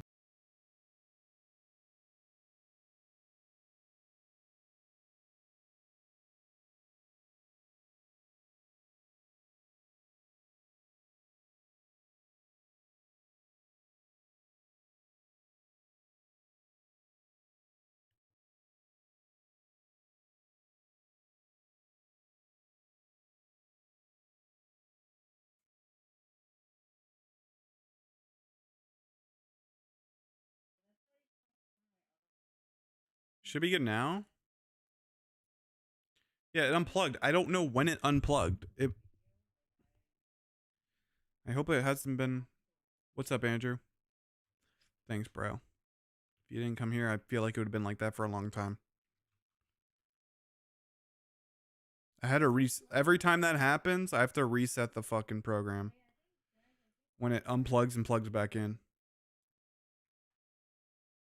Beeb. Okay, good luck, have fun to Aaron. To Dr. Aaron Trailer, excuse me. Aaron's got almost all physical attackers, except of course for his nasty plot, no special attack, Impidimp. I get a Numel with coaching on turn 1, but it's time for Aaron to teach all of us the way that you beat Wolf Glick. It's all about greeting. When you're playing against Wolf Glick, the thing that you have to do, it's so important. You must be as greedy as possible, and you will be rewarded for that in time. And I think that, you know, here's the thing. It's just my time. That's the issue for Wolf. I'm so sorry, but it's my time. So be greedy. With Tailwind up, Aaron feels confident that he can at least get one KO here. But there is a problem. What types is Numel? This is the other issue with Little Cup, is I don't know what types anything is. This is the other issue with Little Cup, is I hope that Riolu is Steel type.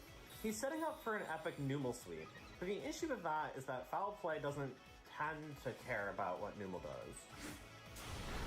Okay, and here's the issue, is that Riolu is, it's not Steel type.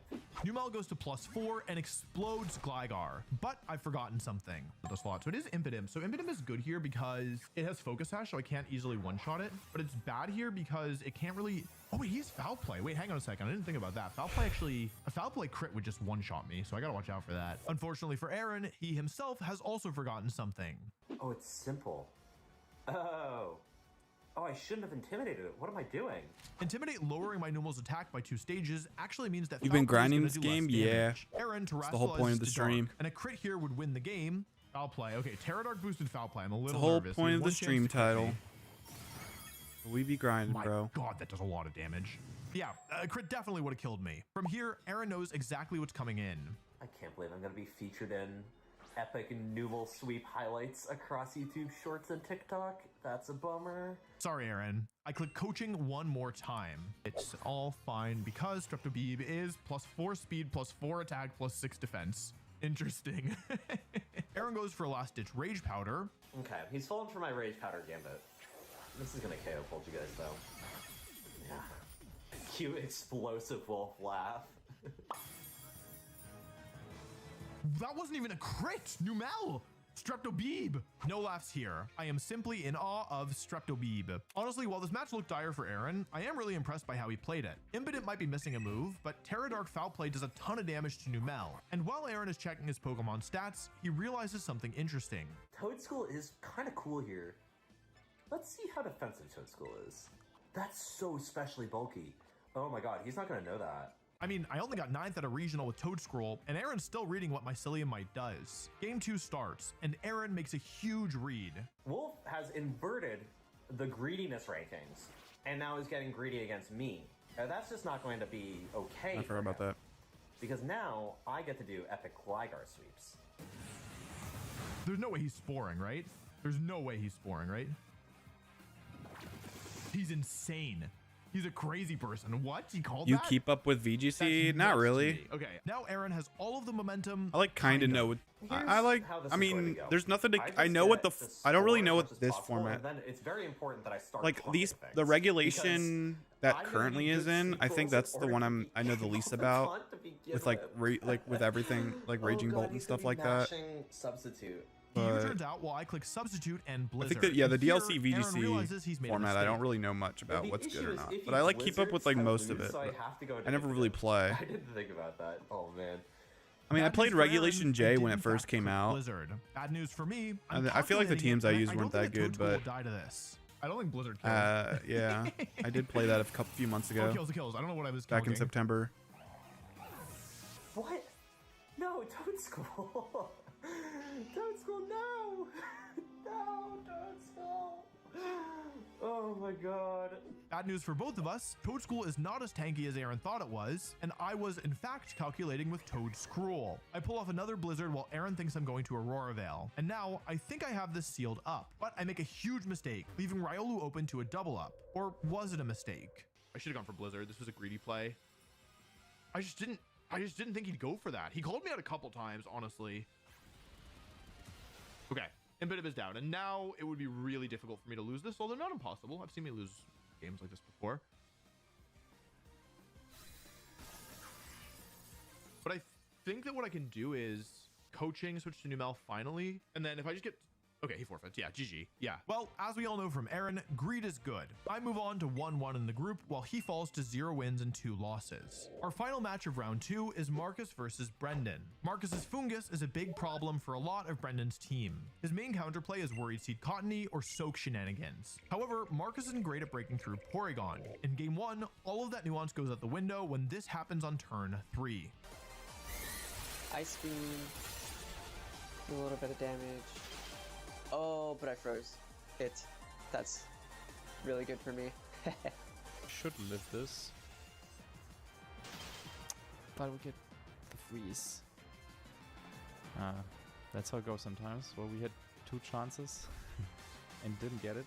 He had 1 and he gets it. Brendan follows it up with a first turn wake on Jupiter. Porygon 2's down low doesn't really matter, and I get the first one. Wake up. I'm getting pretty lucky this game. Oh my god.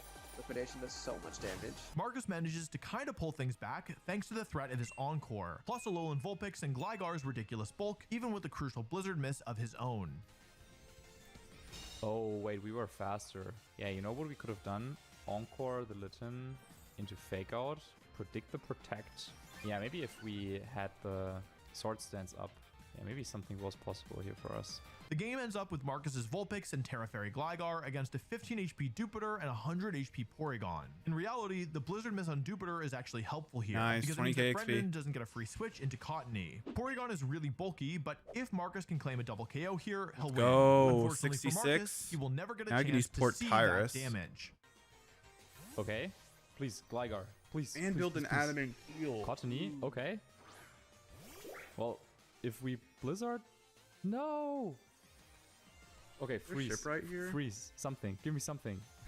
There is. Iris Power miss. I'm getting so lucky. What do I need for Oh my gosh. The luckiest person ever. Oh, that sucks. Haven't played in over a year. That's fair. Like really bad luck. Marcus goes down, but Brendan knows that it wasn't guaranteed. I think Marcus played better than me and had a better game plan, and I still managed to win because I was lucky. So let's see if I can try to win without being so lucky. In Game 2, Marcus changes things up with Gligar and Elekid lead, but the important Pokemon is in the back. After knocking off Porygon's Eviolite, Marcus brings in Choice Scarf Gothita and tricks the Porygon after just taking away its Eviolite. This is a very funny mistake from Marcus, but giving Porygon a Choice Scarf does keep his Gligar safe. Despite losing Elekid and Gothita early, Marcus gets a huge critical hit Psychic off on Porygon in time, and a Swords Dance on Gligar. He may be down 2 Pokemon, but this is still winnable. Wait. Ooh, I probably should have done that. Can we bring this back? With Fungus support, Gligar is really hard to KO, and with a Swords Dance, Brendan's team is in danger. The only Pokemon that can handle Gligar are Jupiter and Porygon, but Marcus catches Jupiter there's on no a Atlanta switch, regionals. cutting those options in half. However, Brendan sees a very cool out. Okay, I see an out, which is like where you see them Terra fake out, and then Charm the next turn, so that they're neutral. Marcus is happy to get damage on the Terra Grass.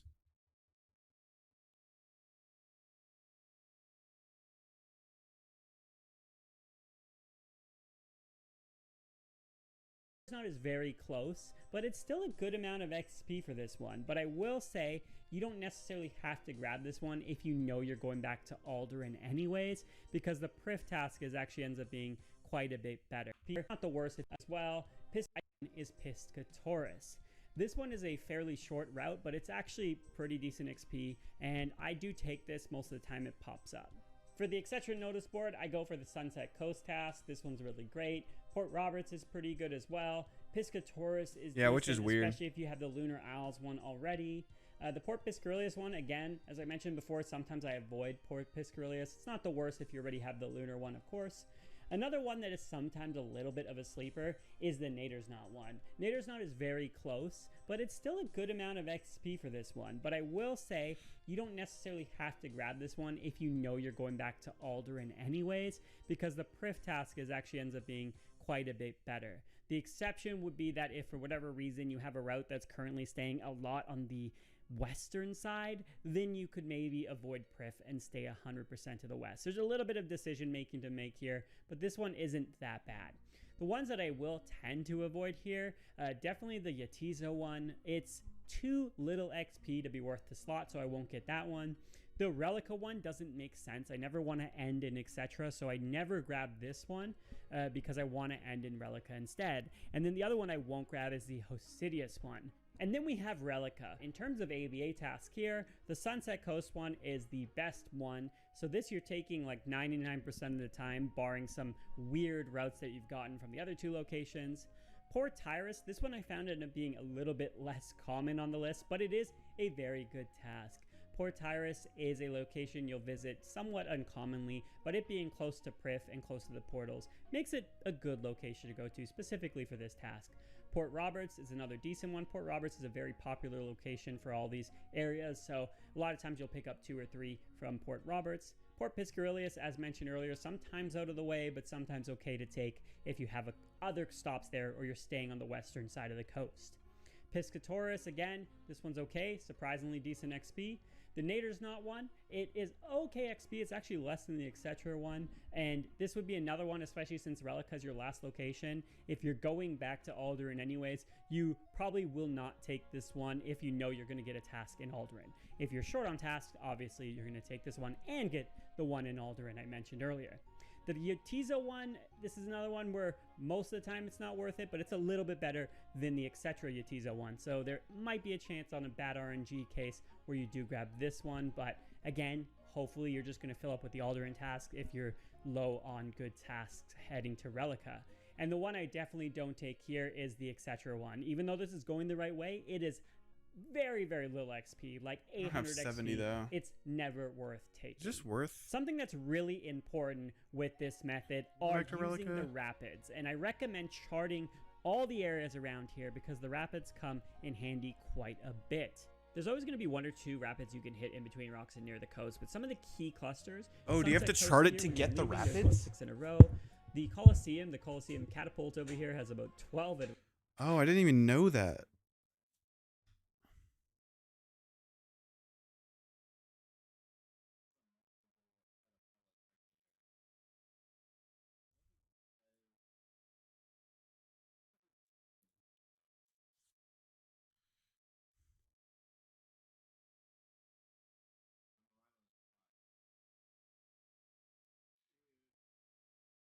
cycle like this, you're just picking out, and when you go back on the boat, but then it'll allow you to more easily rotate the boat before disembarking, and when you go back on the boat, you can start the boat right away by setting the sails. I don't do this because I find it a little too inconsistent, but definitely give it a try. All right, enough about theory here. Let's show off a run or two. So I did pick up tasks already. So I went to all three of the boards. I went to Lunar Owl, etc., and Relica. And you only need to really go there once. And once you're in the cycle like this, you're just picking up tasks as you go. So I picked up tasks already. So I went to all three of the boards. I went to Lunar Owl, etc., and Relica. And you only need to really go there once. And once you're in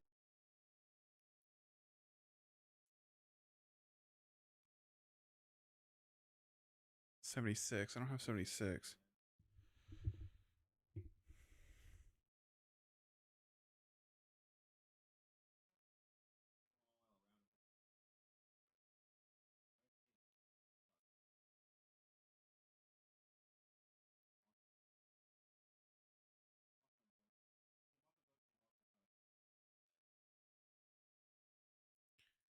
Let's go to Port Roberts.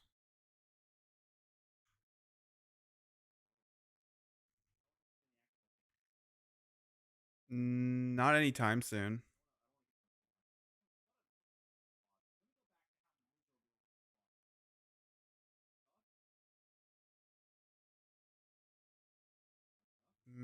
There's nothing good. I think it's once you get to 66, this becomes bad.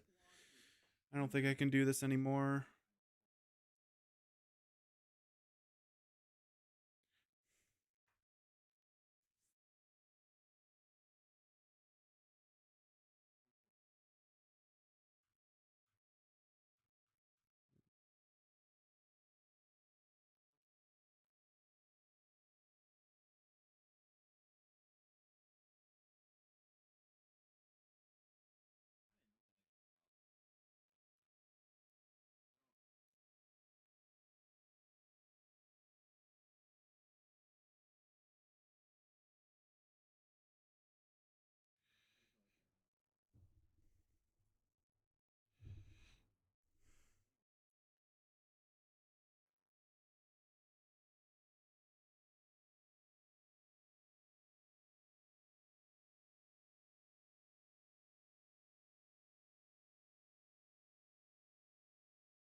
Do I still jog in the mornings? I never did.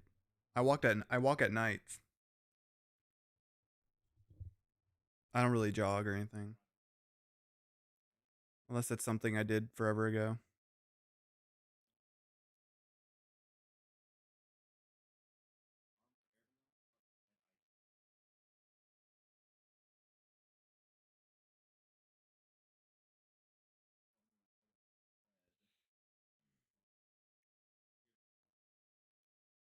Wait, let me go back to Relica. What was that Relica?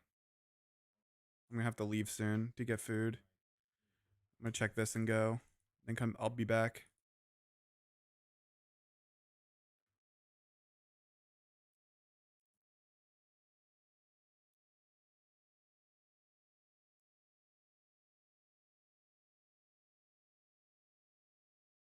Let me check this again.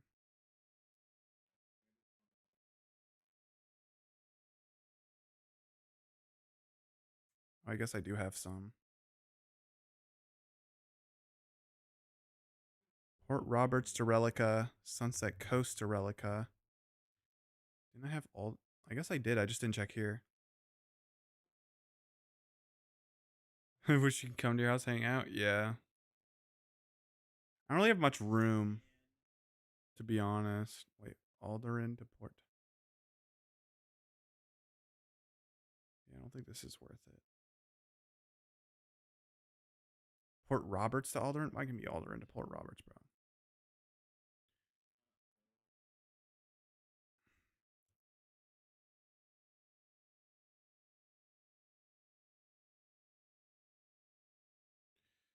This might not be worth doing.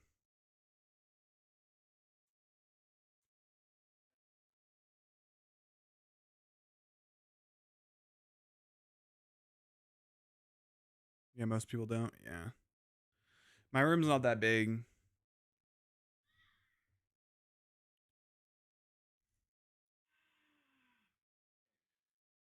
I only have 3 tasks.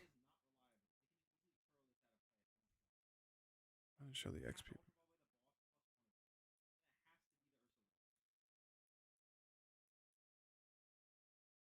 Sunset Coast. Yeah, I don't think this is worth doing anymore, unfortunately.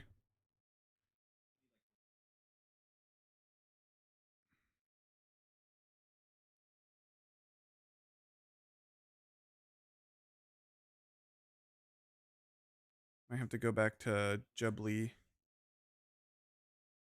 or like salvage or something. I'm actually gonna go to, can I?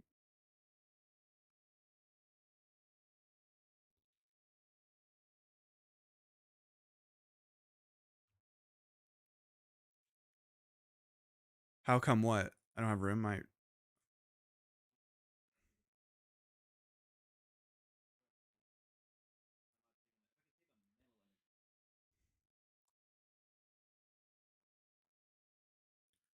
It's on my boat here. You can't get to level 99? What do you mean? What are you talking about? I can. I'm going to. Oh, how come I can't do this anymore? Oh, this specific method?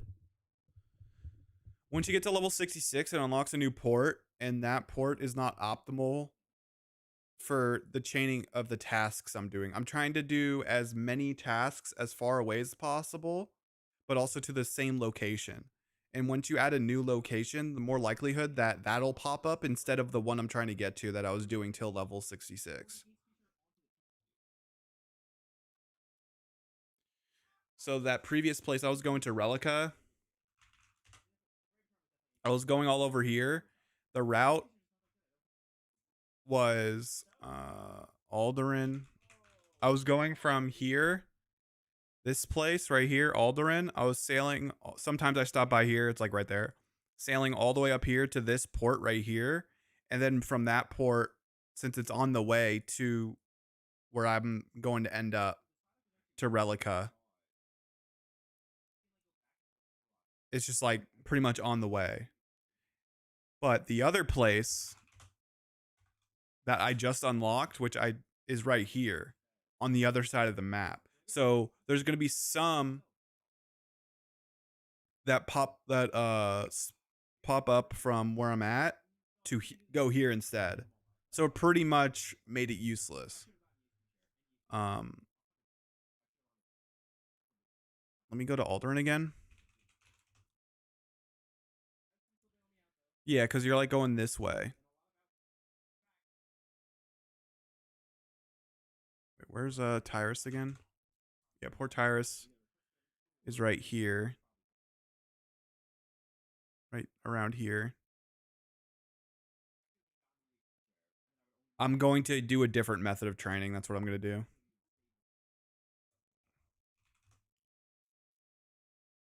Alderan. I'm going back to the old one I was doing. So I think it. Yeah, Port Tyrus is like right here.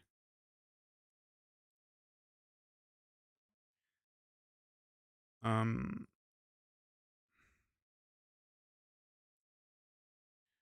guess what I could. I mean, it's not efficient. That's the problem. Yeah. So I'm probably gonna do what I did before. I'll have to set that up once I get back. I'll have a video. I'm gonna find a video for you to watch.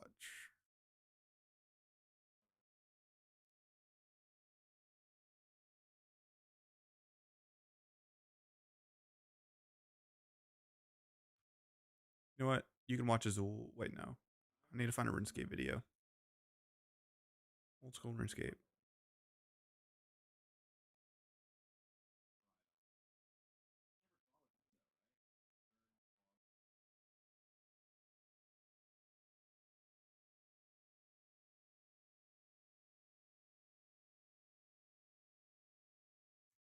How many rerolls are we allowing? Probably be asleep. Yeah, probably. I'll be back in like 20, 25 minutes. I don't know. How much should we allow, you think? Maybe like 3? I think 3's good. High settled. Hard. You really yell over two people to say that. The funny thing about this prop hunt is that we're about to solve one very low-level dispute very quickly, and it's that Walnut and I sound nothing alike. We sound the exact same. You're right. I'm gonna close my eyes. You both say something. Really? All right, Kevin, stop talking. All right, Kevin, stop talking. Extremely similar. Wow. Almost identical. Mainly identical. No fucking way the top comment on your post is some guy being like, make sure Frame doesn't cheat this time. And it's been like 3 years. So many people What are commented you that. talking about? I don't remember that. This is your chance to clean your slate, my man. Clearly You should not. be happy, It is. dude. Absolutely is. Dude, I didn't even mean to do it. I don't think you should be able to play with us, to be honest. Dude, I have I'm your a little full concerned. address. You want to rethink your statement? I think Frame should be allowed to play, guys. He's That's a what great I guy. think. Hillary That's what I is- thought. Balls hanging low while I pop a bottle off of your chain swinging, clang clang, and it costs a lot. Bitch, I'm always at the guala, yeah, and you are not badass beat. Keep on going till you hit the spot. Whoa, I'm a big bag hunter with the bow. She got a big bed, number drop it low. Mama called me and she happy with the grow. I'm not gonna leave the bounds. Don't worry. Who is that directed at? Hey, little mama, yeah, you heard about me. I'ma pop you like a pea, yeah, at a mommy. Yeah, it feels so hot like I'm chilling on the beach. Yeah, baby in the sun like the Teletubbies. Balls hanging low while I pop a bottle off of your chain swinging, clang clang, and it costs a lot. Bitch, I'm always at the guala, yeah, and you are not badass beat. Keep on going till you hit the spot. Whoa, I'm a big bag hunter with the bow. She got a big bed, number drop it low. Mama called me and she happy with the grow. Never ever fall for a thotty, that's an oath.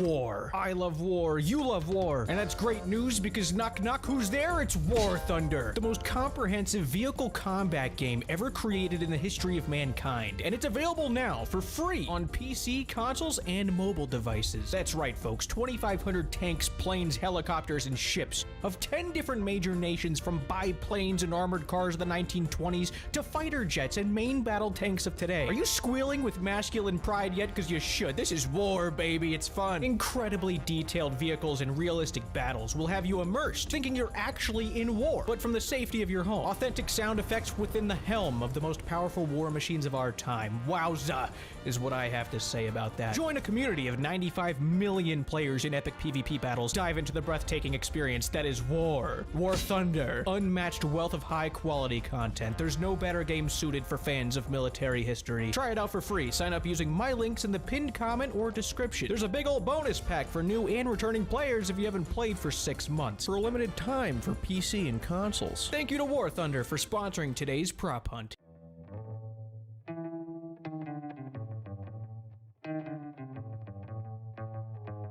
Alright. Ooh, a cape! I'm randomizing.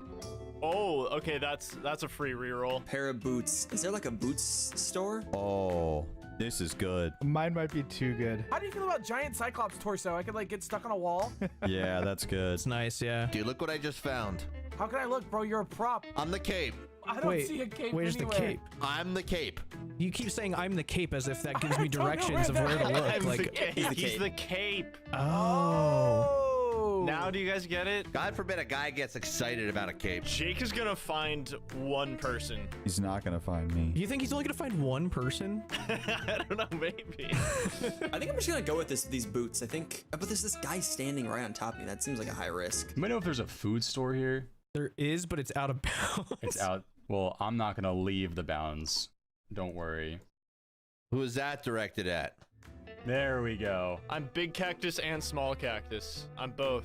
Wow. Beautiful. I feel like Jake would fall for that, bro. He's a little idiot, Yeah, right? yeah. Oh my god, I can rotate that. Oh my Wait, god. Mirror, go back to where you were. That was a good spot. You think so? Yeah, that's great. This game's really easy. It is. Yeah. Let's have this be the hardest area, so like Jake just looks like the worst. That's a great idea, okay? Did you just compliment me, big ass?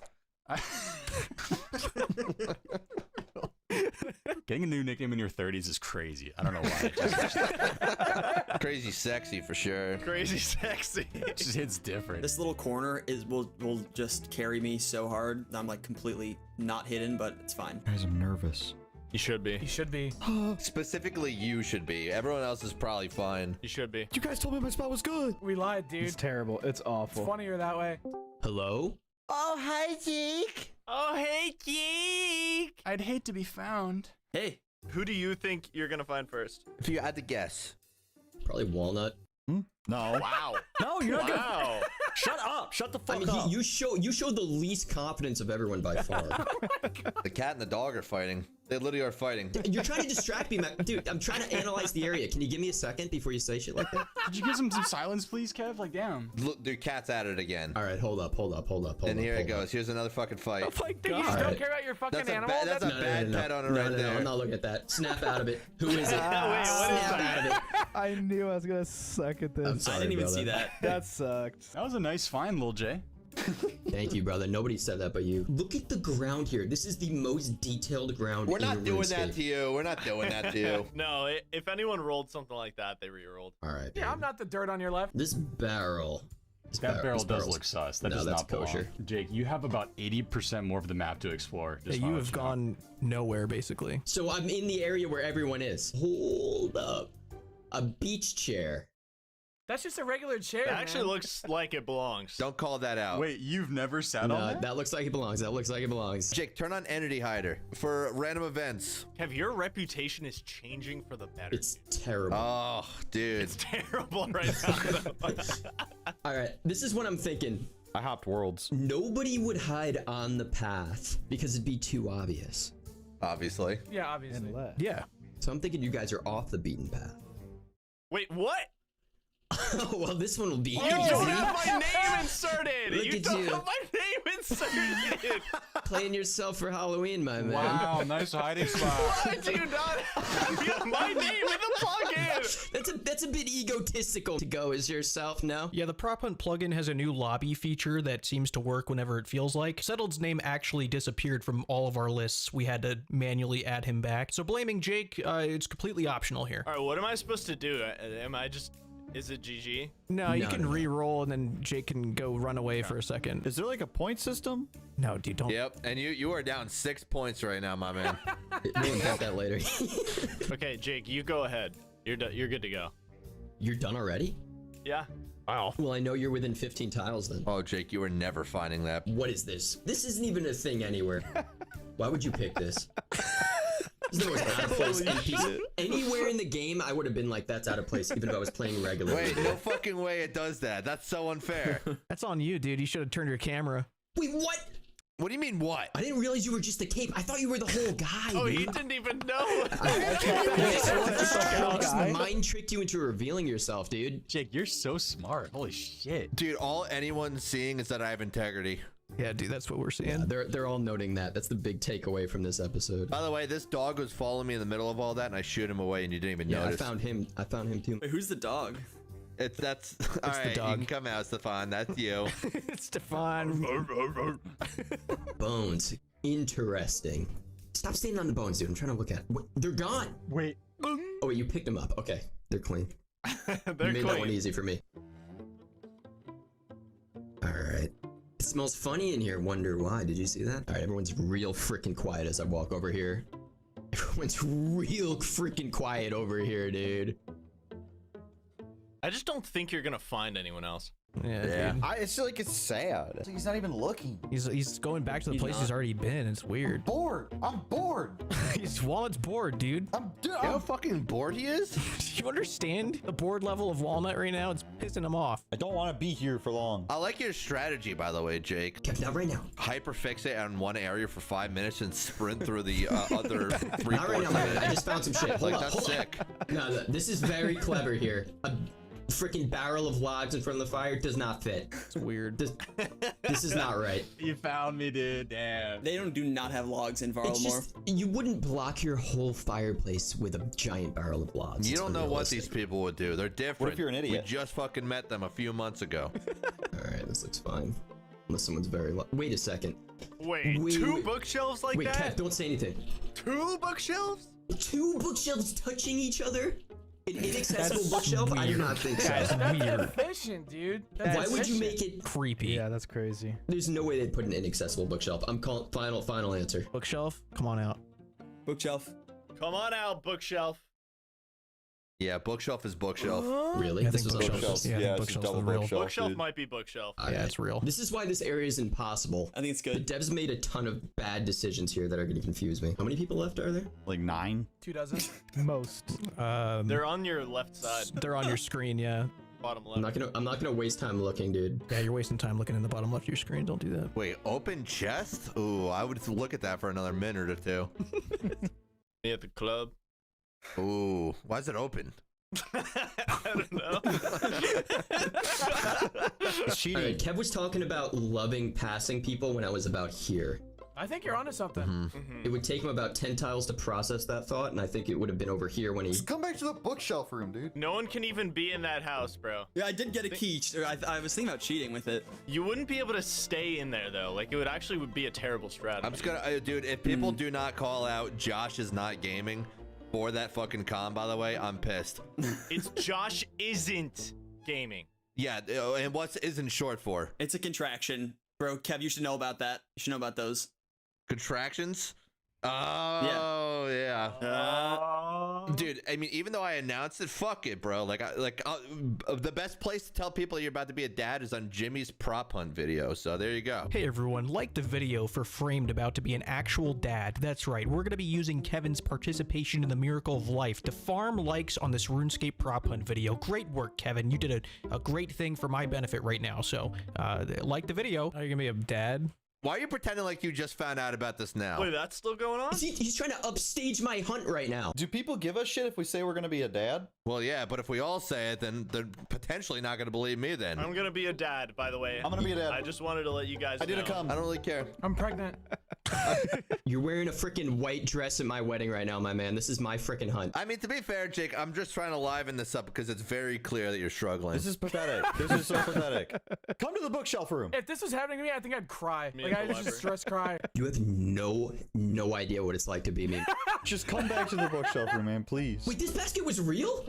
Yes, what do you mean? I thought that was fun. That was a joke? That was a good one. Very real basket.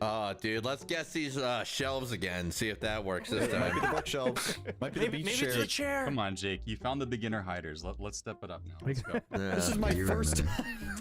I'm staring at the room. Still hasn't found me. I'm looking at every object in the room. Just give me a Dude, second. it has been Silence. 13 minutes, Dude, Jake.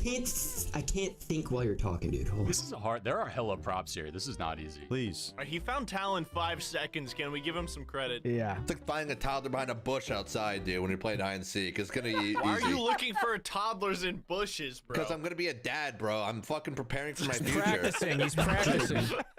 Walnut was begging you to go into the bookshelf room for a reason, dude. Yeah, and then everyone got mad at me as soon as I went in there. No one's mad at you. I need to get out to save Nobody's my mad. That was just Nobody is framed. feeling anger at you. Not even one. I was not mad. I haven't been mad once. You mistook me and framed. Give me your top 500 species of ants, all right?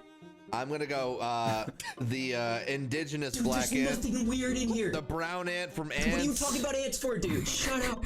There's the blue ant from that's from not Toy Story, it's Pixar. Give us your top 5 toddlers. Top 5 toddlers. Bookshelves look weird. You guys better do this for every single person. They're not gonna talk when it's my turn. How about the baddie from Ant's Life, bro? Like, would you? From Ant's Life? Let me look her up. Dude, no, I'm done with this room. If someone's hiding in this room, good job. Can you come back to the bookshelf room?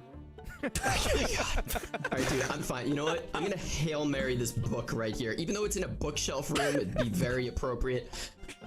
You think the book? I don't know. Dude, there's nothing wrong with this room. It's fine. Really? To be fair, All right. it's a very... So do you often like to stare at yourself while you read, Jake? It's just in storage. It's literally just in All right, storage. it's the mirror. Point. It's the mirror. No fucking way you were that oblivious to what just happened. I can't wait for you to go. Please, Kevin's going next time. He has no idea what it's like in frickin' Barlymore, dude. It's the most detailed place. It's new content. It's not like the other shit we've done. And I still have 2 minutes left. God, there's no way. All right, you're not over here. Oh. Hold up. Chains, floating chains, maybe? No. Crowd goes silent. All right. All right. Who was that? That was pretty good. That was pretty good. Yo, am I heating up? I thought changing the storeroom, I thought that was the play. And now, Spot, which one of these do you like the most out of the Bugs Life crew? Let me take a look. Kev, I need you to keep the bits to the game because there's no way I'm popping up Bugs Life pictures to make this shit relevant. Dude, these are obscure bits. Where's the sexy ant princess?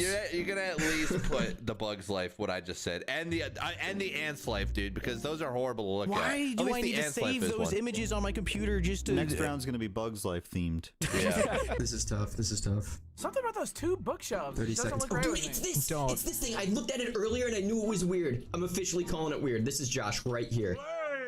Show yourself, Josh. That's just a leak from the stove. If you keep walking on this path, you might see me somewhere. You could find me, dude. It's this thing right here. Spigot fountain. Ooh. That looks like it belongs, Jake. No, no one would have that indoors, my man. I am on your screen, No, they but would. that's not me. Water source icon on the map, bro. Based on the animation, they would. Actually, you're right. There's a water source icon on the map. That's a good point. It's fucking stumped right now. Dude, he is so stumped. Jake, are you stumped right now? That's crazy. Bro, Jake, you are so stumped. You're so stumped. You're so fucking stumped. You're stumped. He's stumped. He's tree stumped. Dude. Oh, what a find. That's insane. Jake, good Damn. work. Keen eye. If you put it on grass, it would have been better, but it was pretty good. You're not stumped. Given what's gonna happen with everyone else, I think people will be impressed with that round. Where were you settled? Go to the market south. All right, it's already too hard. Okay, don't be More specific. He's just going west right now. I didn't even know like where the market was, and I did that good. You did that good. You're this thing? Oh, dude, that is I'm getting crazy money right now. That's a good spot. That is nasty, bro. I looked right at it and I said they did that on purpose. They should add that to the game. It looked good there. I know. He boarded up one window, and that was it. I boarded up a window. Alright, Stefan, you're the freaking king, my man. This is why we're boys. For the bread stall. Ooh, dude, you're a little fish pie over here. That's the same. Almost. That's a veggie That's ball. crazy. That's the same hiding spot I had, and you win, I lose. Because you were a severed body. Yeah. You were floating in midair. Good try, guys. Good freaking try, but Yeah, you got them all. Well done, You Jake. found you got 'em everyone, all, man. dude. That's awesome. Pretty solid solid. work, you dude. Got us.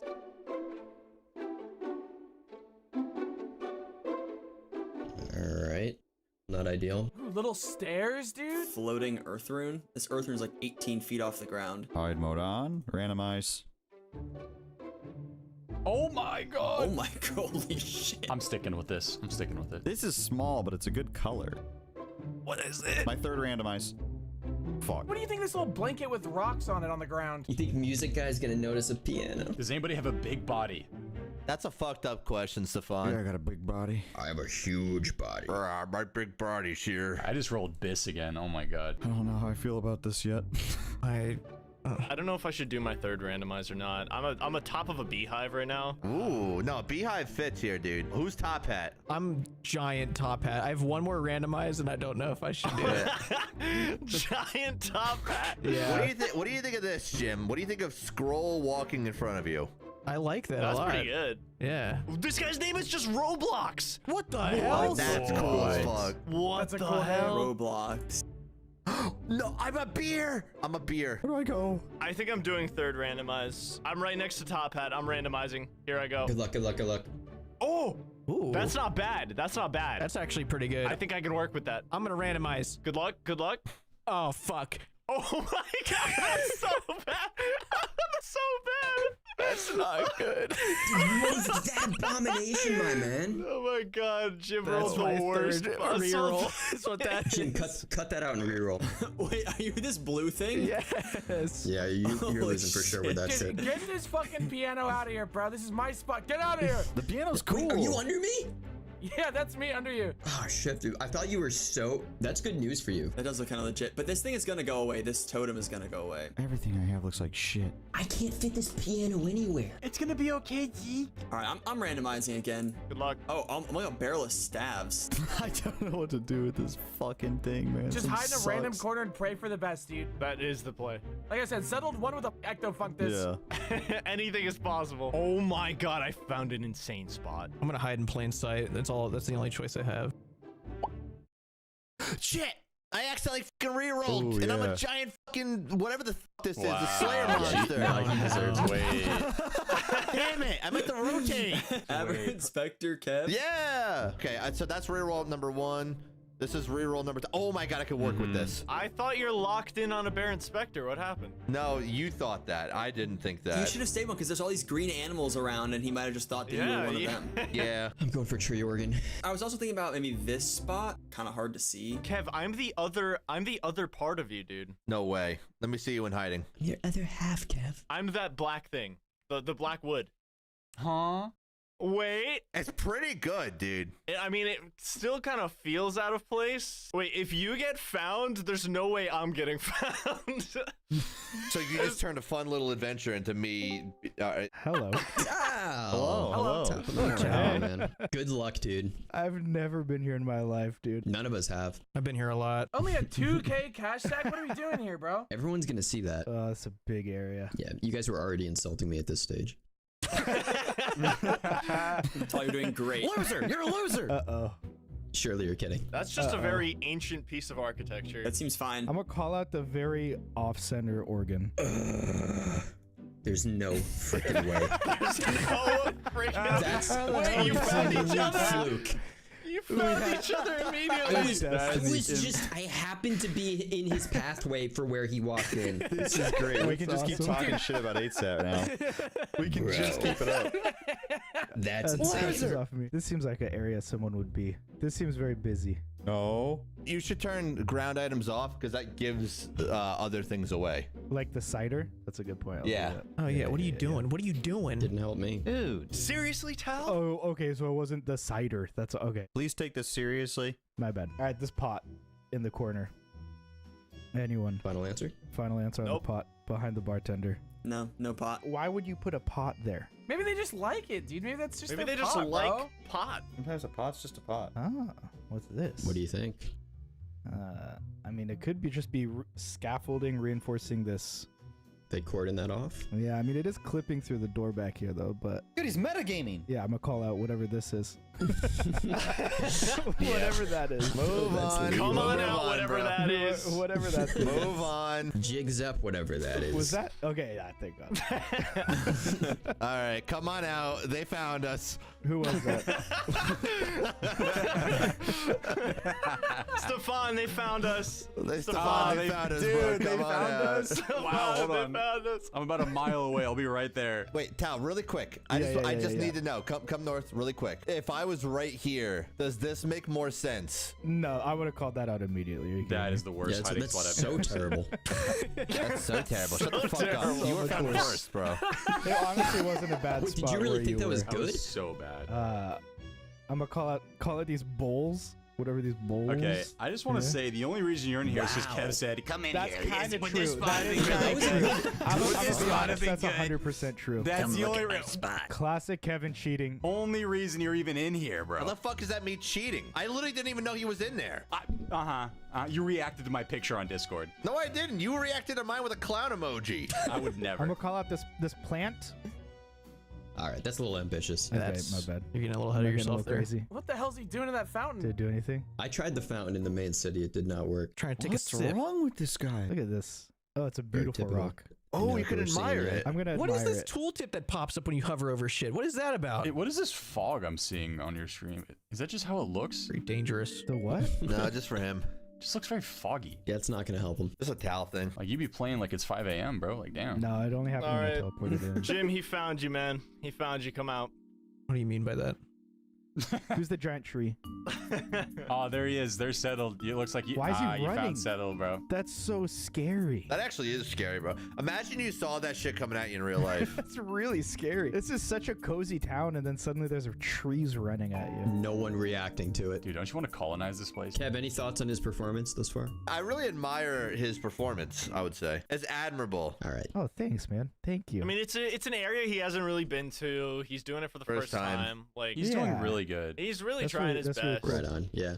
They're patronizing you, my man. Why do you have tooltips? What do you mean tooltips? Why does it say build totem site when you hover over it? Isn't that just what happens when you hover over? No, I don't have this that. Game? No. Okay, let's see. No, I don't have that either. Oh, mouse tooltips I've turned off now. Yeah, dude, Okay, you are sorry. you are cheating. I wasn't paying always. attention, dude.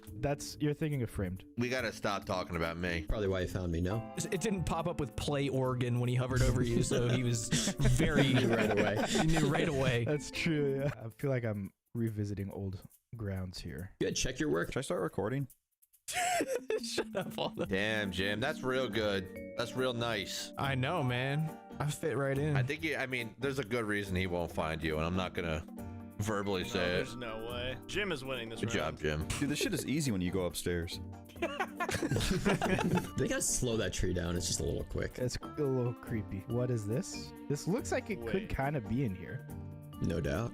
This Really? thing? You think? I don't know. I'm gonna call this whatever this is. It's a mangle. Mangle. Oh, a mangle. Something doesn't feel right in here, but I don't know why. Yeah, that's weird. Explain your thoughts. It's just a lot of things that I don't know what they are. You're doing so good, Tal. You're doing so good. I get these cushions. The cushions. All right, you know that those are real. In a sewing shop? Yeah, dude, you gotta. Yeah, they're real. It's right next to the mangle, dude. They look like dog beds, no? They actually go hard as a dog bed. No, yeah, it's those a little dog bed business. Wait, there's no log basket in front of that furnace. That's weird. Weird. What? Weird. We know that's normal. I haven't moved my mouse in 30 minutes. Wait. This. That's a weird thing. Okay, whatever this is. Really? Giant pillar. Damn. It's a memorial. What is So this you're place, literally gonna dude? disrespect the R.I.P. memorial. That's my You bad. found him. You found him. R.I.P. Ah, these trees keep throwing me off. Now you're getting how hard it is, brother. You're doing really well, though. Honestly, for new area, pretty good, Tal. Dude, I love the way you're doing this. You're definitely the best seeker so far. You're doing a nice job. There's something wrong with all of you. Why is my screen all pale? All right, whoever the fog is, come on out. What's your sense of urgency like, Tal? Very low. Yeah, where you at? Wait, are you allowed to run? Everyone gets real quiet when we're near someone. All right, Tal, I think you close your eyes for 10 seconds, and then Okay. everybody who's left has to move in closer to the center of the boundary. Oh, it's like a battle royale. I don't like that idea at all, actually, personally. Everything here looks like it could be The imp. fake. The imp. Oh, I caught it. Nice. Nice, good stuff. What is that? See, like this looks insane, Sure. but is it like legit insane? Damn. What do you think, Tal? I'm gonna call this random cyan blue thing. Wow, brave. Shut up. Really? Shut Wow. up. That was really bold. Very brave. The only thing that has like an unnatural color in the natural forest, Dude, and That you're, did and you're look like unsure. it belonged. I I'm would not have gonna lie. perfectly. And you're unsure about it. Got I would it. have fully accepted that being here. You need to be more skeptical in life. Stop trusting things. I'm not gonna see any hints, but I just saw a runner. We can run, right?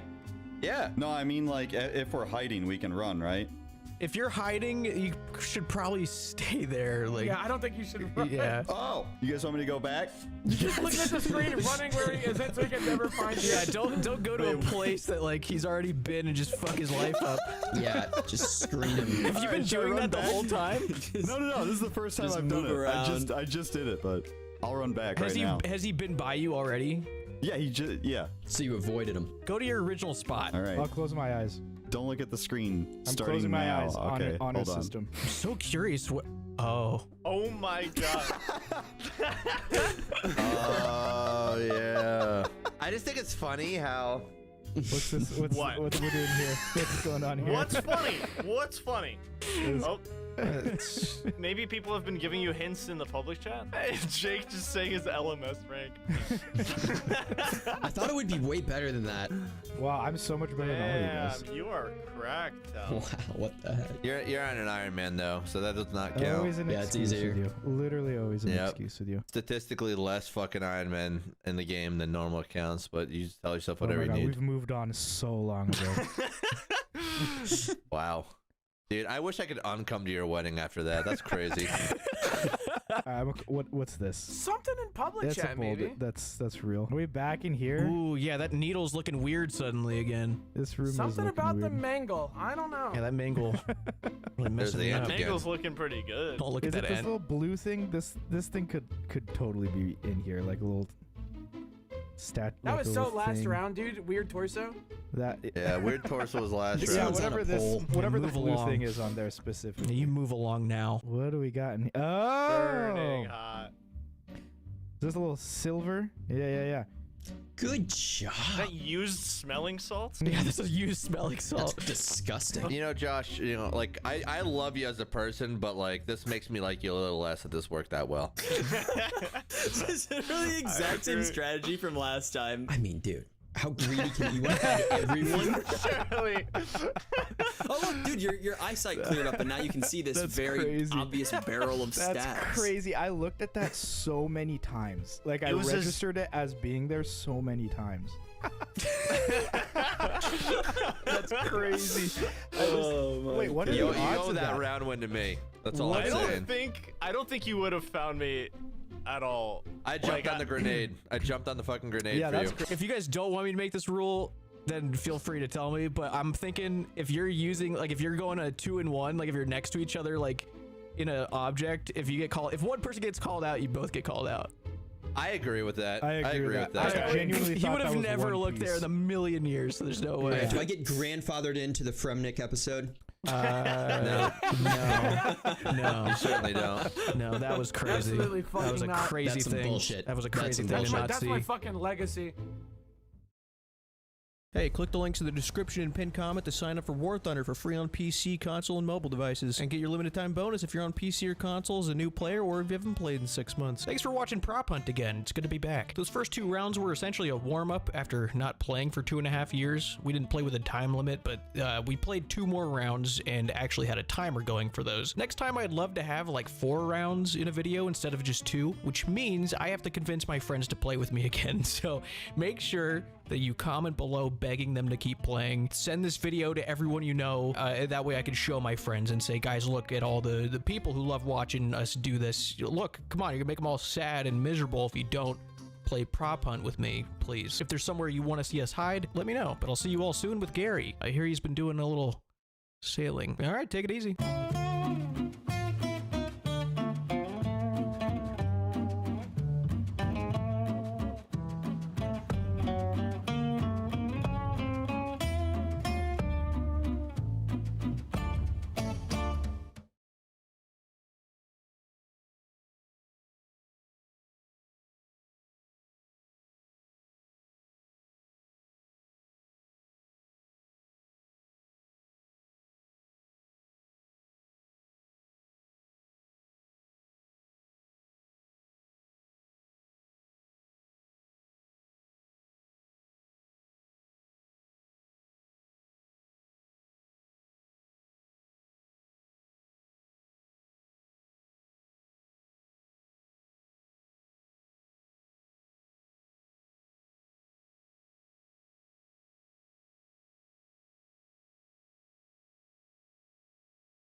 Litten, but by worry seeding, Brendan has given himself one chance to win.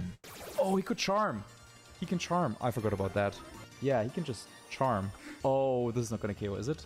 Oh, wait. With the Palm Puff? No, it should. It should. By worry seeding Gligar, Brendan can now charm it, and that gives Porygon a chance to switch in. If it lives, Litten can start cycling Intimidate. Dual Wing Beat does nothing, but Marcus follows up with Pollen Puff and grabs the KO and the game. Both these games have been wild. In game 1, Brendan narrowly got the victory thanks to some good rolls. In game 2, Marcus made a bit of a mistake early, but was able to find the benefit and reposition for a good win thanks to getting rid of Eviolite. What is going to happen in the final game of the set? Game 3 opens with Marcus's Gothita Porygon against Brendan's Porygon and Litten, and Marcus knows his game plan. Last time, he won thanks to removing Porygon's Eviolite. That's the same goal here. He's tricking the Porygon. The only question is how Brendan will react. The turn starts and it's immediate disaster. Oh no. Well, that's not good. Right, there it goes.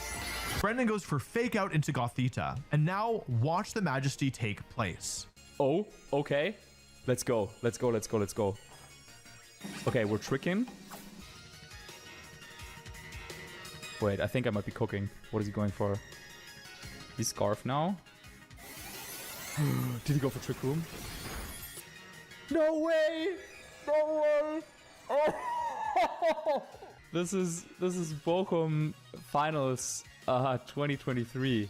That's actually insane. See, back in 2023, Marcus made it to the finals of the Bochum Regionals, where he faced down a hard Trick Room team, and he had a Gothitelle on his team. But there, it wasn't Gothitelle who was tricking the Trick Room, it was Goldango. In the final game, Marcus tricked his Choice Specs onto Indeedee, who promptly used Trick Room. And with Gothitelle on the field, Indeedee was forced to stay in and click Trick Room over and over again, a situation which instantly won him the game on the spot, leaving him free to focus down the other slot while Indeedee pitifully swapped the dimensions over and over again. That's the exact same situation we have here. Brendan's poor Porygon is without an Eviolite and forced to keep spamming Trick Room, and while he does his best to pivot in and out to mitigate damage, it's just not enough. By the time Gothita goes down, Marcus has done way too much damage, and Brendan is forced to forfeit. Let's go. Oh my god. Wow. I can't believe that. Oh, and that's why we got Gothita on the team. That's why we have Gothita on the team. With that statement win, Marcus puts himself at 2 wins and 0 losses. The standings now look like this. In both groups, the players who have lost twice are mathematically eliminated. That said, their matches still matter. First and foremost, to potentially play Spoiler, and more importantly, for Pride. I'm just gonna try and get a win, just one. Just one win is all I want now. So let's see if Joey can block Lorcy's path to playoffs. Lorcy mentioned that he's scared to play Joey, but Joey is nothing but excited to play his friend. Lorcy as well as a longtime friend, one of the first people I knew. So I'm excited to play all of them, and hopefully I can come out in the top 2. That way I can go further in this tournament, but we'll see what ends up happening here. Both players know exactly what their game plan is. We're just gonna go spam redirection and big damage moves. Just a little bit. Lorcy's going to be relying on Fungus, but Joey has had his fill of Fungus by this point, and he's got a plan. I'm going to try and play around Spore the best of my abilities, because I assume if I lead these two, they'll Terra, right? So I can trick Fungus, protect, and then have you come in later to Rage Powder when it Terra Water, so it actually has to follow me. And then from there, what can win the game? And I have to have Poniard in the back. Okay, let's see how it goes. We're gonna try it. Joey's trick strategy pays off in spades in game 1, when he's able to lock Fungus into Spore and then pivot into Poltergeist. Lorcy may get Quiver Dances up, but Joey shows off his favorite Pokemon by cursing through the Protect, putting it on a very harsh timer. With 2 of Lorcy's Pokemon severely hampered, he has to change modes and is able to get a Swords Dance up on Corphish next to Elekid. Now Lorcy's got a strong Corphish, but with one problem. It's slower than both of Joey's Pokemon. Lorcy does have a solution, Electroweb. He goes for Electroweb and sees Porygon wake up? So faster. I don't know if I speak tears. Remember, Lorcy, this is fast Porygon. Porygon blows back Corphish before it can use its boost, and the now Defiant boosted Poniard does a huge chunk to Elekid, effectively ending the game. A few attacks later, Joey picks up the game 1 win. For game 2, the players stick to the same leads and the same plans. After a bit more trickery, Joey sees a chance to finally pull off the strategy he's been angling for this entire time. He tricks Cutiefly, stealing its Eviolite. Yeah, so I get the Eviolite, which is nice. It means I'm very, very, very bulky. And again, I have double Eviolite now, so I have double restricted. Finally, Joey's turned this from Reg G into Reg I. He's got double restricted Pokemon. Unfortunately for Joey, both his restricted Pokemon are asleep, and Lorcy's already got 2 Quiver Dances. Once again, Joey's betting on sleep turns, and his Gligar does wake up, but it's on the exact wrong turn. All right, so they protect that turn, but if I hope I stay asleep this turn, right? Because if I stay asleep this turn, no. Why? That wasn't even a 3rd turn. Give me a full 3 turns. If Gligar had stayed asleep this turn, it could attack Cutiefly on the next turn, when it had already protected. As is, it has to go to sleep all over again. Lorcy's free to click Dazzling Gleam over and over, and brings out Elekid to shield it. Once again, Joey is begging for the right sleep turns. Elekid clicks Follow Me, Dazzling Gleam goes off, and you don't wake up. Let's go. I'm sorry. I'm so sorry. I'm so sorry. The 3 turn is crazy. When Gligar needs to sleep for 3 turns, he's an early riser. When he needs to get going, you can't get him out of bed. And game 2 goes to Lorcy. We're going to game 3. We've got exactly the same leads. And despite losing his whole team to it last game, Joey is not afraid of Cutiefly. Okay, hey, go. This is all right. That Mon's fake. Maybe I'm wrong, but I feel like that Mon's fake. It feels fake. Joey knows that Fungus is the real threat, but this time, Lorcy's ready for the play. He lets Fungus get tricked, but tears to Fairy immediately and reads Joey's Protect, sporing the other slot. Once again, this matches all Fungus. Joey does a phenomenal job of maneuvering around Spore via his Poltergeist and is already sleeping Porygon, but he takes some heavy damage in the process. Last time they crit me. Well, this time they crit me too. Let's go. Okay.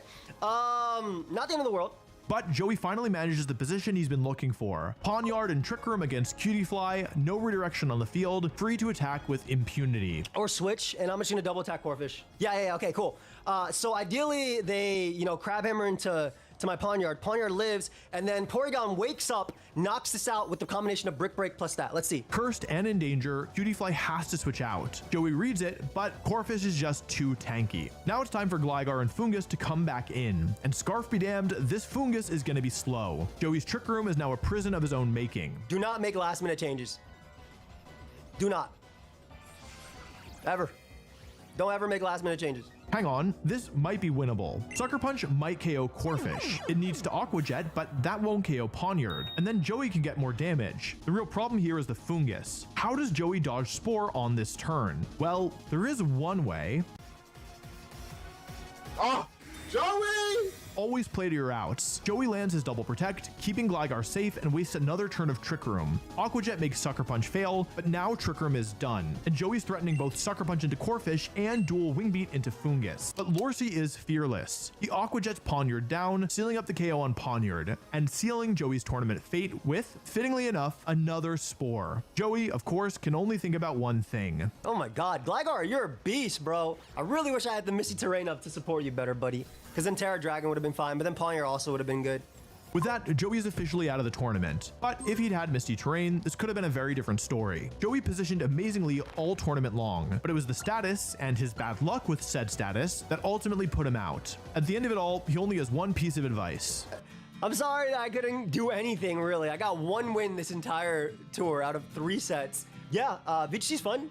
Definitely don't make changes last minute. I know I've been saying that the whole time, but I mean it. Look how good Misty Terrain would have been in every single one of these. Never fearing sleep, which most of these teams functioned on, sleep plus follow me, and then giving Pawniard free leeway, and even me able to go the coaching route with Raola, which I wasn't able to use at all, really, this entire time. But hope y'all enjoyed anyway. I'm sorry for my run. Thank you, Wolf, for inviting me, and that's it. Peace. Lorcy's moved up to 2 wins and 1 loss, meaning if Justin Karras wins, Lorcy is through to playoffs. But if Lou and Billa win, then Lorcy's in trouble. Here's the current game count. Because Lorcy went to game 3 in both of his wins, and he lost to Justin 2-0, his game record is the weakest, which would be the first tiebreaker. At the worst, if Billa and Lou win, they'd have 5 wins and 3 losses, which would guarantee both them and Justin through. For Lorcy to advance, he's got to root for his biggest rival, Justin. Unfortunately for Lorcy, Justin is up against his Kryptonite. So fun fact about Lou is she has an undefeated record against me. It was the 2017 London challenge that I won. She was like one of the only people to like really whoop my butt because she had a Lily Cole team. Barish, yeah, he's all right. I'm not worried about him. I'm really, really worried about Lou. So fun fact, the last time I played Justin was in a grassroots tour. Again, I mean, have you played him competitively before? Ooh, I don't think we played ever at like. I've only ever played him at grassroots, and it was one of the most like terrifying matches of my life. I'm not looking forward to repeating that best of 3 set. But Lou, you won. I actually forgot that part. Yeah, I did win. Yeah, I forgot about that actually. I just remember it being with the time zones. It was really late for me, and I was like really stressed and everything. And I was playing Justin Karras, and it was a big freaky moment. That was when you played. I had Torko Lilycole. Lilycole, but also Oricorio. Oricorio, correct. Yeah. Oh yeah, no, I did win that. Okay, yeah, okay, Justin. You're going down. I said that with some kind of confidence, right? If there's a single Pokemon that's defined this tournament so far, it might not be Gligar, it might not be Porygon, it's a different Pokemon on Justin's team. We're going for the Fungus. Fungus is the hard Trick Room counter. If Billa and Lou want to win, they need to get rid of the Mushroom, which is why Justin starts things off with Fungus immediately next to Scraggy, while Billa and Lou go Glimmet and Grookey. This is similar to the game against Lorcy, but there's one key difference here. Fungus doesn't have Protect. Okay. So we can just Meteor Beam the Fungus. Go Fake Out Meteor Beam? Are you gonna trade your Grookey? Turn 1? There's no way it's KOs, does it? I feel like it might. Oh no. It did. Yes, okay, Moongus is down. We don't have to worry about a Moongus. Why did we not do that in our game against Lorcy? Why? Well, Lorcy had Protect on his Fungus, so it made it a little bit trickier. Okay, fair, good. Good justification. You make me feel better, thank you. With that turn, Billa and Lou have just removed their biggest threat immediately and given their Glimmet a huge boost. Justin brings out Elekid to threaten an Electroweb and uses it to bait Glimmet into protecting, losing his Assault Vest in the process while Scraggy snarls. Now Bill is presented with a very difficult question. Do you know, okay, I don't know my effectiveness table, but Poison is not effective against Dark? It's a neutral? Or just it's Electro? I'm such a fraud. Don't tell anyone. Do you know? Why do you think I'm being quiet? It's effective. Okay, it's neutral. Never mind. I didn't say anything. You gotta play the casting game. Sometimes when your brain's having a fart, you wait until you see on the screen and then you say it. Okay. When you're not sure what's happening, you commit to nothing. Okay. With Glimmet having just protected, Justin's able to go for Electroweb now, but... Please, by some miracle, be faster. Like... I know Scraggy's not very fast. No, Woodhammer is gonna hurt, bro. Yikes. Billa and Lou double up into Scraggy, and Justin realizes he had a perfect defensive play available. Oh, I could have Terra Poisoned. But there's no time for that now. It's Ghastly time. At least Lou's a fan. This has got a sash as well, just bear that in mind. Well, the shiny's pretty. Extra cute points. This time, Electroweb does let Justin go first. He KOs Glimmet, but Billa and Lou have only one target, and a mechanical gripe to go with it. I feel like when you knock off a focus sash, you knock it off that you can't use it, right? Like, Ghastly, I'm happy for you and all, but like, come on. The mechanics there are a little interesting. But then again, if you knock off the Rocky Helmet, you take damage. Okay, I get it. With Grassy Terrain still active for one more turn, Justin knows he needs to protect to keep Ghastly safe. And he also knows that if Trick Room goes up, he's done for. Thing is, so do Billa and Lou.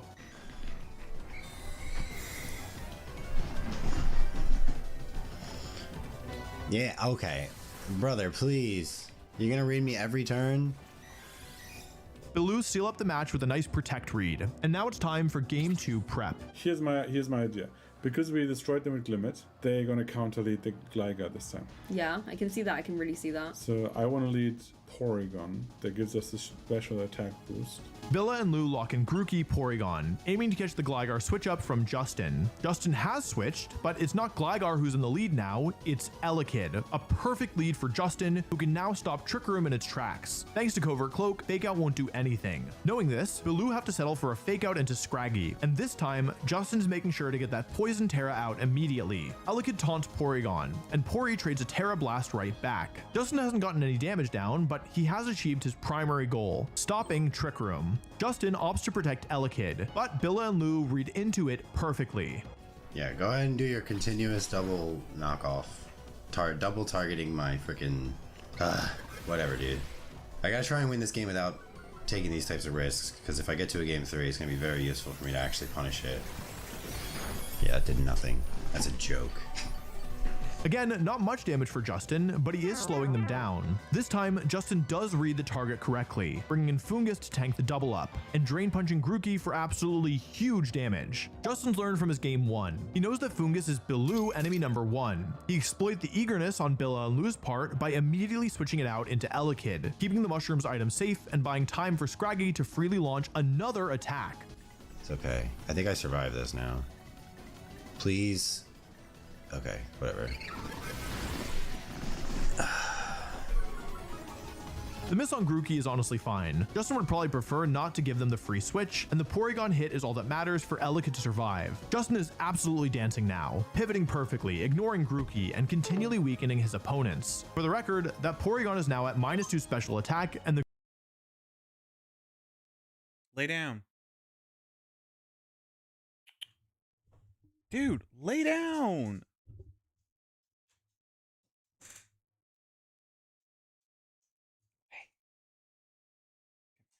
I'm sorry.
Stop it. Go lay down. The Grookey's at -1 attack. Good. There's just no damage to be done. And he's not done Good yet. doggo. He hard switches to Fungus again, reading the Grassy Glide. But that's not the most important switch of the turn. That would be on the other side. Yo, can I get something good? Limit? Yes. Let's go. That's annoying. Porygon comes in and gets an attack boost, which makes Justin feel safe, even knowing the mushroom extinction agenda on the other side. He calmly locks in Snarl and Spore. Snarl hits, and it's at this point that both sides remember a quirk of Terra Blast. Nice, there's the Grookey, so I'm definitely not going down to this Ice Beam unless he gets the, unless he had a boost. Oh no, it's an attack boost. No, isn't it? It's an attack boost, isn't it? No. Wait, this is physical now. Might be physical.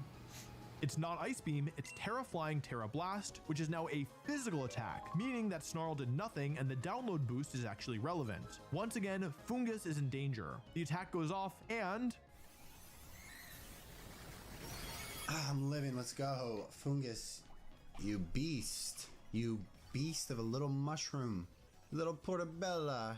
Spore goes into Porygon and Corphish is soon to follow. So it does a cool little dance on its way to bedtime. If the sleep turns work out for Justin, this should be curtains. But that's only if the sleep turns work out. For what feels like the first time all tournament, there's a first turn wake up. And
definitely more.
don't know. Why does it show me ones that I can't do? Oh, because it involves... I think they nerfed this. Yeah.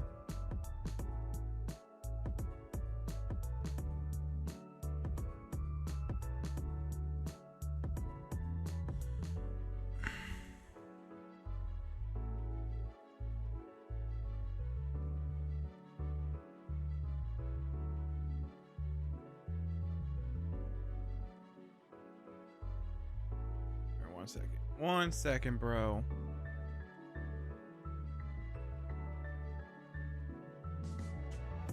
All right.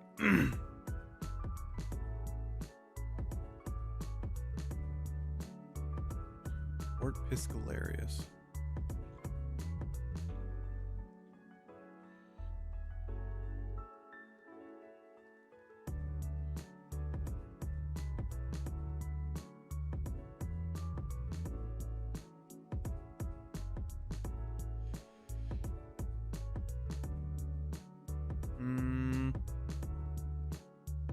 Where do I need to go? What can I do? I don't think I can do port stuff anymore. Check my shit again.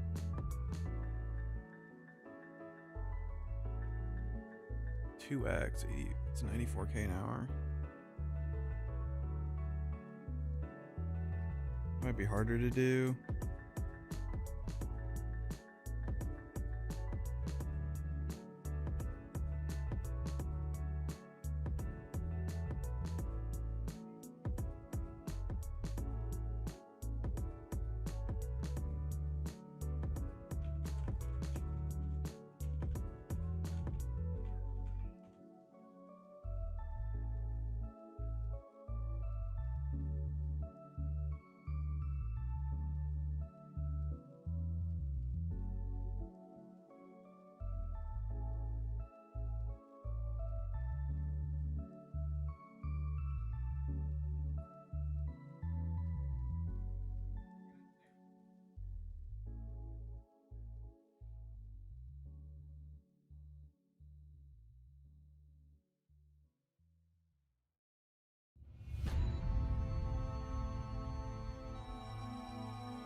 Below pest control.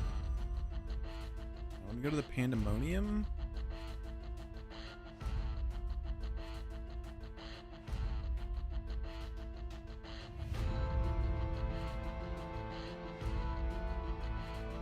What's up, Alec?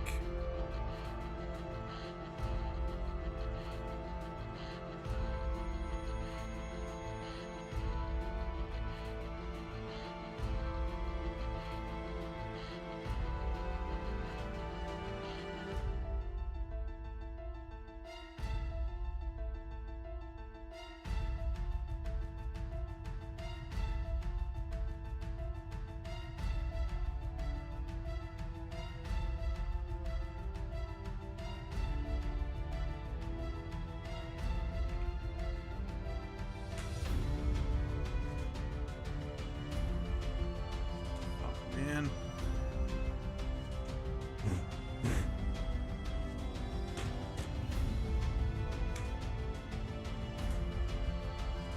I guess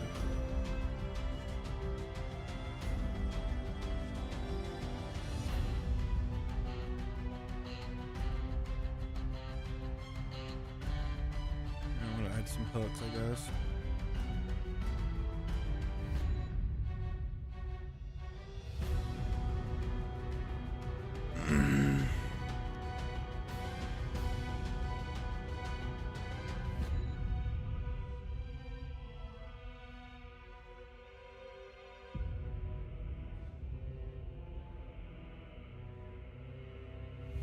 Camp 4 plank, nails, adamantite. Okay, so I have to go to G. We might try out salvaging just to...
Built adamant thing.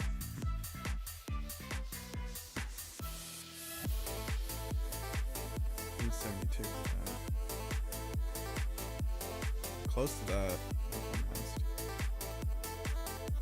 Okay. Crafting cake. Go.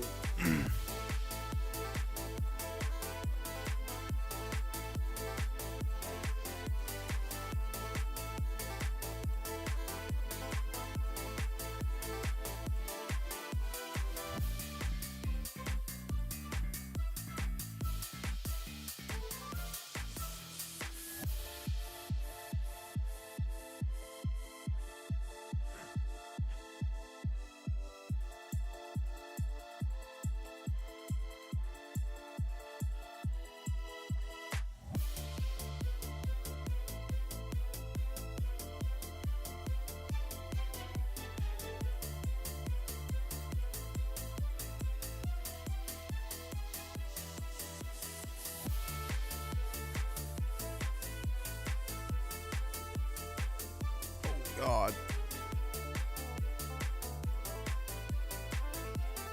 Is this worth building? Let me see what it does.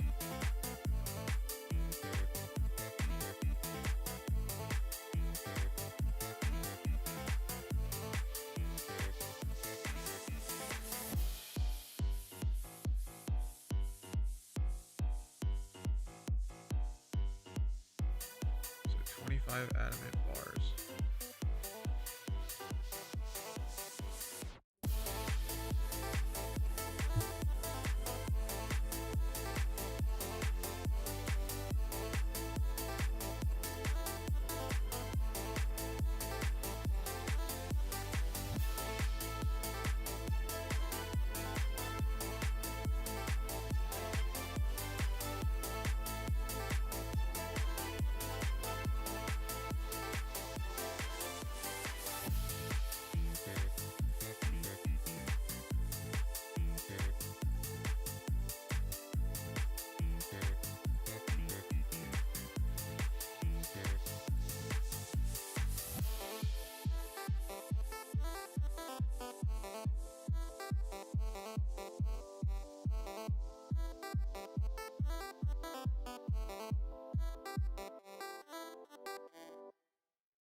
Okay, so I need this. Fuck.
Alright, how do you salvage? I have to build a salvaging station on my thing.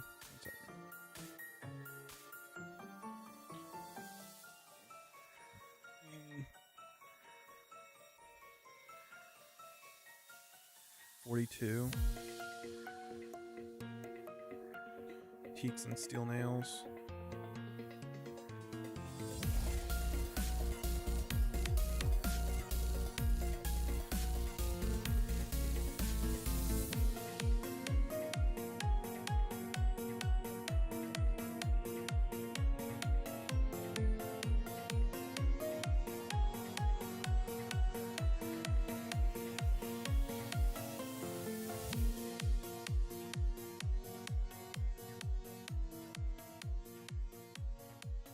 Actually, can I build another cargo hold? Cam 4 cargo.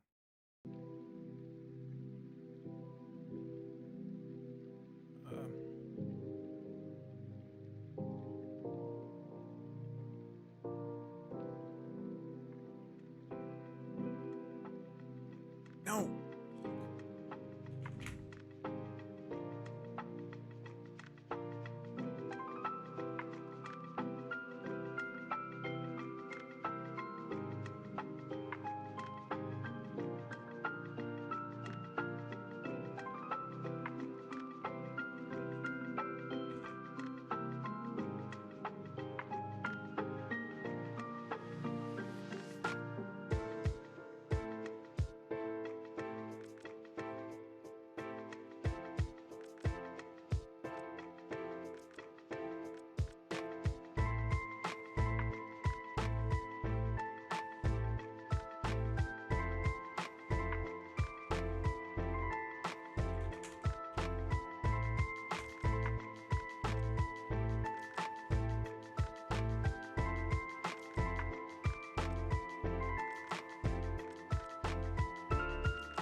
I need this ship. I need this ship, whatever amulet anyway.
Missing something?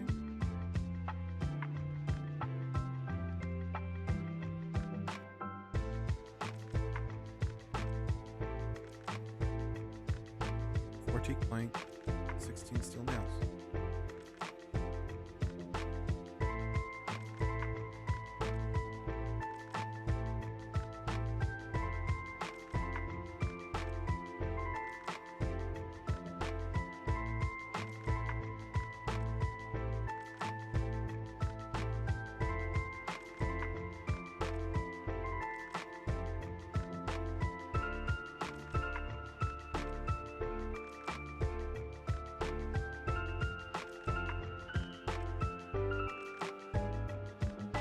Wait.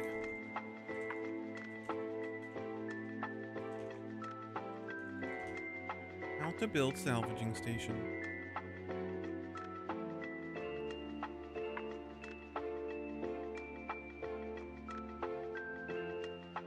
Oh, I have to find this.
Oh yeah, I don't really like this song now. It's just on this playlist.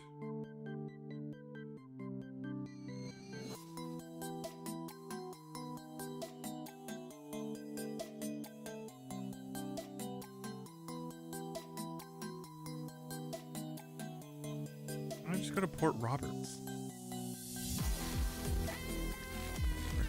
Already here.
Yo, Rocky, thanks for the raid, brother.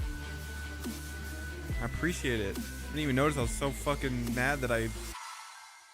Well, I wasn't mad. I was so sad that I had to bank all my stuff.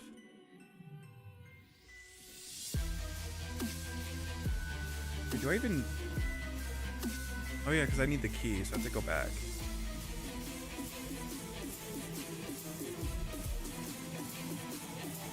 I have all my...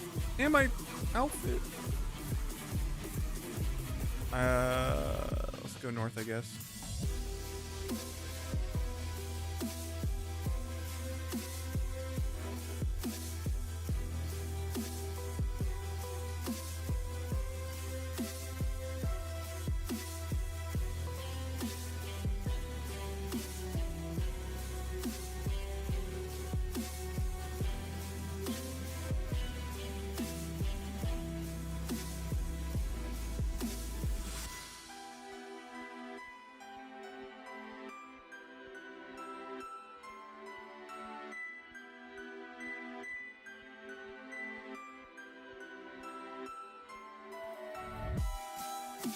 All right, let me see. We're getting the salvaging thing. I was doing, what was I doing? Oh, I was doing port tasks earlier till 66, and then they became trash because I unlocked Tyrus, and it kind of ruined the Aldurin thing I was doing for a little bit. I did Jubbly Jive, which I liked it. I actually like it a lot. It's just that it's not good enough XP for how intensive it is. And the port tasks were like 100k an hour. And Jubbly Jive's like 87, 88. I was getting 85 when I was doing it. But you have to do it like right every time. It's like 85 with the wood catcher.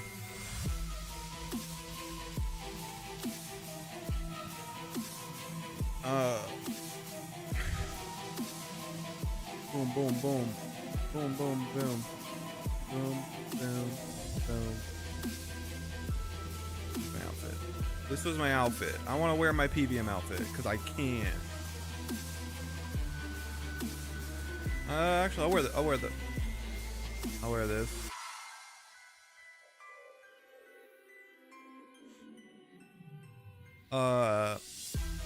Let me look. So I need. Oh, man. I need. What key was it again?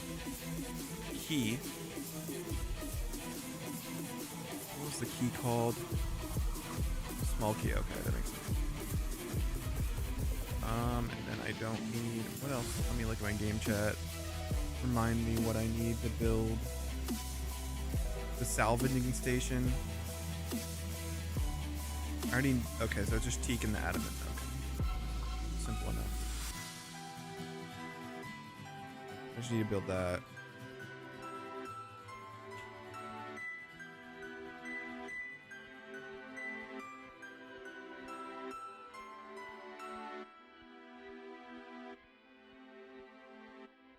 I already. Oh, steel nails. Steel nails. Let me get my rune pouch. Construction cape.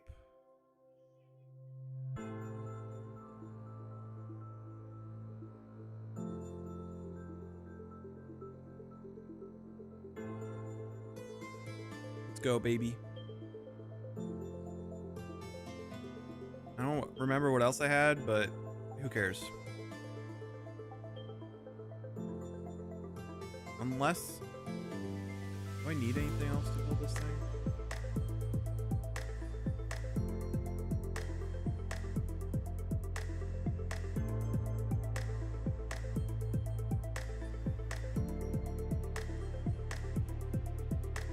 It's just an unlock chest. I don't need anything to unlock it.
To the salvaging station.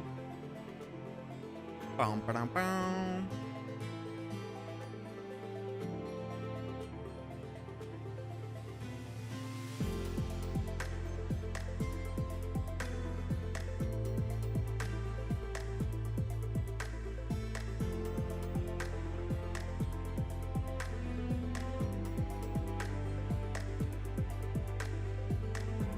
It's right here, right? Yep.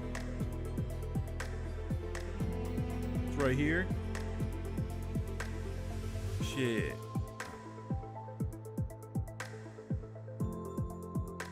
Chart. Wait, let me get back on my thing.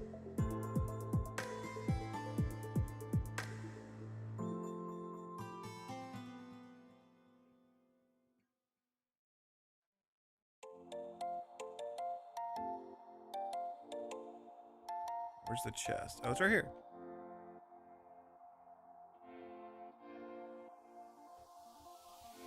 Hey. Upgrade my, yeah, still 66. All right.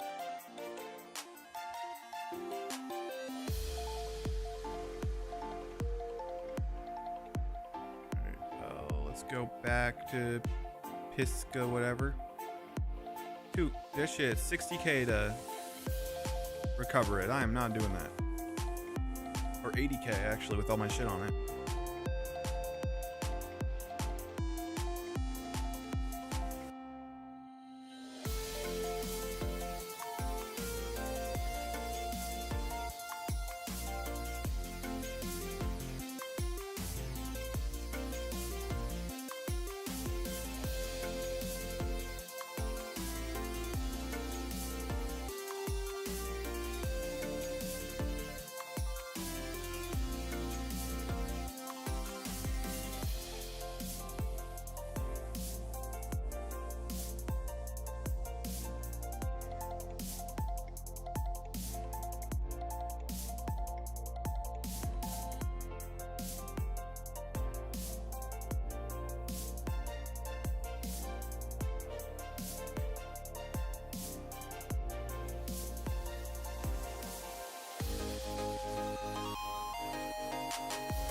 Gloria Kebbit fish. All right, bro.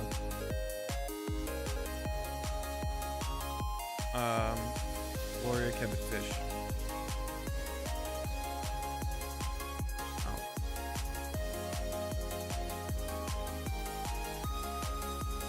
I have the plugin for it. I'm a dickhead.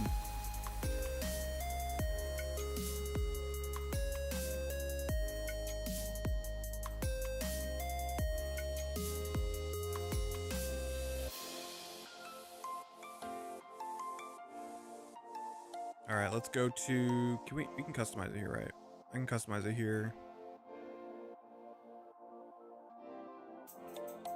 Wait.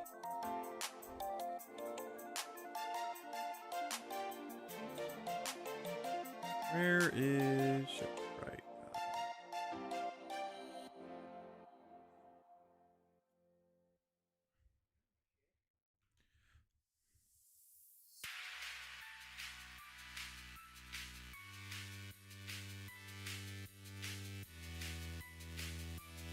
Oh wait, I build on there. I keep forgetting.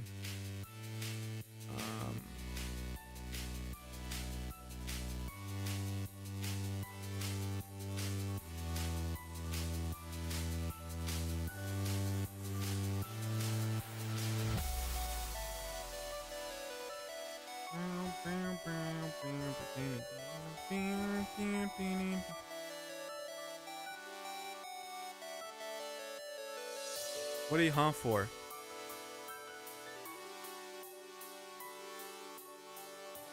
$11 minutes ago? How did my chat mess up? Like, I didn't see that.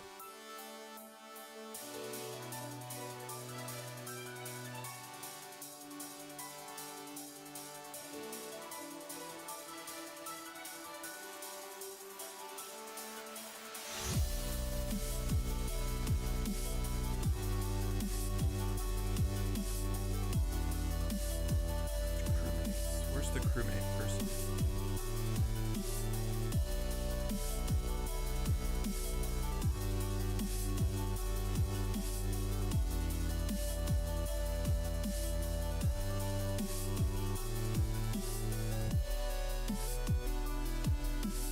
no money, bro.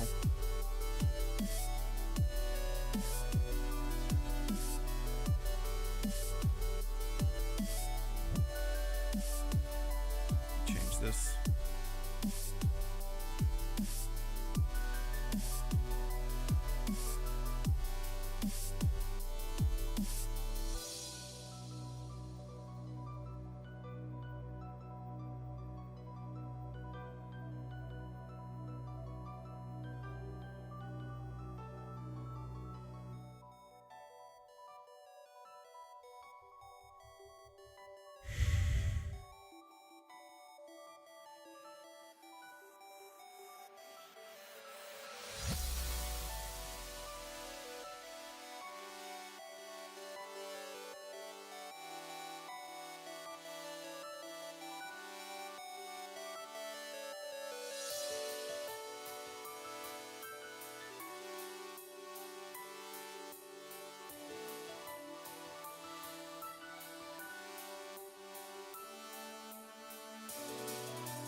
What else do I need? I need to go to the Pandemonium.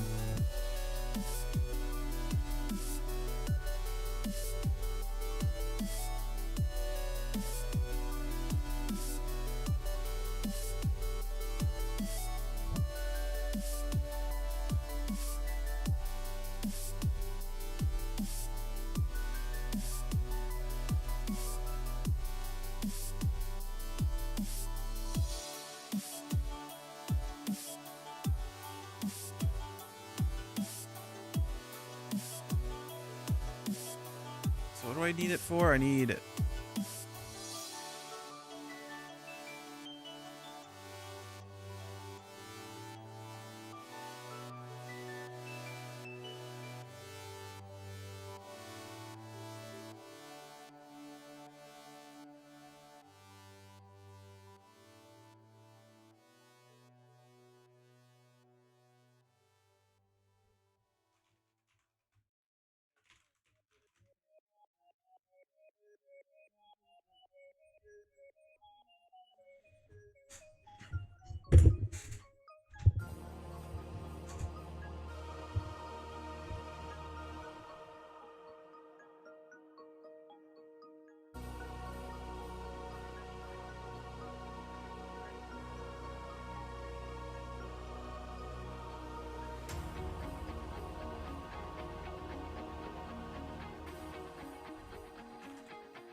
Adamant hook.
Wait, can I only use it?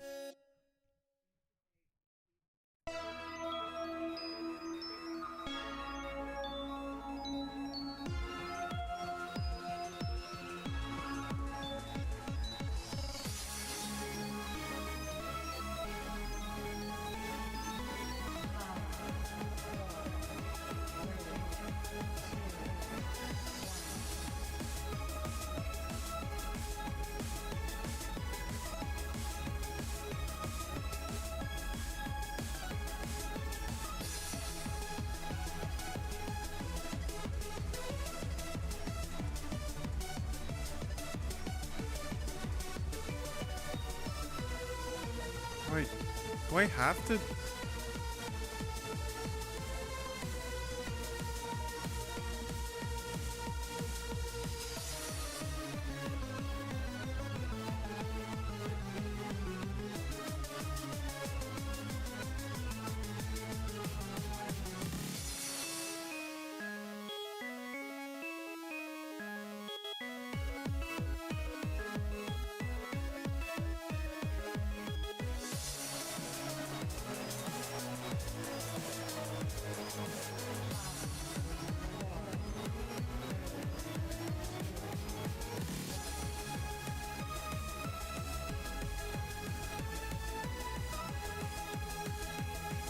Bro, what the fuck?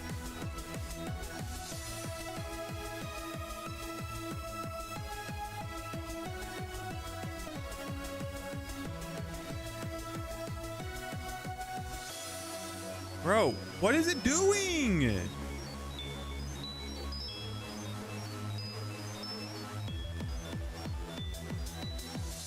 Oh my god. What is it doing?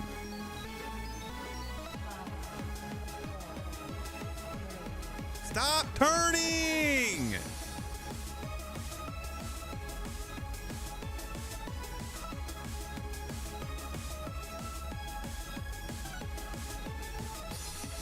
Brother.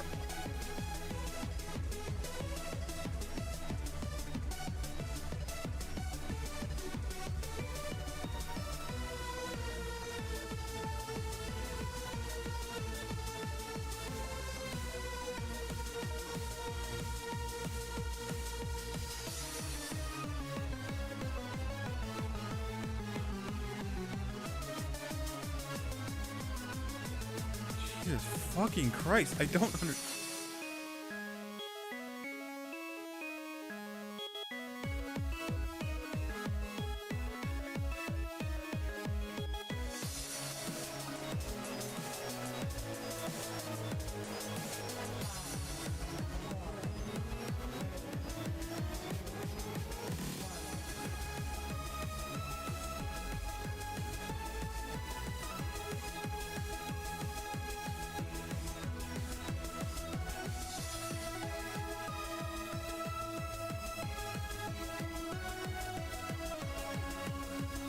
No fucking god damn it, dude.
I don't know what to do.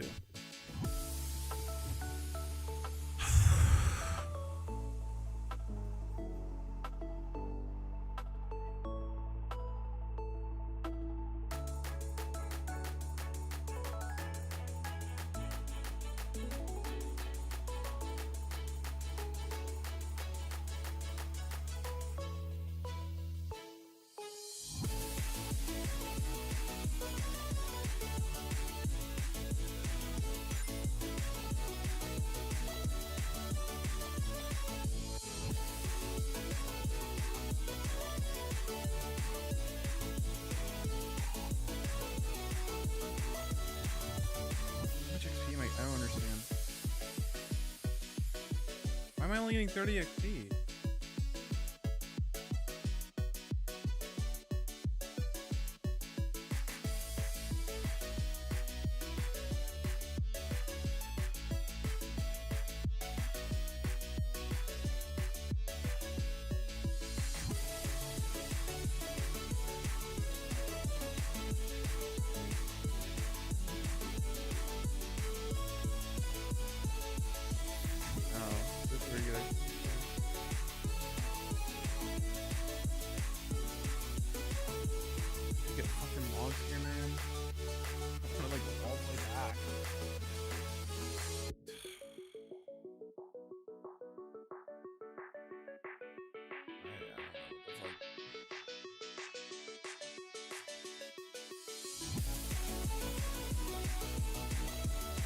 Okay, how do I do this? I don't understand.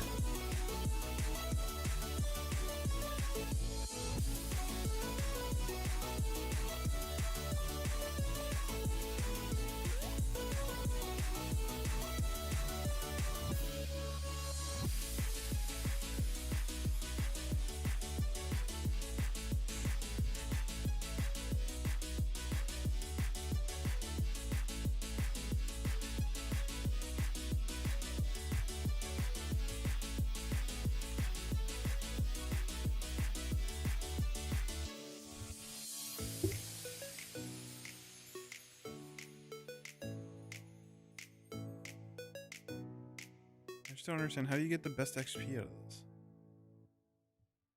It just doesn't make sense.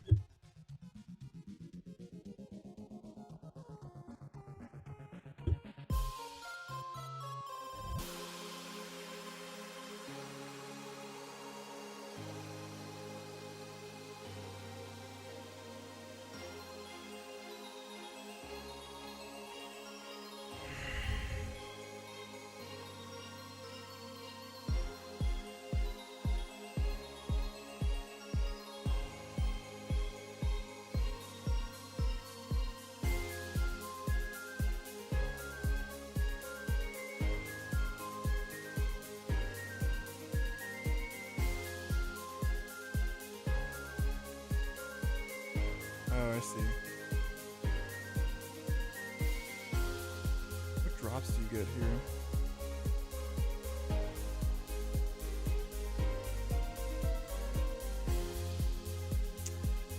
Don't get a fucking log.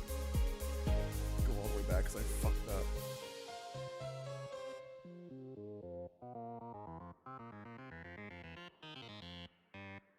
I'll just get this XP and fucking leave.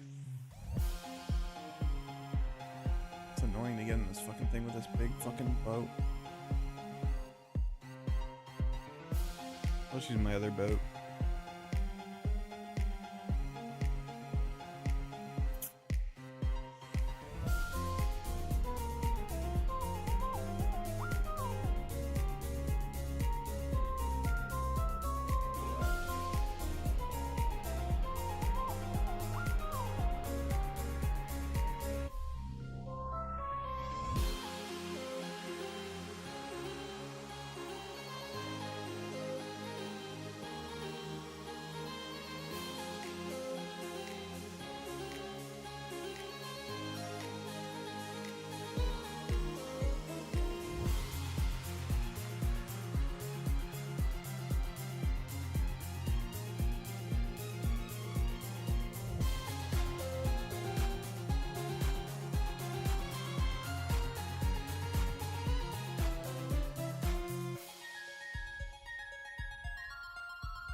I fucking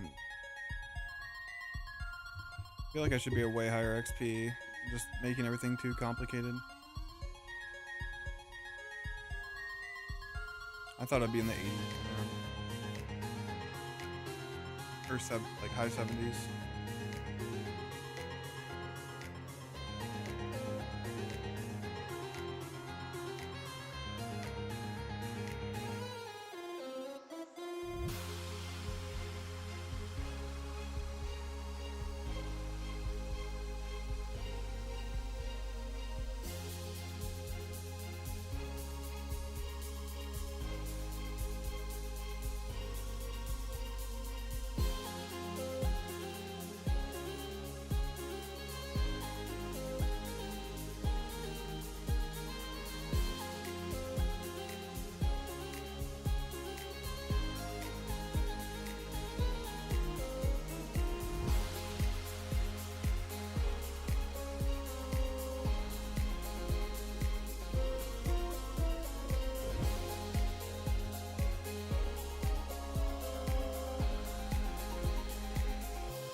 Wait, can I summon? Is there a ship right here? Fuck. Whatever.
What?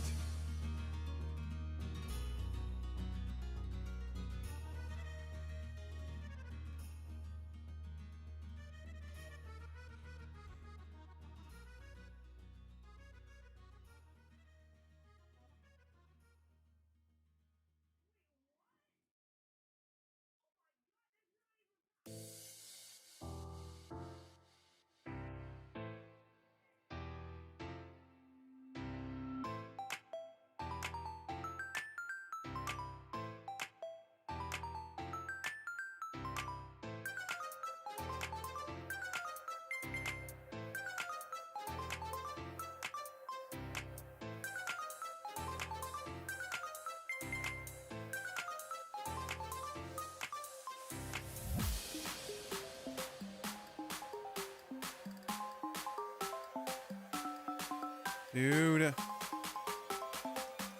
What do I...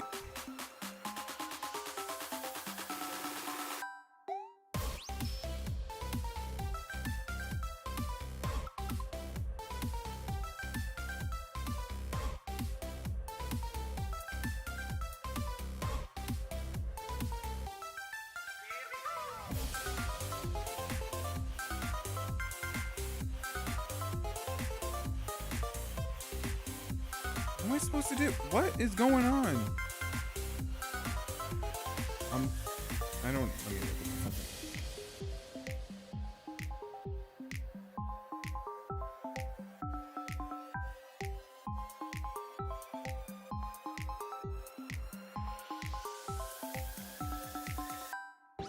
Oh, so you don't have to click on it again. You have to click on it, then do it. Okay.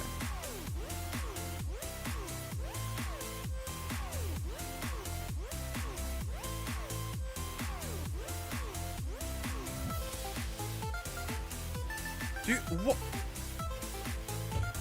Bro, I'm doing it exactly right.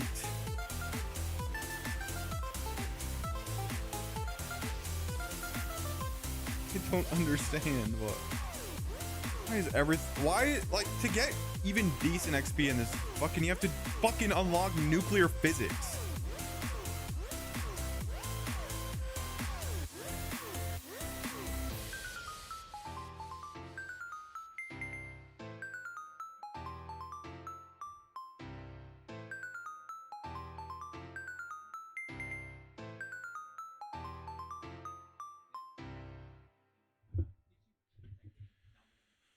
Oh my god, man.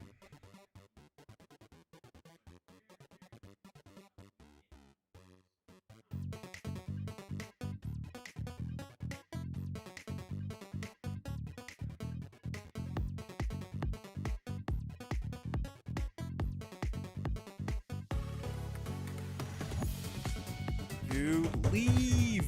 Fucking Christ!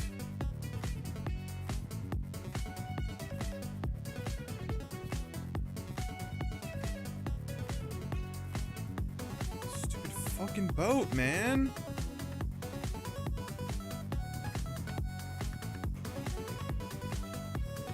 Reverse!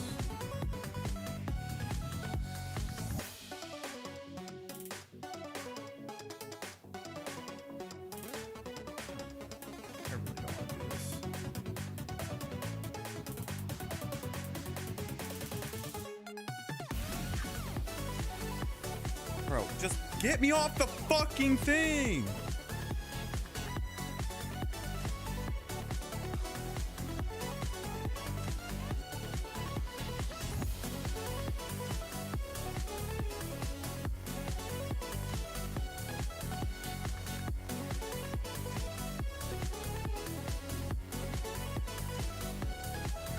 Dude, I don't do this anymore. Jesus Christ, this sucks.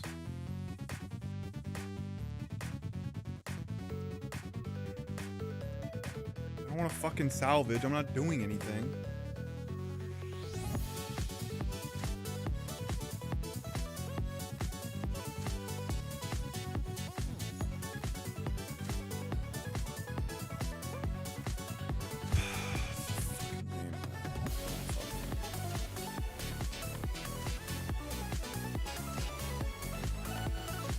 Don't know how to fucking tick manipulate, apparently.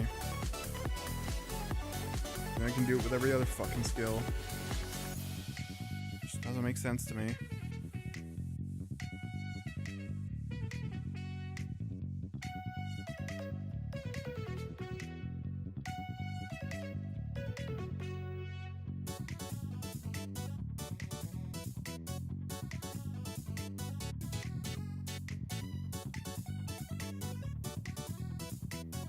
That's probably why it's fucking up.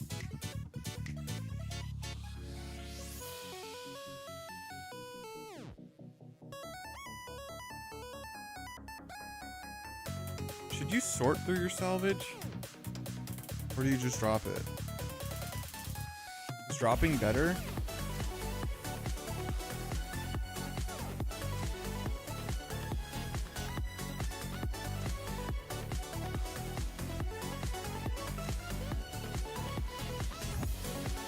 I don't know.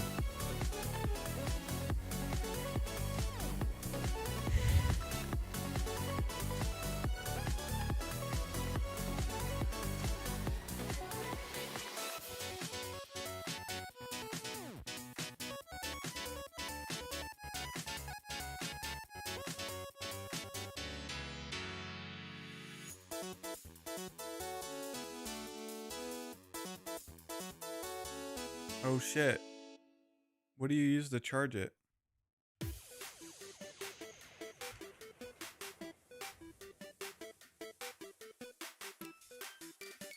Oh, runes.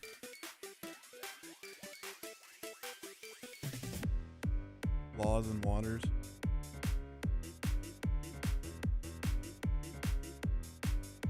Actually pretty good for me.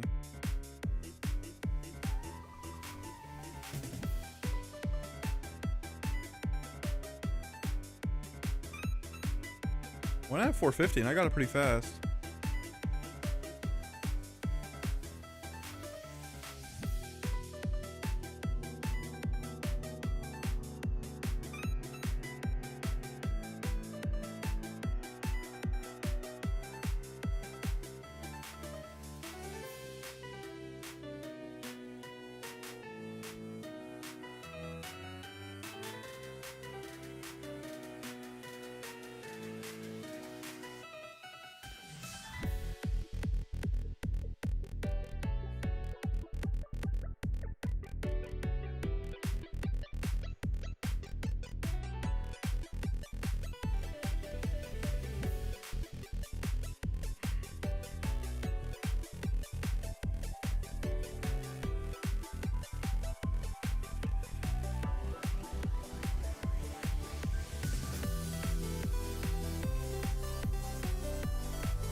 Hey guys, today I'm going to be going over 2-tick salvaging. It's actually pretty simple, one of the easier timings to learn when it comes to tick manipulation.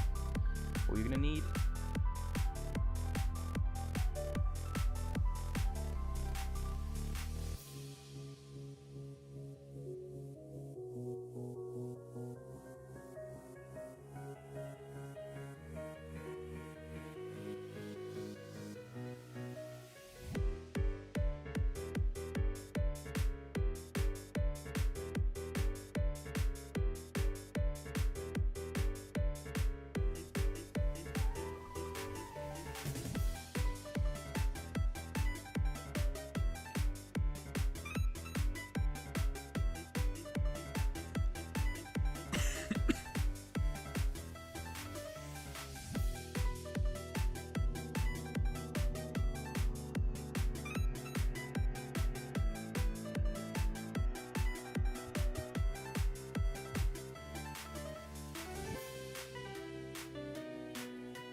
Oh, the second they hit.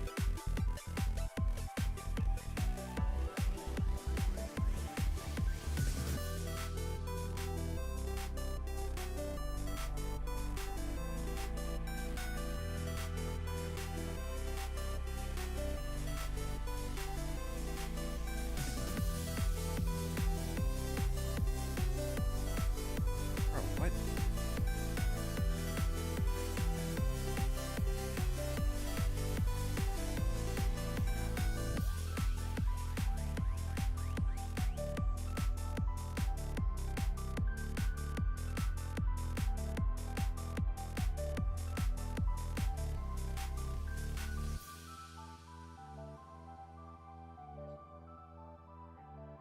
The second you hit it,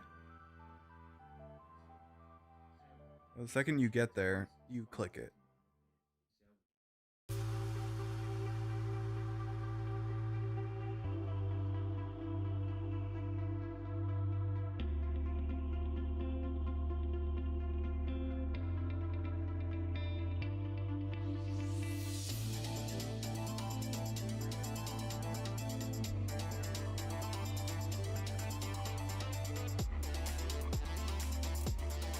get out of here. Okay, I think I understand.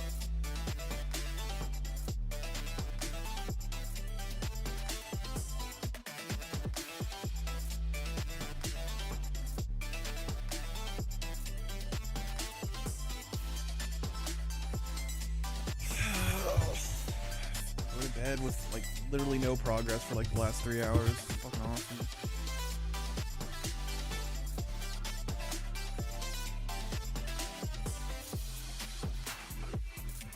I'm trying to learn this shit and it just doesn't work out.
How do I turn this off?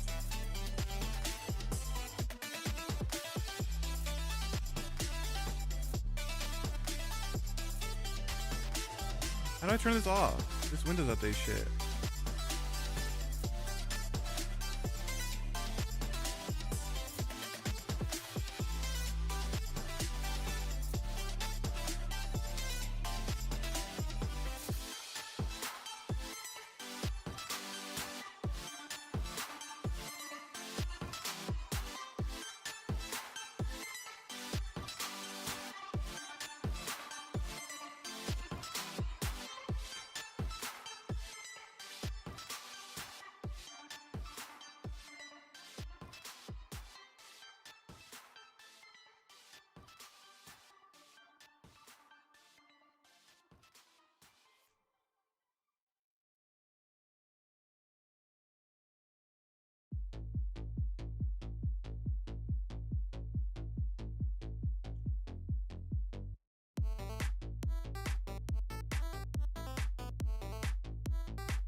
What do you mean, dude? This is not...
Went north. God damn it.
How do I like...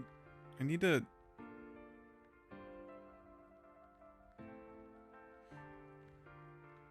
Dude, are you... When did that happen? Fucking God, dude.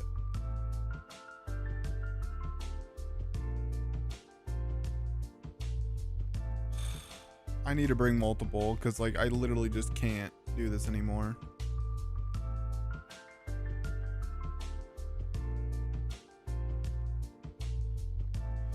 Dude, it takes so fuck this. I'm just gonna fucking teleport. I don't give a fuck.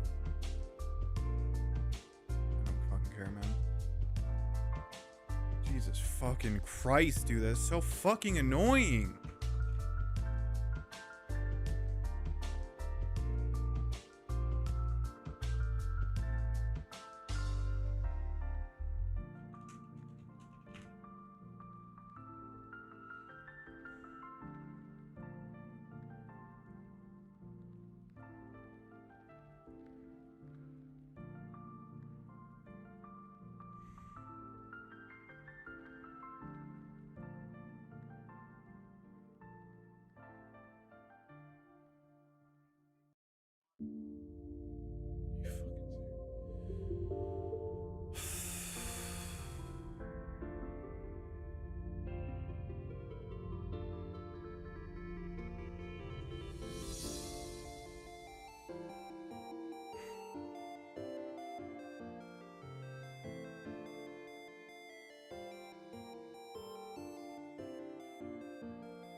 like the...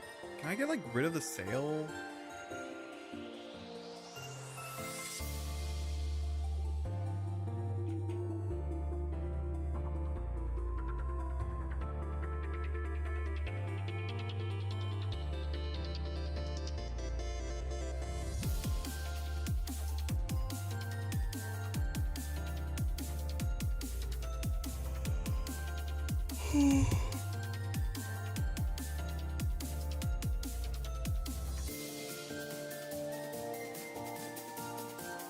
Is there a way to like...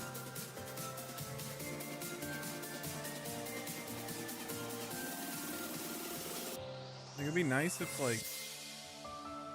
Actually, I got an idea.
Dude, is this lagging? Oh, yeah, it is. Okay.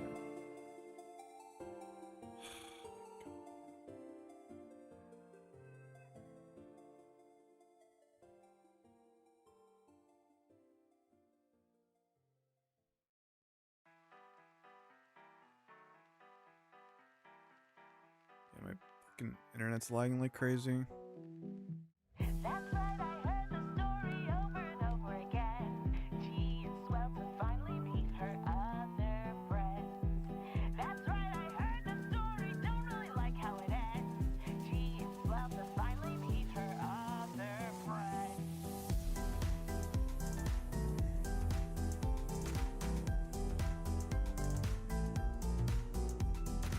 Why can't I click on the salvaging hook if it's what?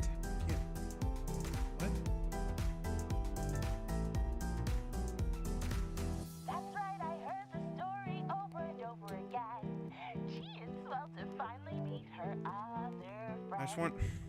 That's right, I heard the story, don't really like how it ends. She is swell to finally meet her other friend. What did she say about me? What did she say? What did you do without me? What did you do? Did you play games without me? What did you play? Did you think all this time that I wouldn't find out about you? Oh, that's right, I heard the story over and over again. She is like the finally meet her other friends. That's right, I heard the story, don't really like how it ends. She is swell to finally meet her other friends.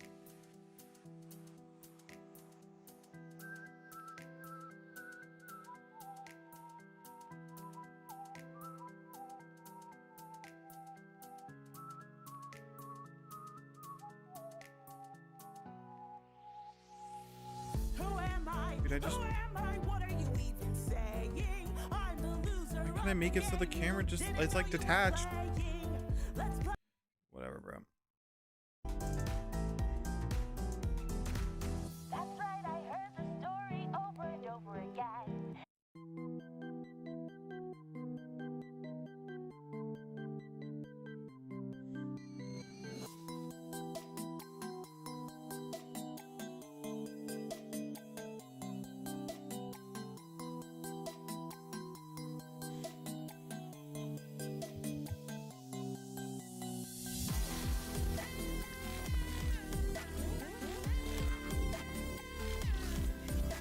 Dude, this lag is ridiculous.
get them to salvage?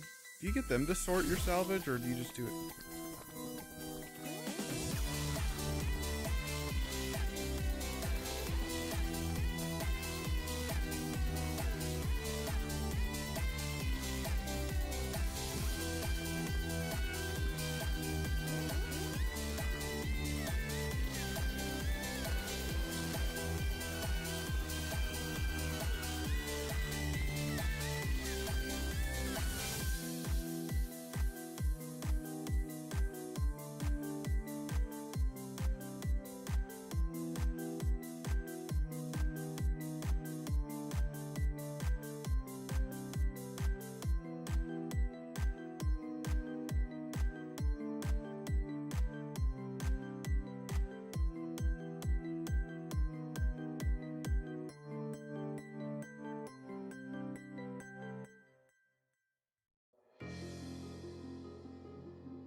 Dude.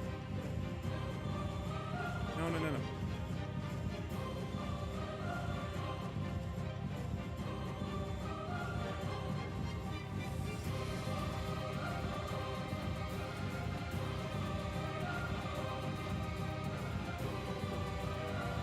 Dude, like, what is going on?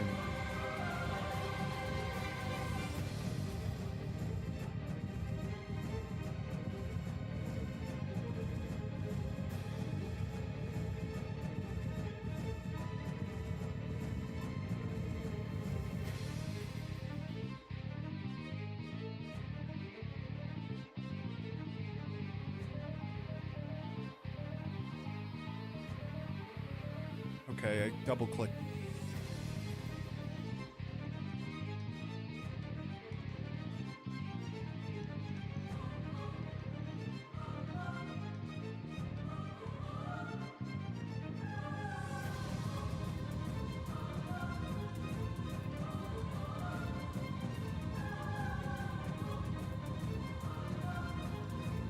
It's just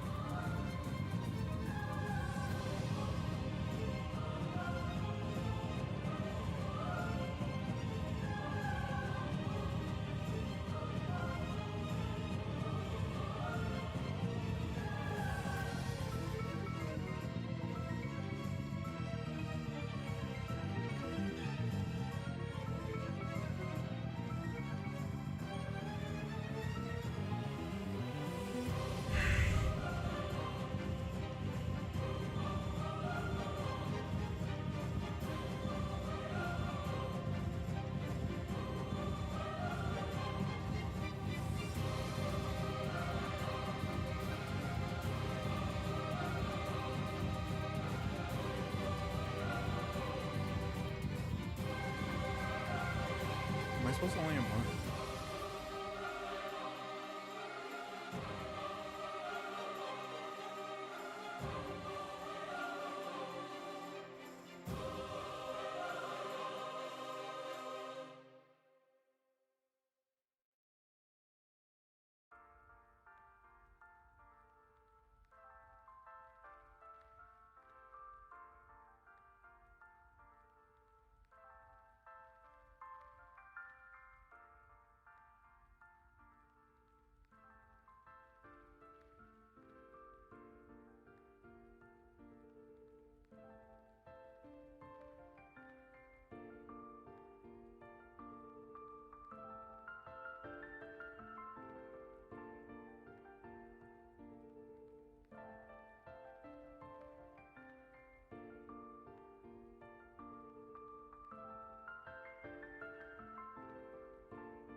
Dude.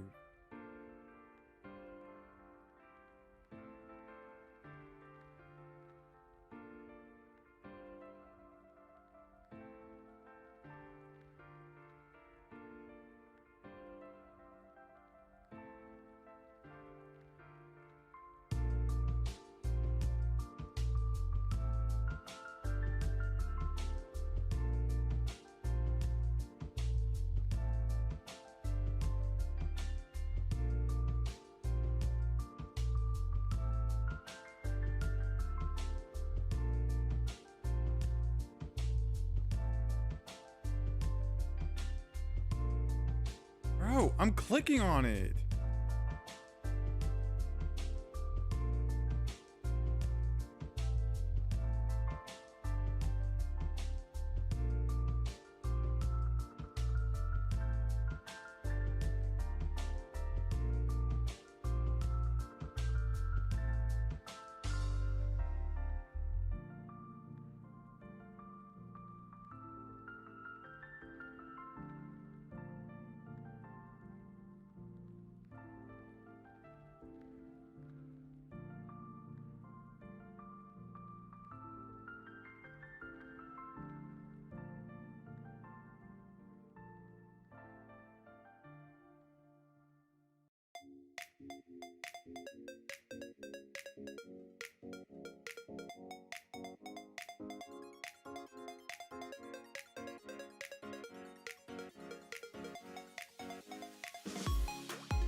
Why am I running out of runs? Is it my armor? I think I might give up on this, bro. This is so fucking ass. I'm getting 30k an hour. Like, how am I I'm just doing it wrong.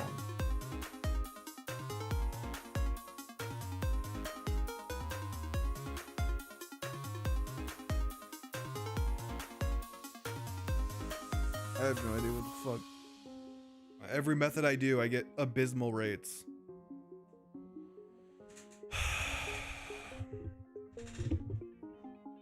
It's fucking lame, man.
I don't have money in my...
me go to.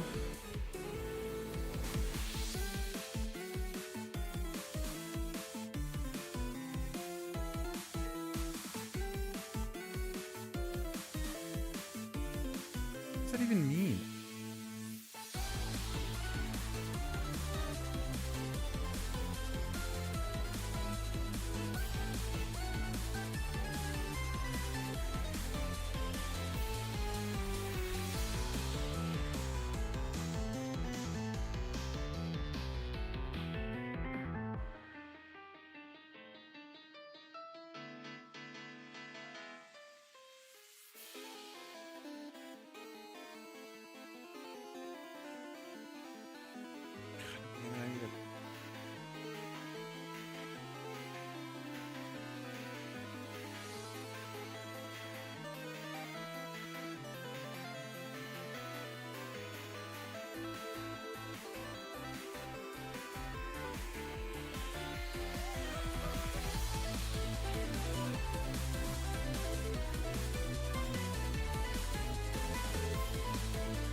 Actually, what?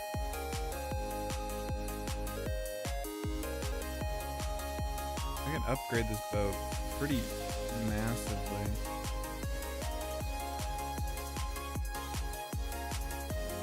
Hoggy hole. One level for a camphor hole, okay.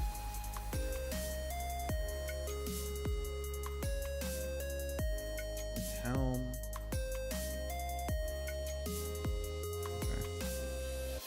I think it's just the keel, right? Is this just for HP, right? Wait.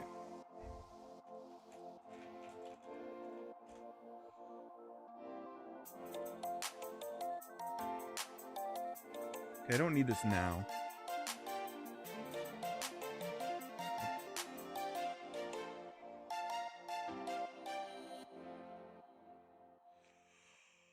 It's just for leveling.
Bow, bow. It's time to duel. Do.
This doesn't work.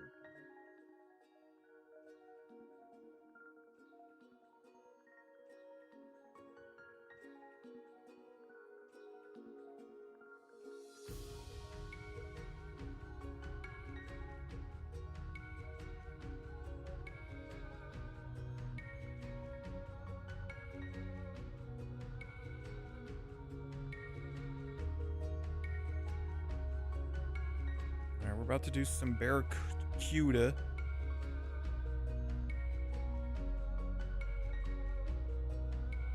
Let me.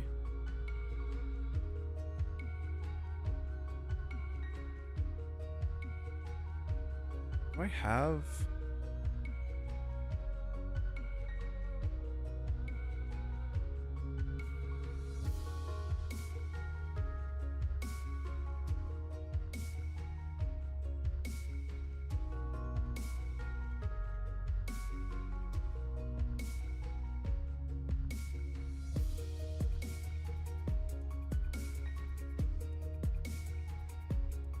A little sloppy there.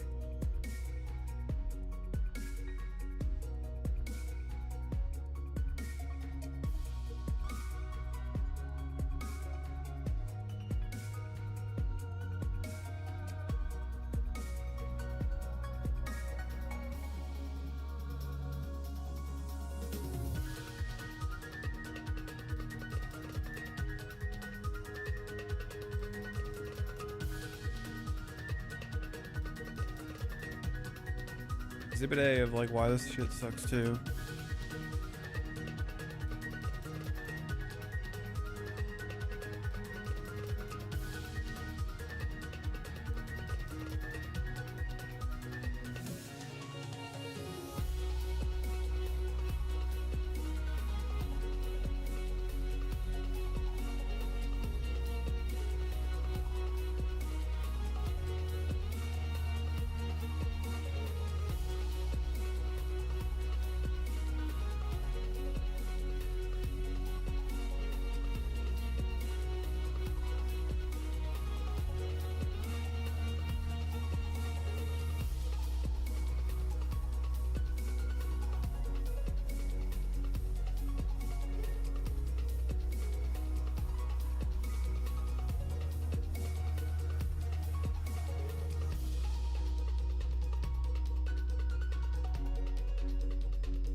Why I'm so fucking slow? What the fuck happened?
What am I doing, man?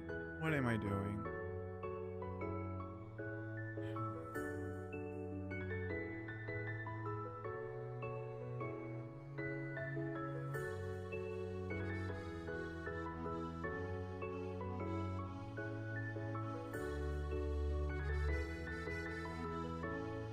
Go, bro, go!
That's how it works.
Look, that side just doesn't go.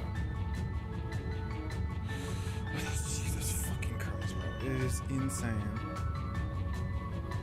Try this one more time.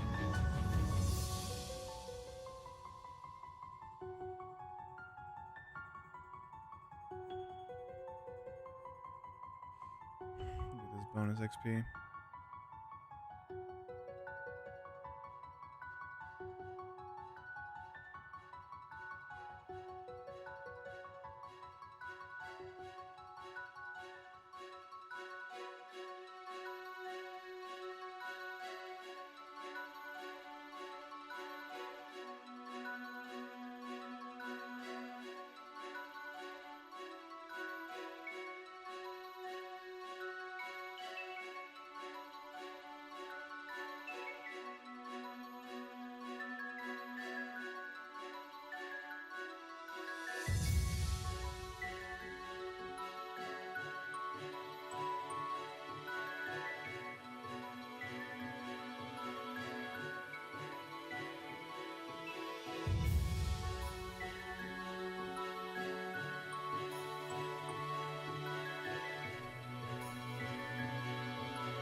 What the fuck?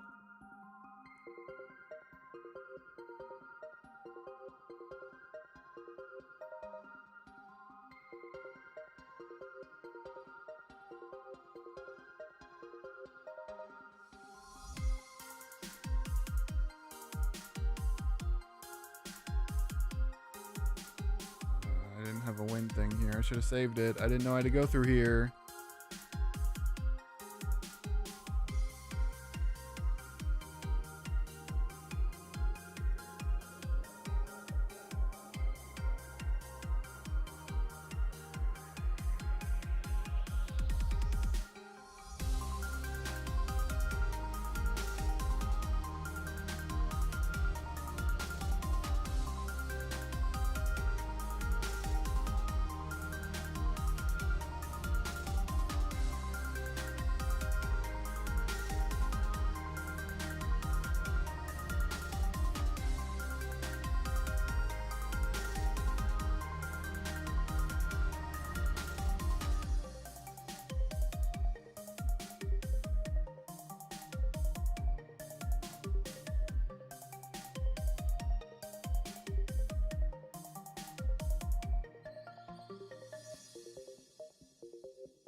Do I just not have the tile markers for this?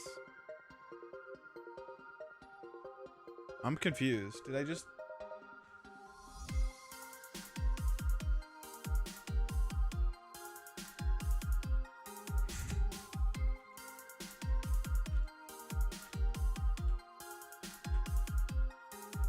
feel like it just wasn't marked correctly. Okay, I'm really tired, like too tired to like talk over a video, but I'm just gonna showcase my my Marlin route for the Jolly Jive. I currently have the world record.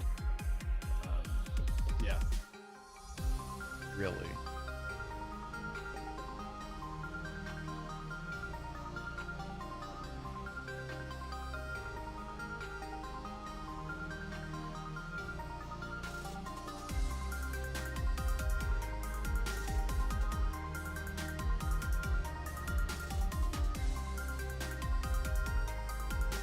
Welcome to the Jubbly Jive, and this.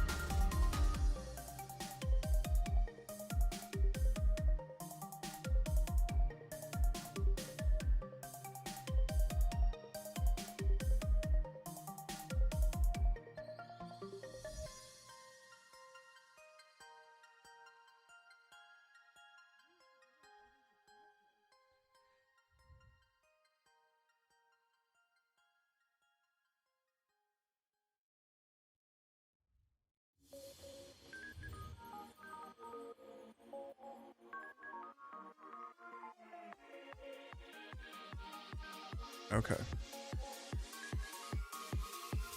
Let's try.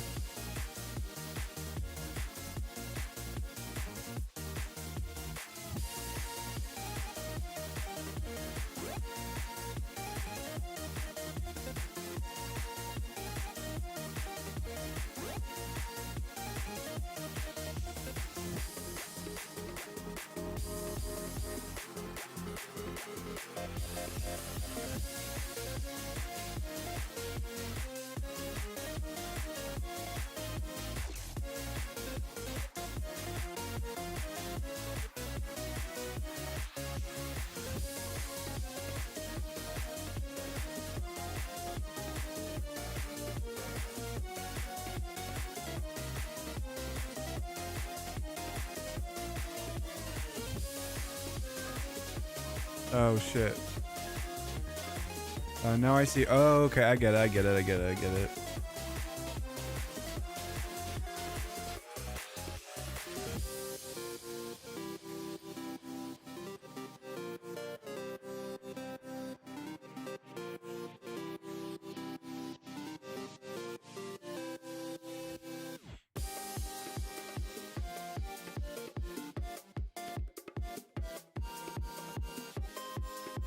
I think this makes more sense, weirdly enough.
It said something about orange. I didn't know what they said. It said.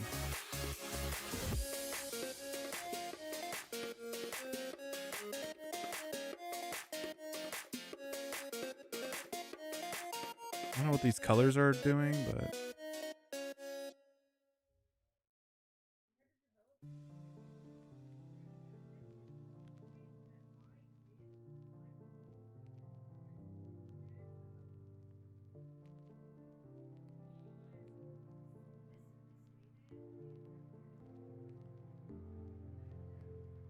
Walking alone takes some faith.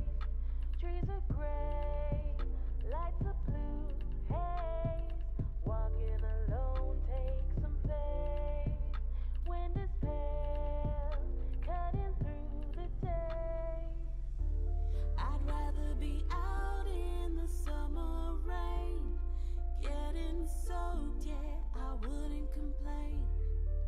But I think too much. I was supposed to. Okay. Feeling strangely Fucked the up. same. I'm drawing pictures around your name. Conversation slowly sketched away with the words I could not say.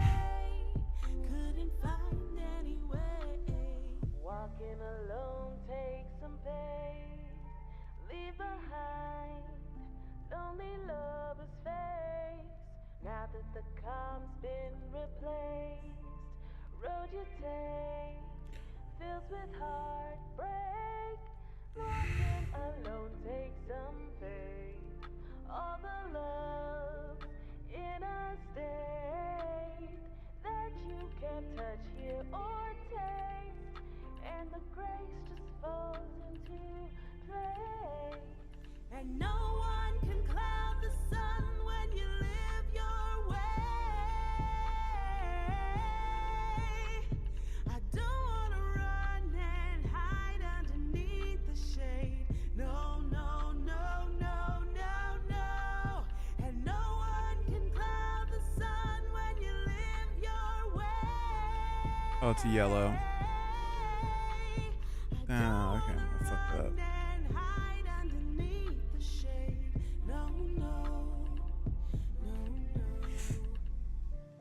I'd rather be out in the summer rain, getting soaked, yeah, I wouldn't complain. But I think too much and I'm left to blame, feeling strangely the same. I'm drawing pictures around your name, conversation slowly sketched away with the words I could not say, couldn't find any way.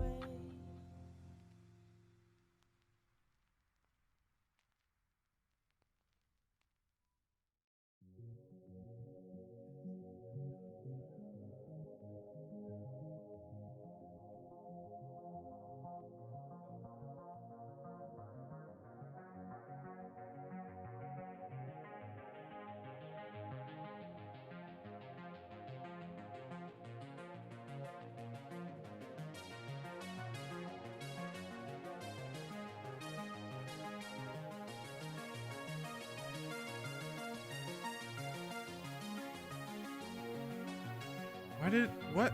I'm so confused.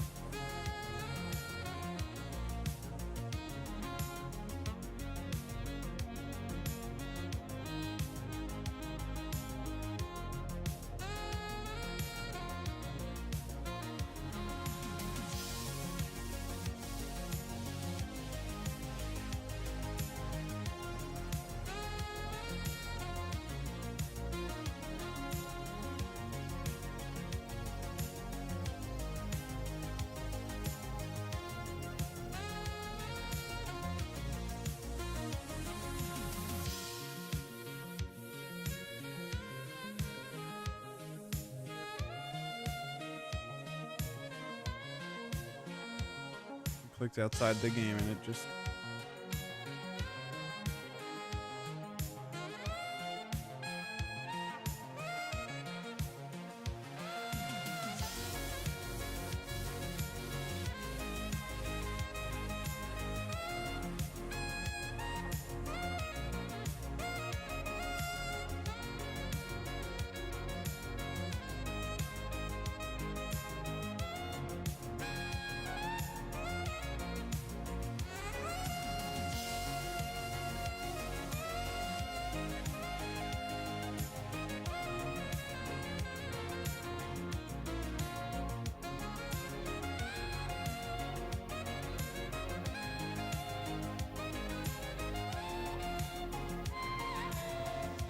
Am I supposed to throw... Like, I don't understand.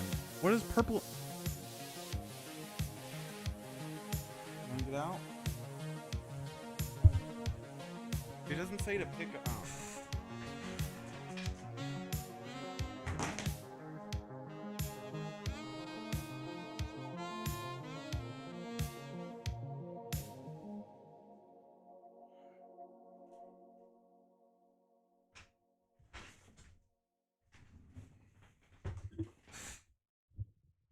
Do I just click on boat every time? Like, I guess I can just keep clicking on the boat. I don't know.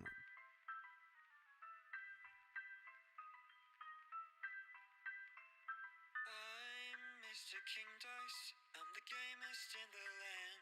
I never play nice, I'm the devil's right-hand man.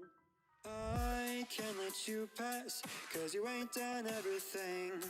Bring me those contracts, come on, bring them to the king. Yeah.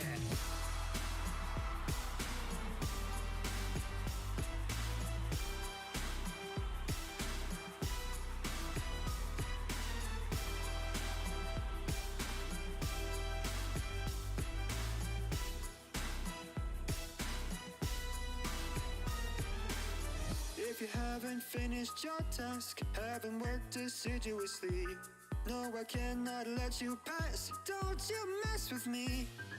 Don't mess with King Dice. Don't mess with me. Don't mess with King Dice. Don't mess with me. Don't mess with King Dice. Don't mess with me. Don't mess with King Dice. Don't mess with me. I'm Mr. King Dice, he just what I say.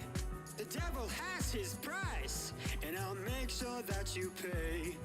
I don't have time to mess around, and I hope you will agree. Bring me those contracts, Brato, don't you mess with me.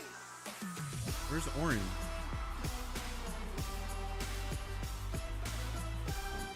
Blue.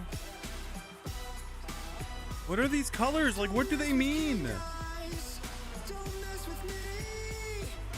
I don't see blue. I don't. I'm so confused.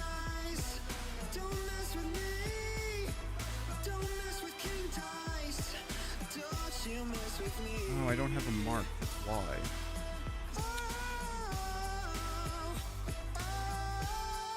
I'm wondering what the fuck is going on. Don't mess with me. You really think you can mess with me, Cuphead? Think again. Oh, we're gonna have so much fun. Don't mess with me.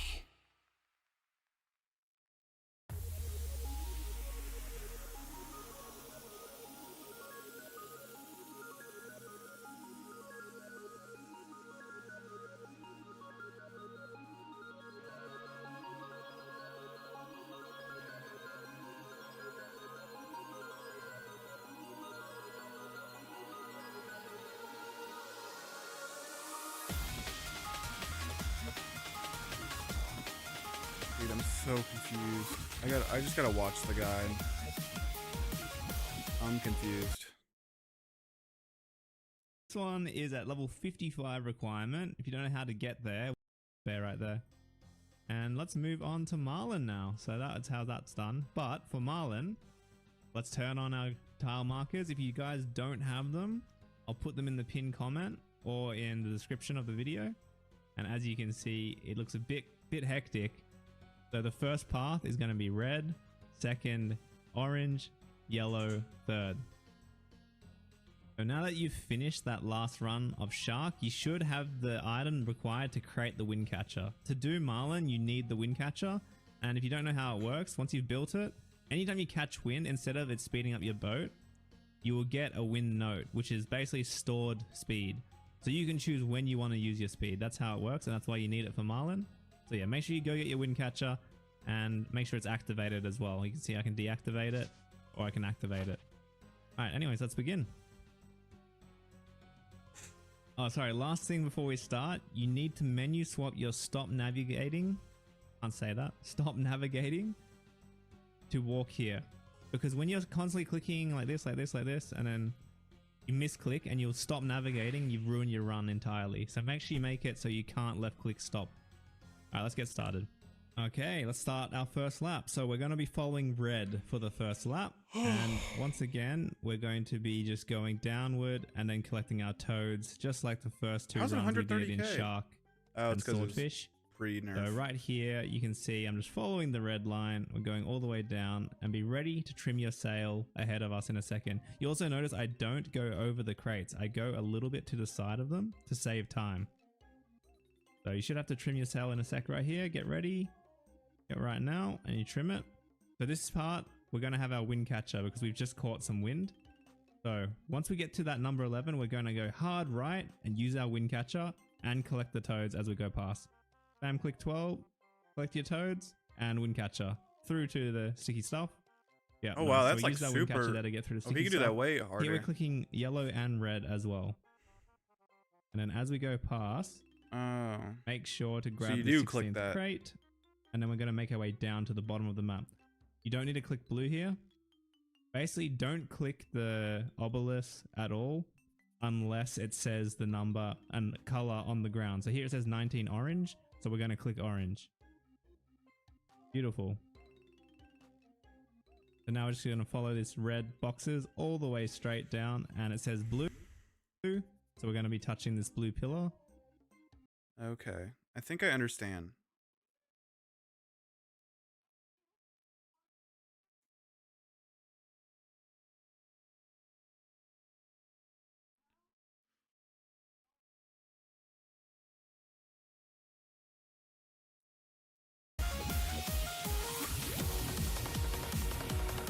I restart. That's too fucking loud for me.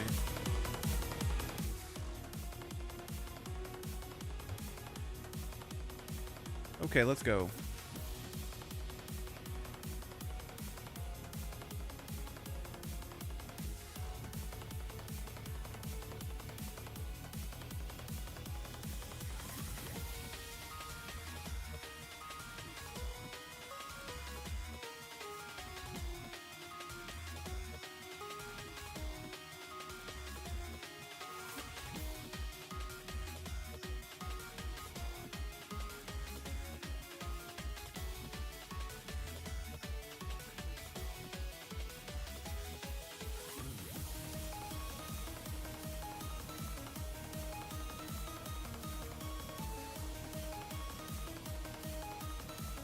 Fuck, I didn't do the thing.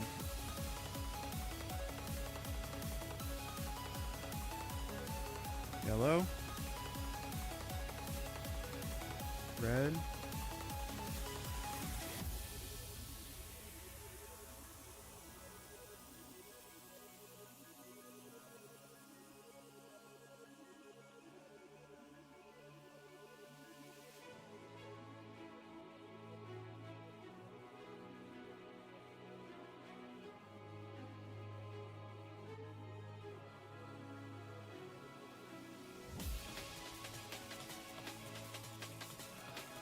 Blue.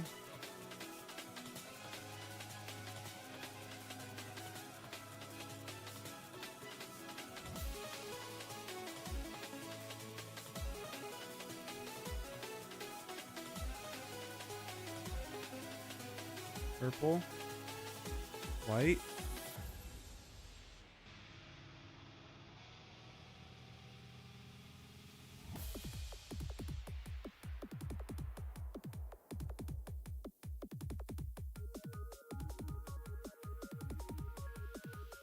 Blue.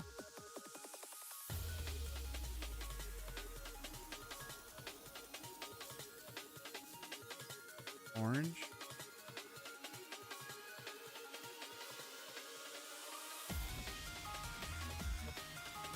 Blue.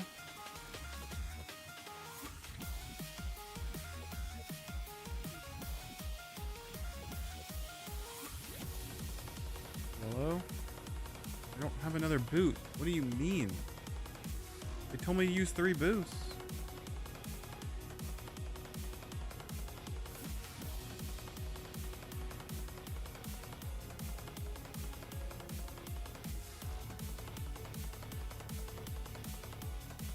Go yellow now.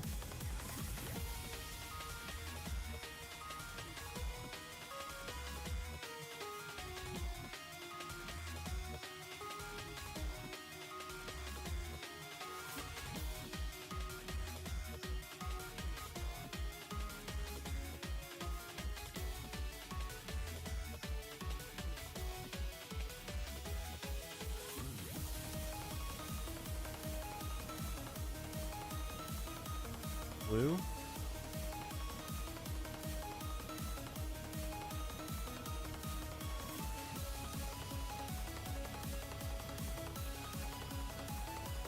Oh wait, am I supposed to go that way? Let me just check. I'm gonna restart anyway, but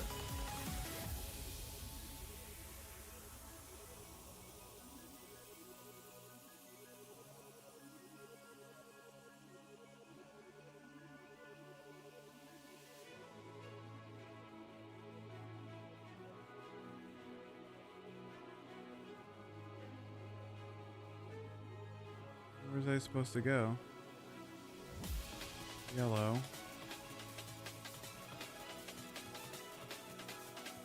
Okay, I'm following the yellow.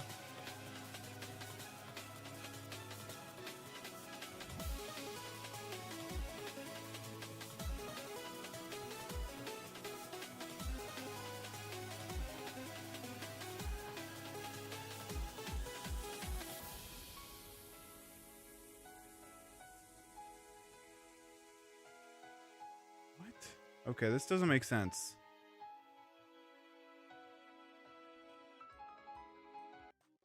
And then make our way upwards. We've almost finished our first lap already. So we're going to have to go hard right onto this 24 box and then turn left hard, touch purple, and then touch white and turn left at the same time. Turn left, touch white.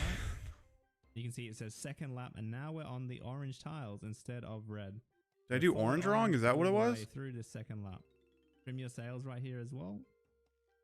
Grab this 28, touch blue, and then grab 29, but don't go into the sticky stuff. There you go. You just have to go close to it. You don't have to go into the sticky. We're going to boost across here twice. So boost once right now. Is this where I messed up? Get that second speed boost. We're going to touch blue. It says touch blue on the ground, and then boost one more time across here. Beautiful. So now we're out of toads completely. Oh, that's why, because I went that way. Set of them. So we're going to go all the way west to get our second set of toads. That's good. That's silly. And this That's time an we're not oversight, I speeding think, on the tiles.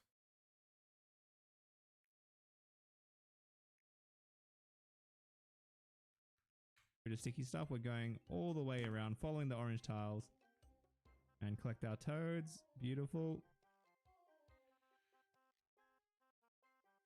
And now we just keep following these tiles.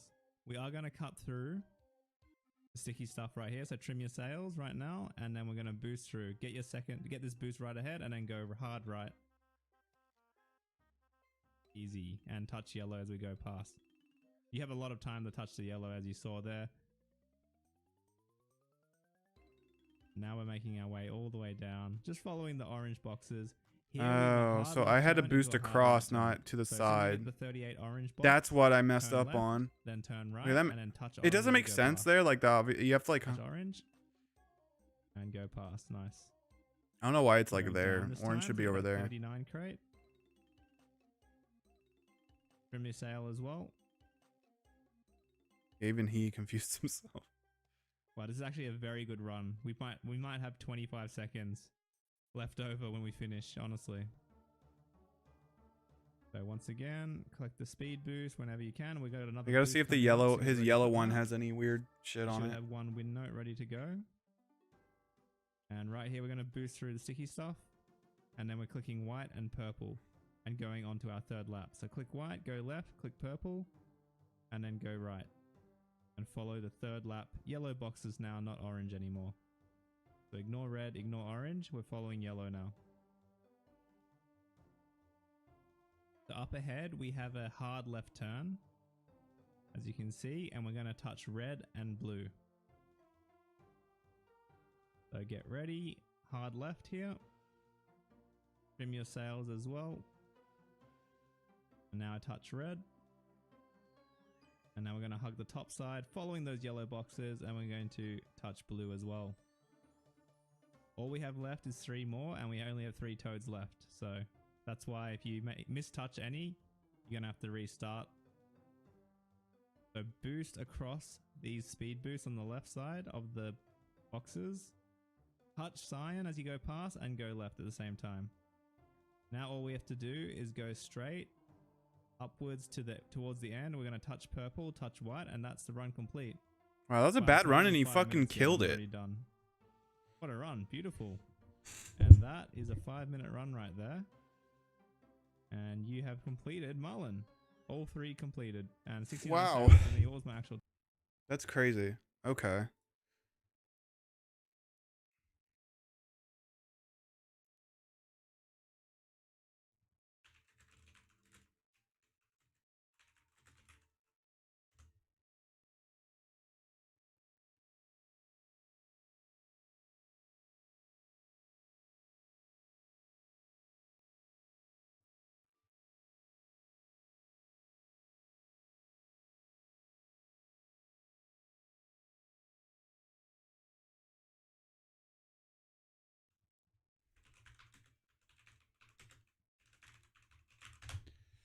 All right, we're gonna listen to this music because it won Game of the Year, so.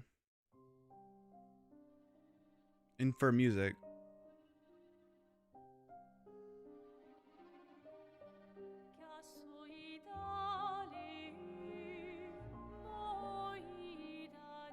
I am a sucker for this type of music, though. It's like.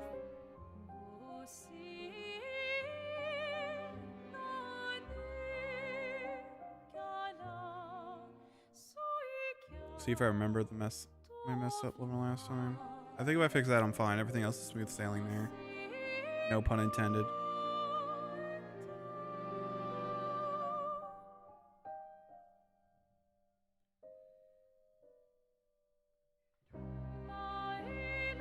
Oh, it's this song. This is the intro song? This song's a banger.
No way. I thought I had that.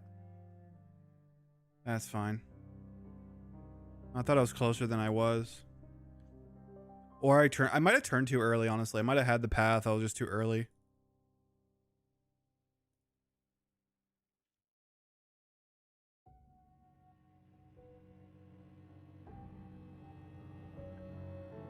Hit the rock there, fuck.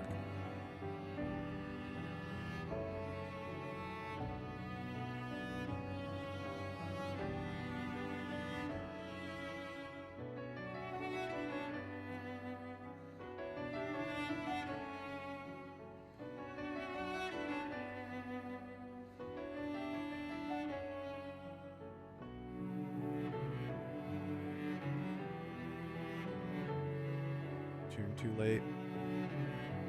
Wait, there we go. No, I turned too much. Oh, I thought I had it.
awful. Fuck.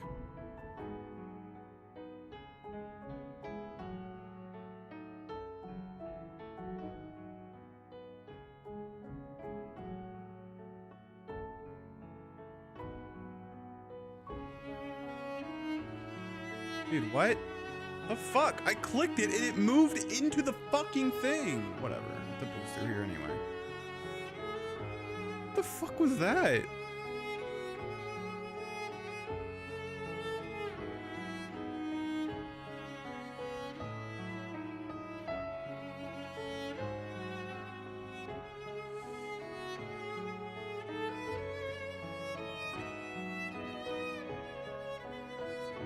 Oh no, I'm supposed to boost. I boost the wrong way again. I get confused because it literally says it right there. Come on, man.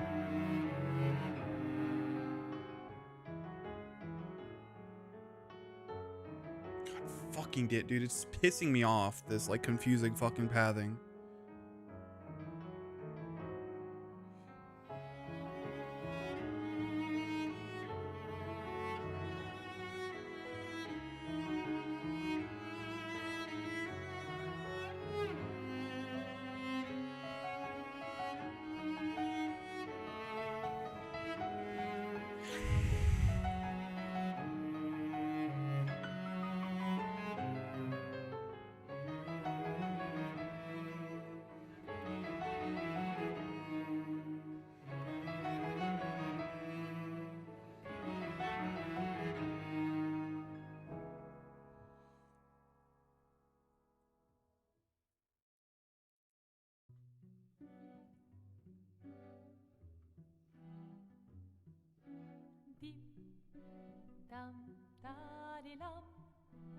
Alright, this is good. S'en va dans l'oubli éternel. Et Gustave dom guardiam, dilim dididididim, lute seradodidom, seram. Dim dim da da da dim da da da dim da di dam. Dim dim da da da dim da da da dim da di dam.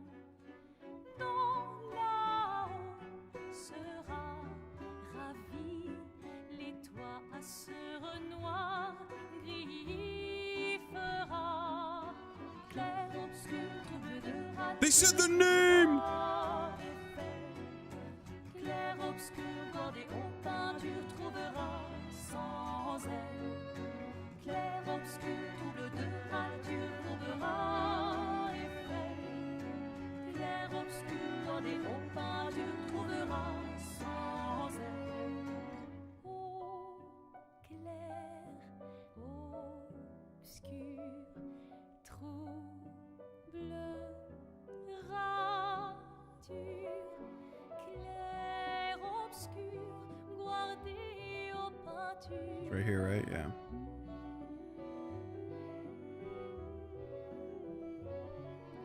Clair obscur trouble de rature courra effet.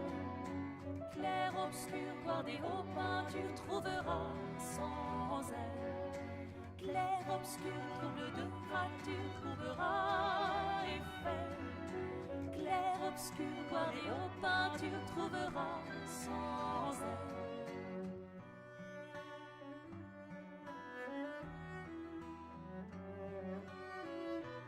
Oh, I didn't throw yellow. Fuck. I didn't see it in time. That was such a good run, too. Wait, let me reset it.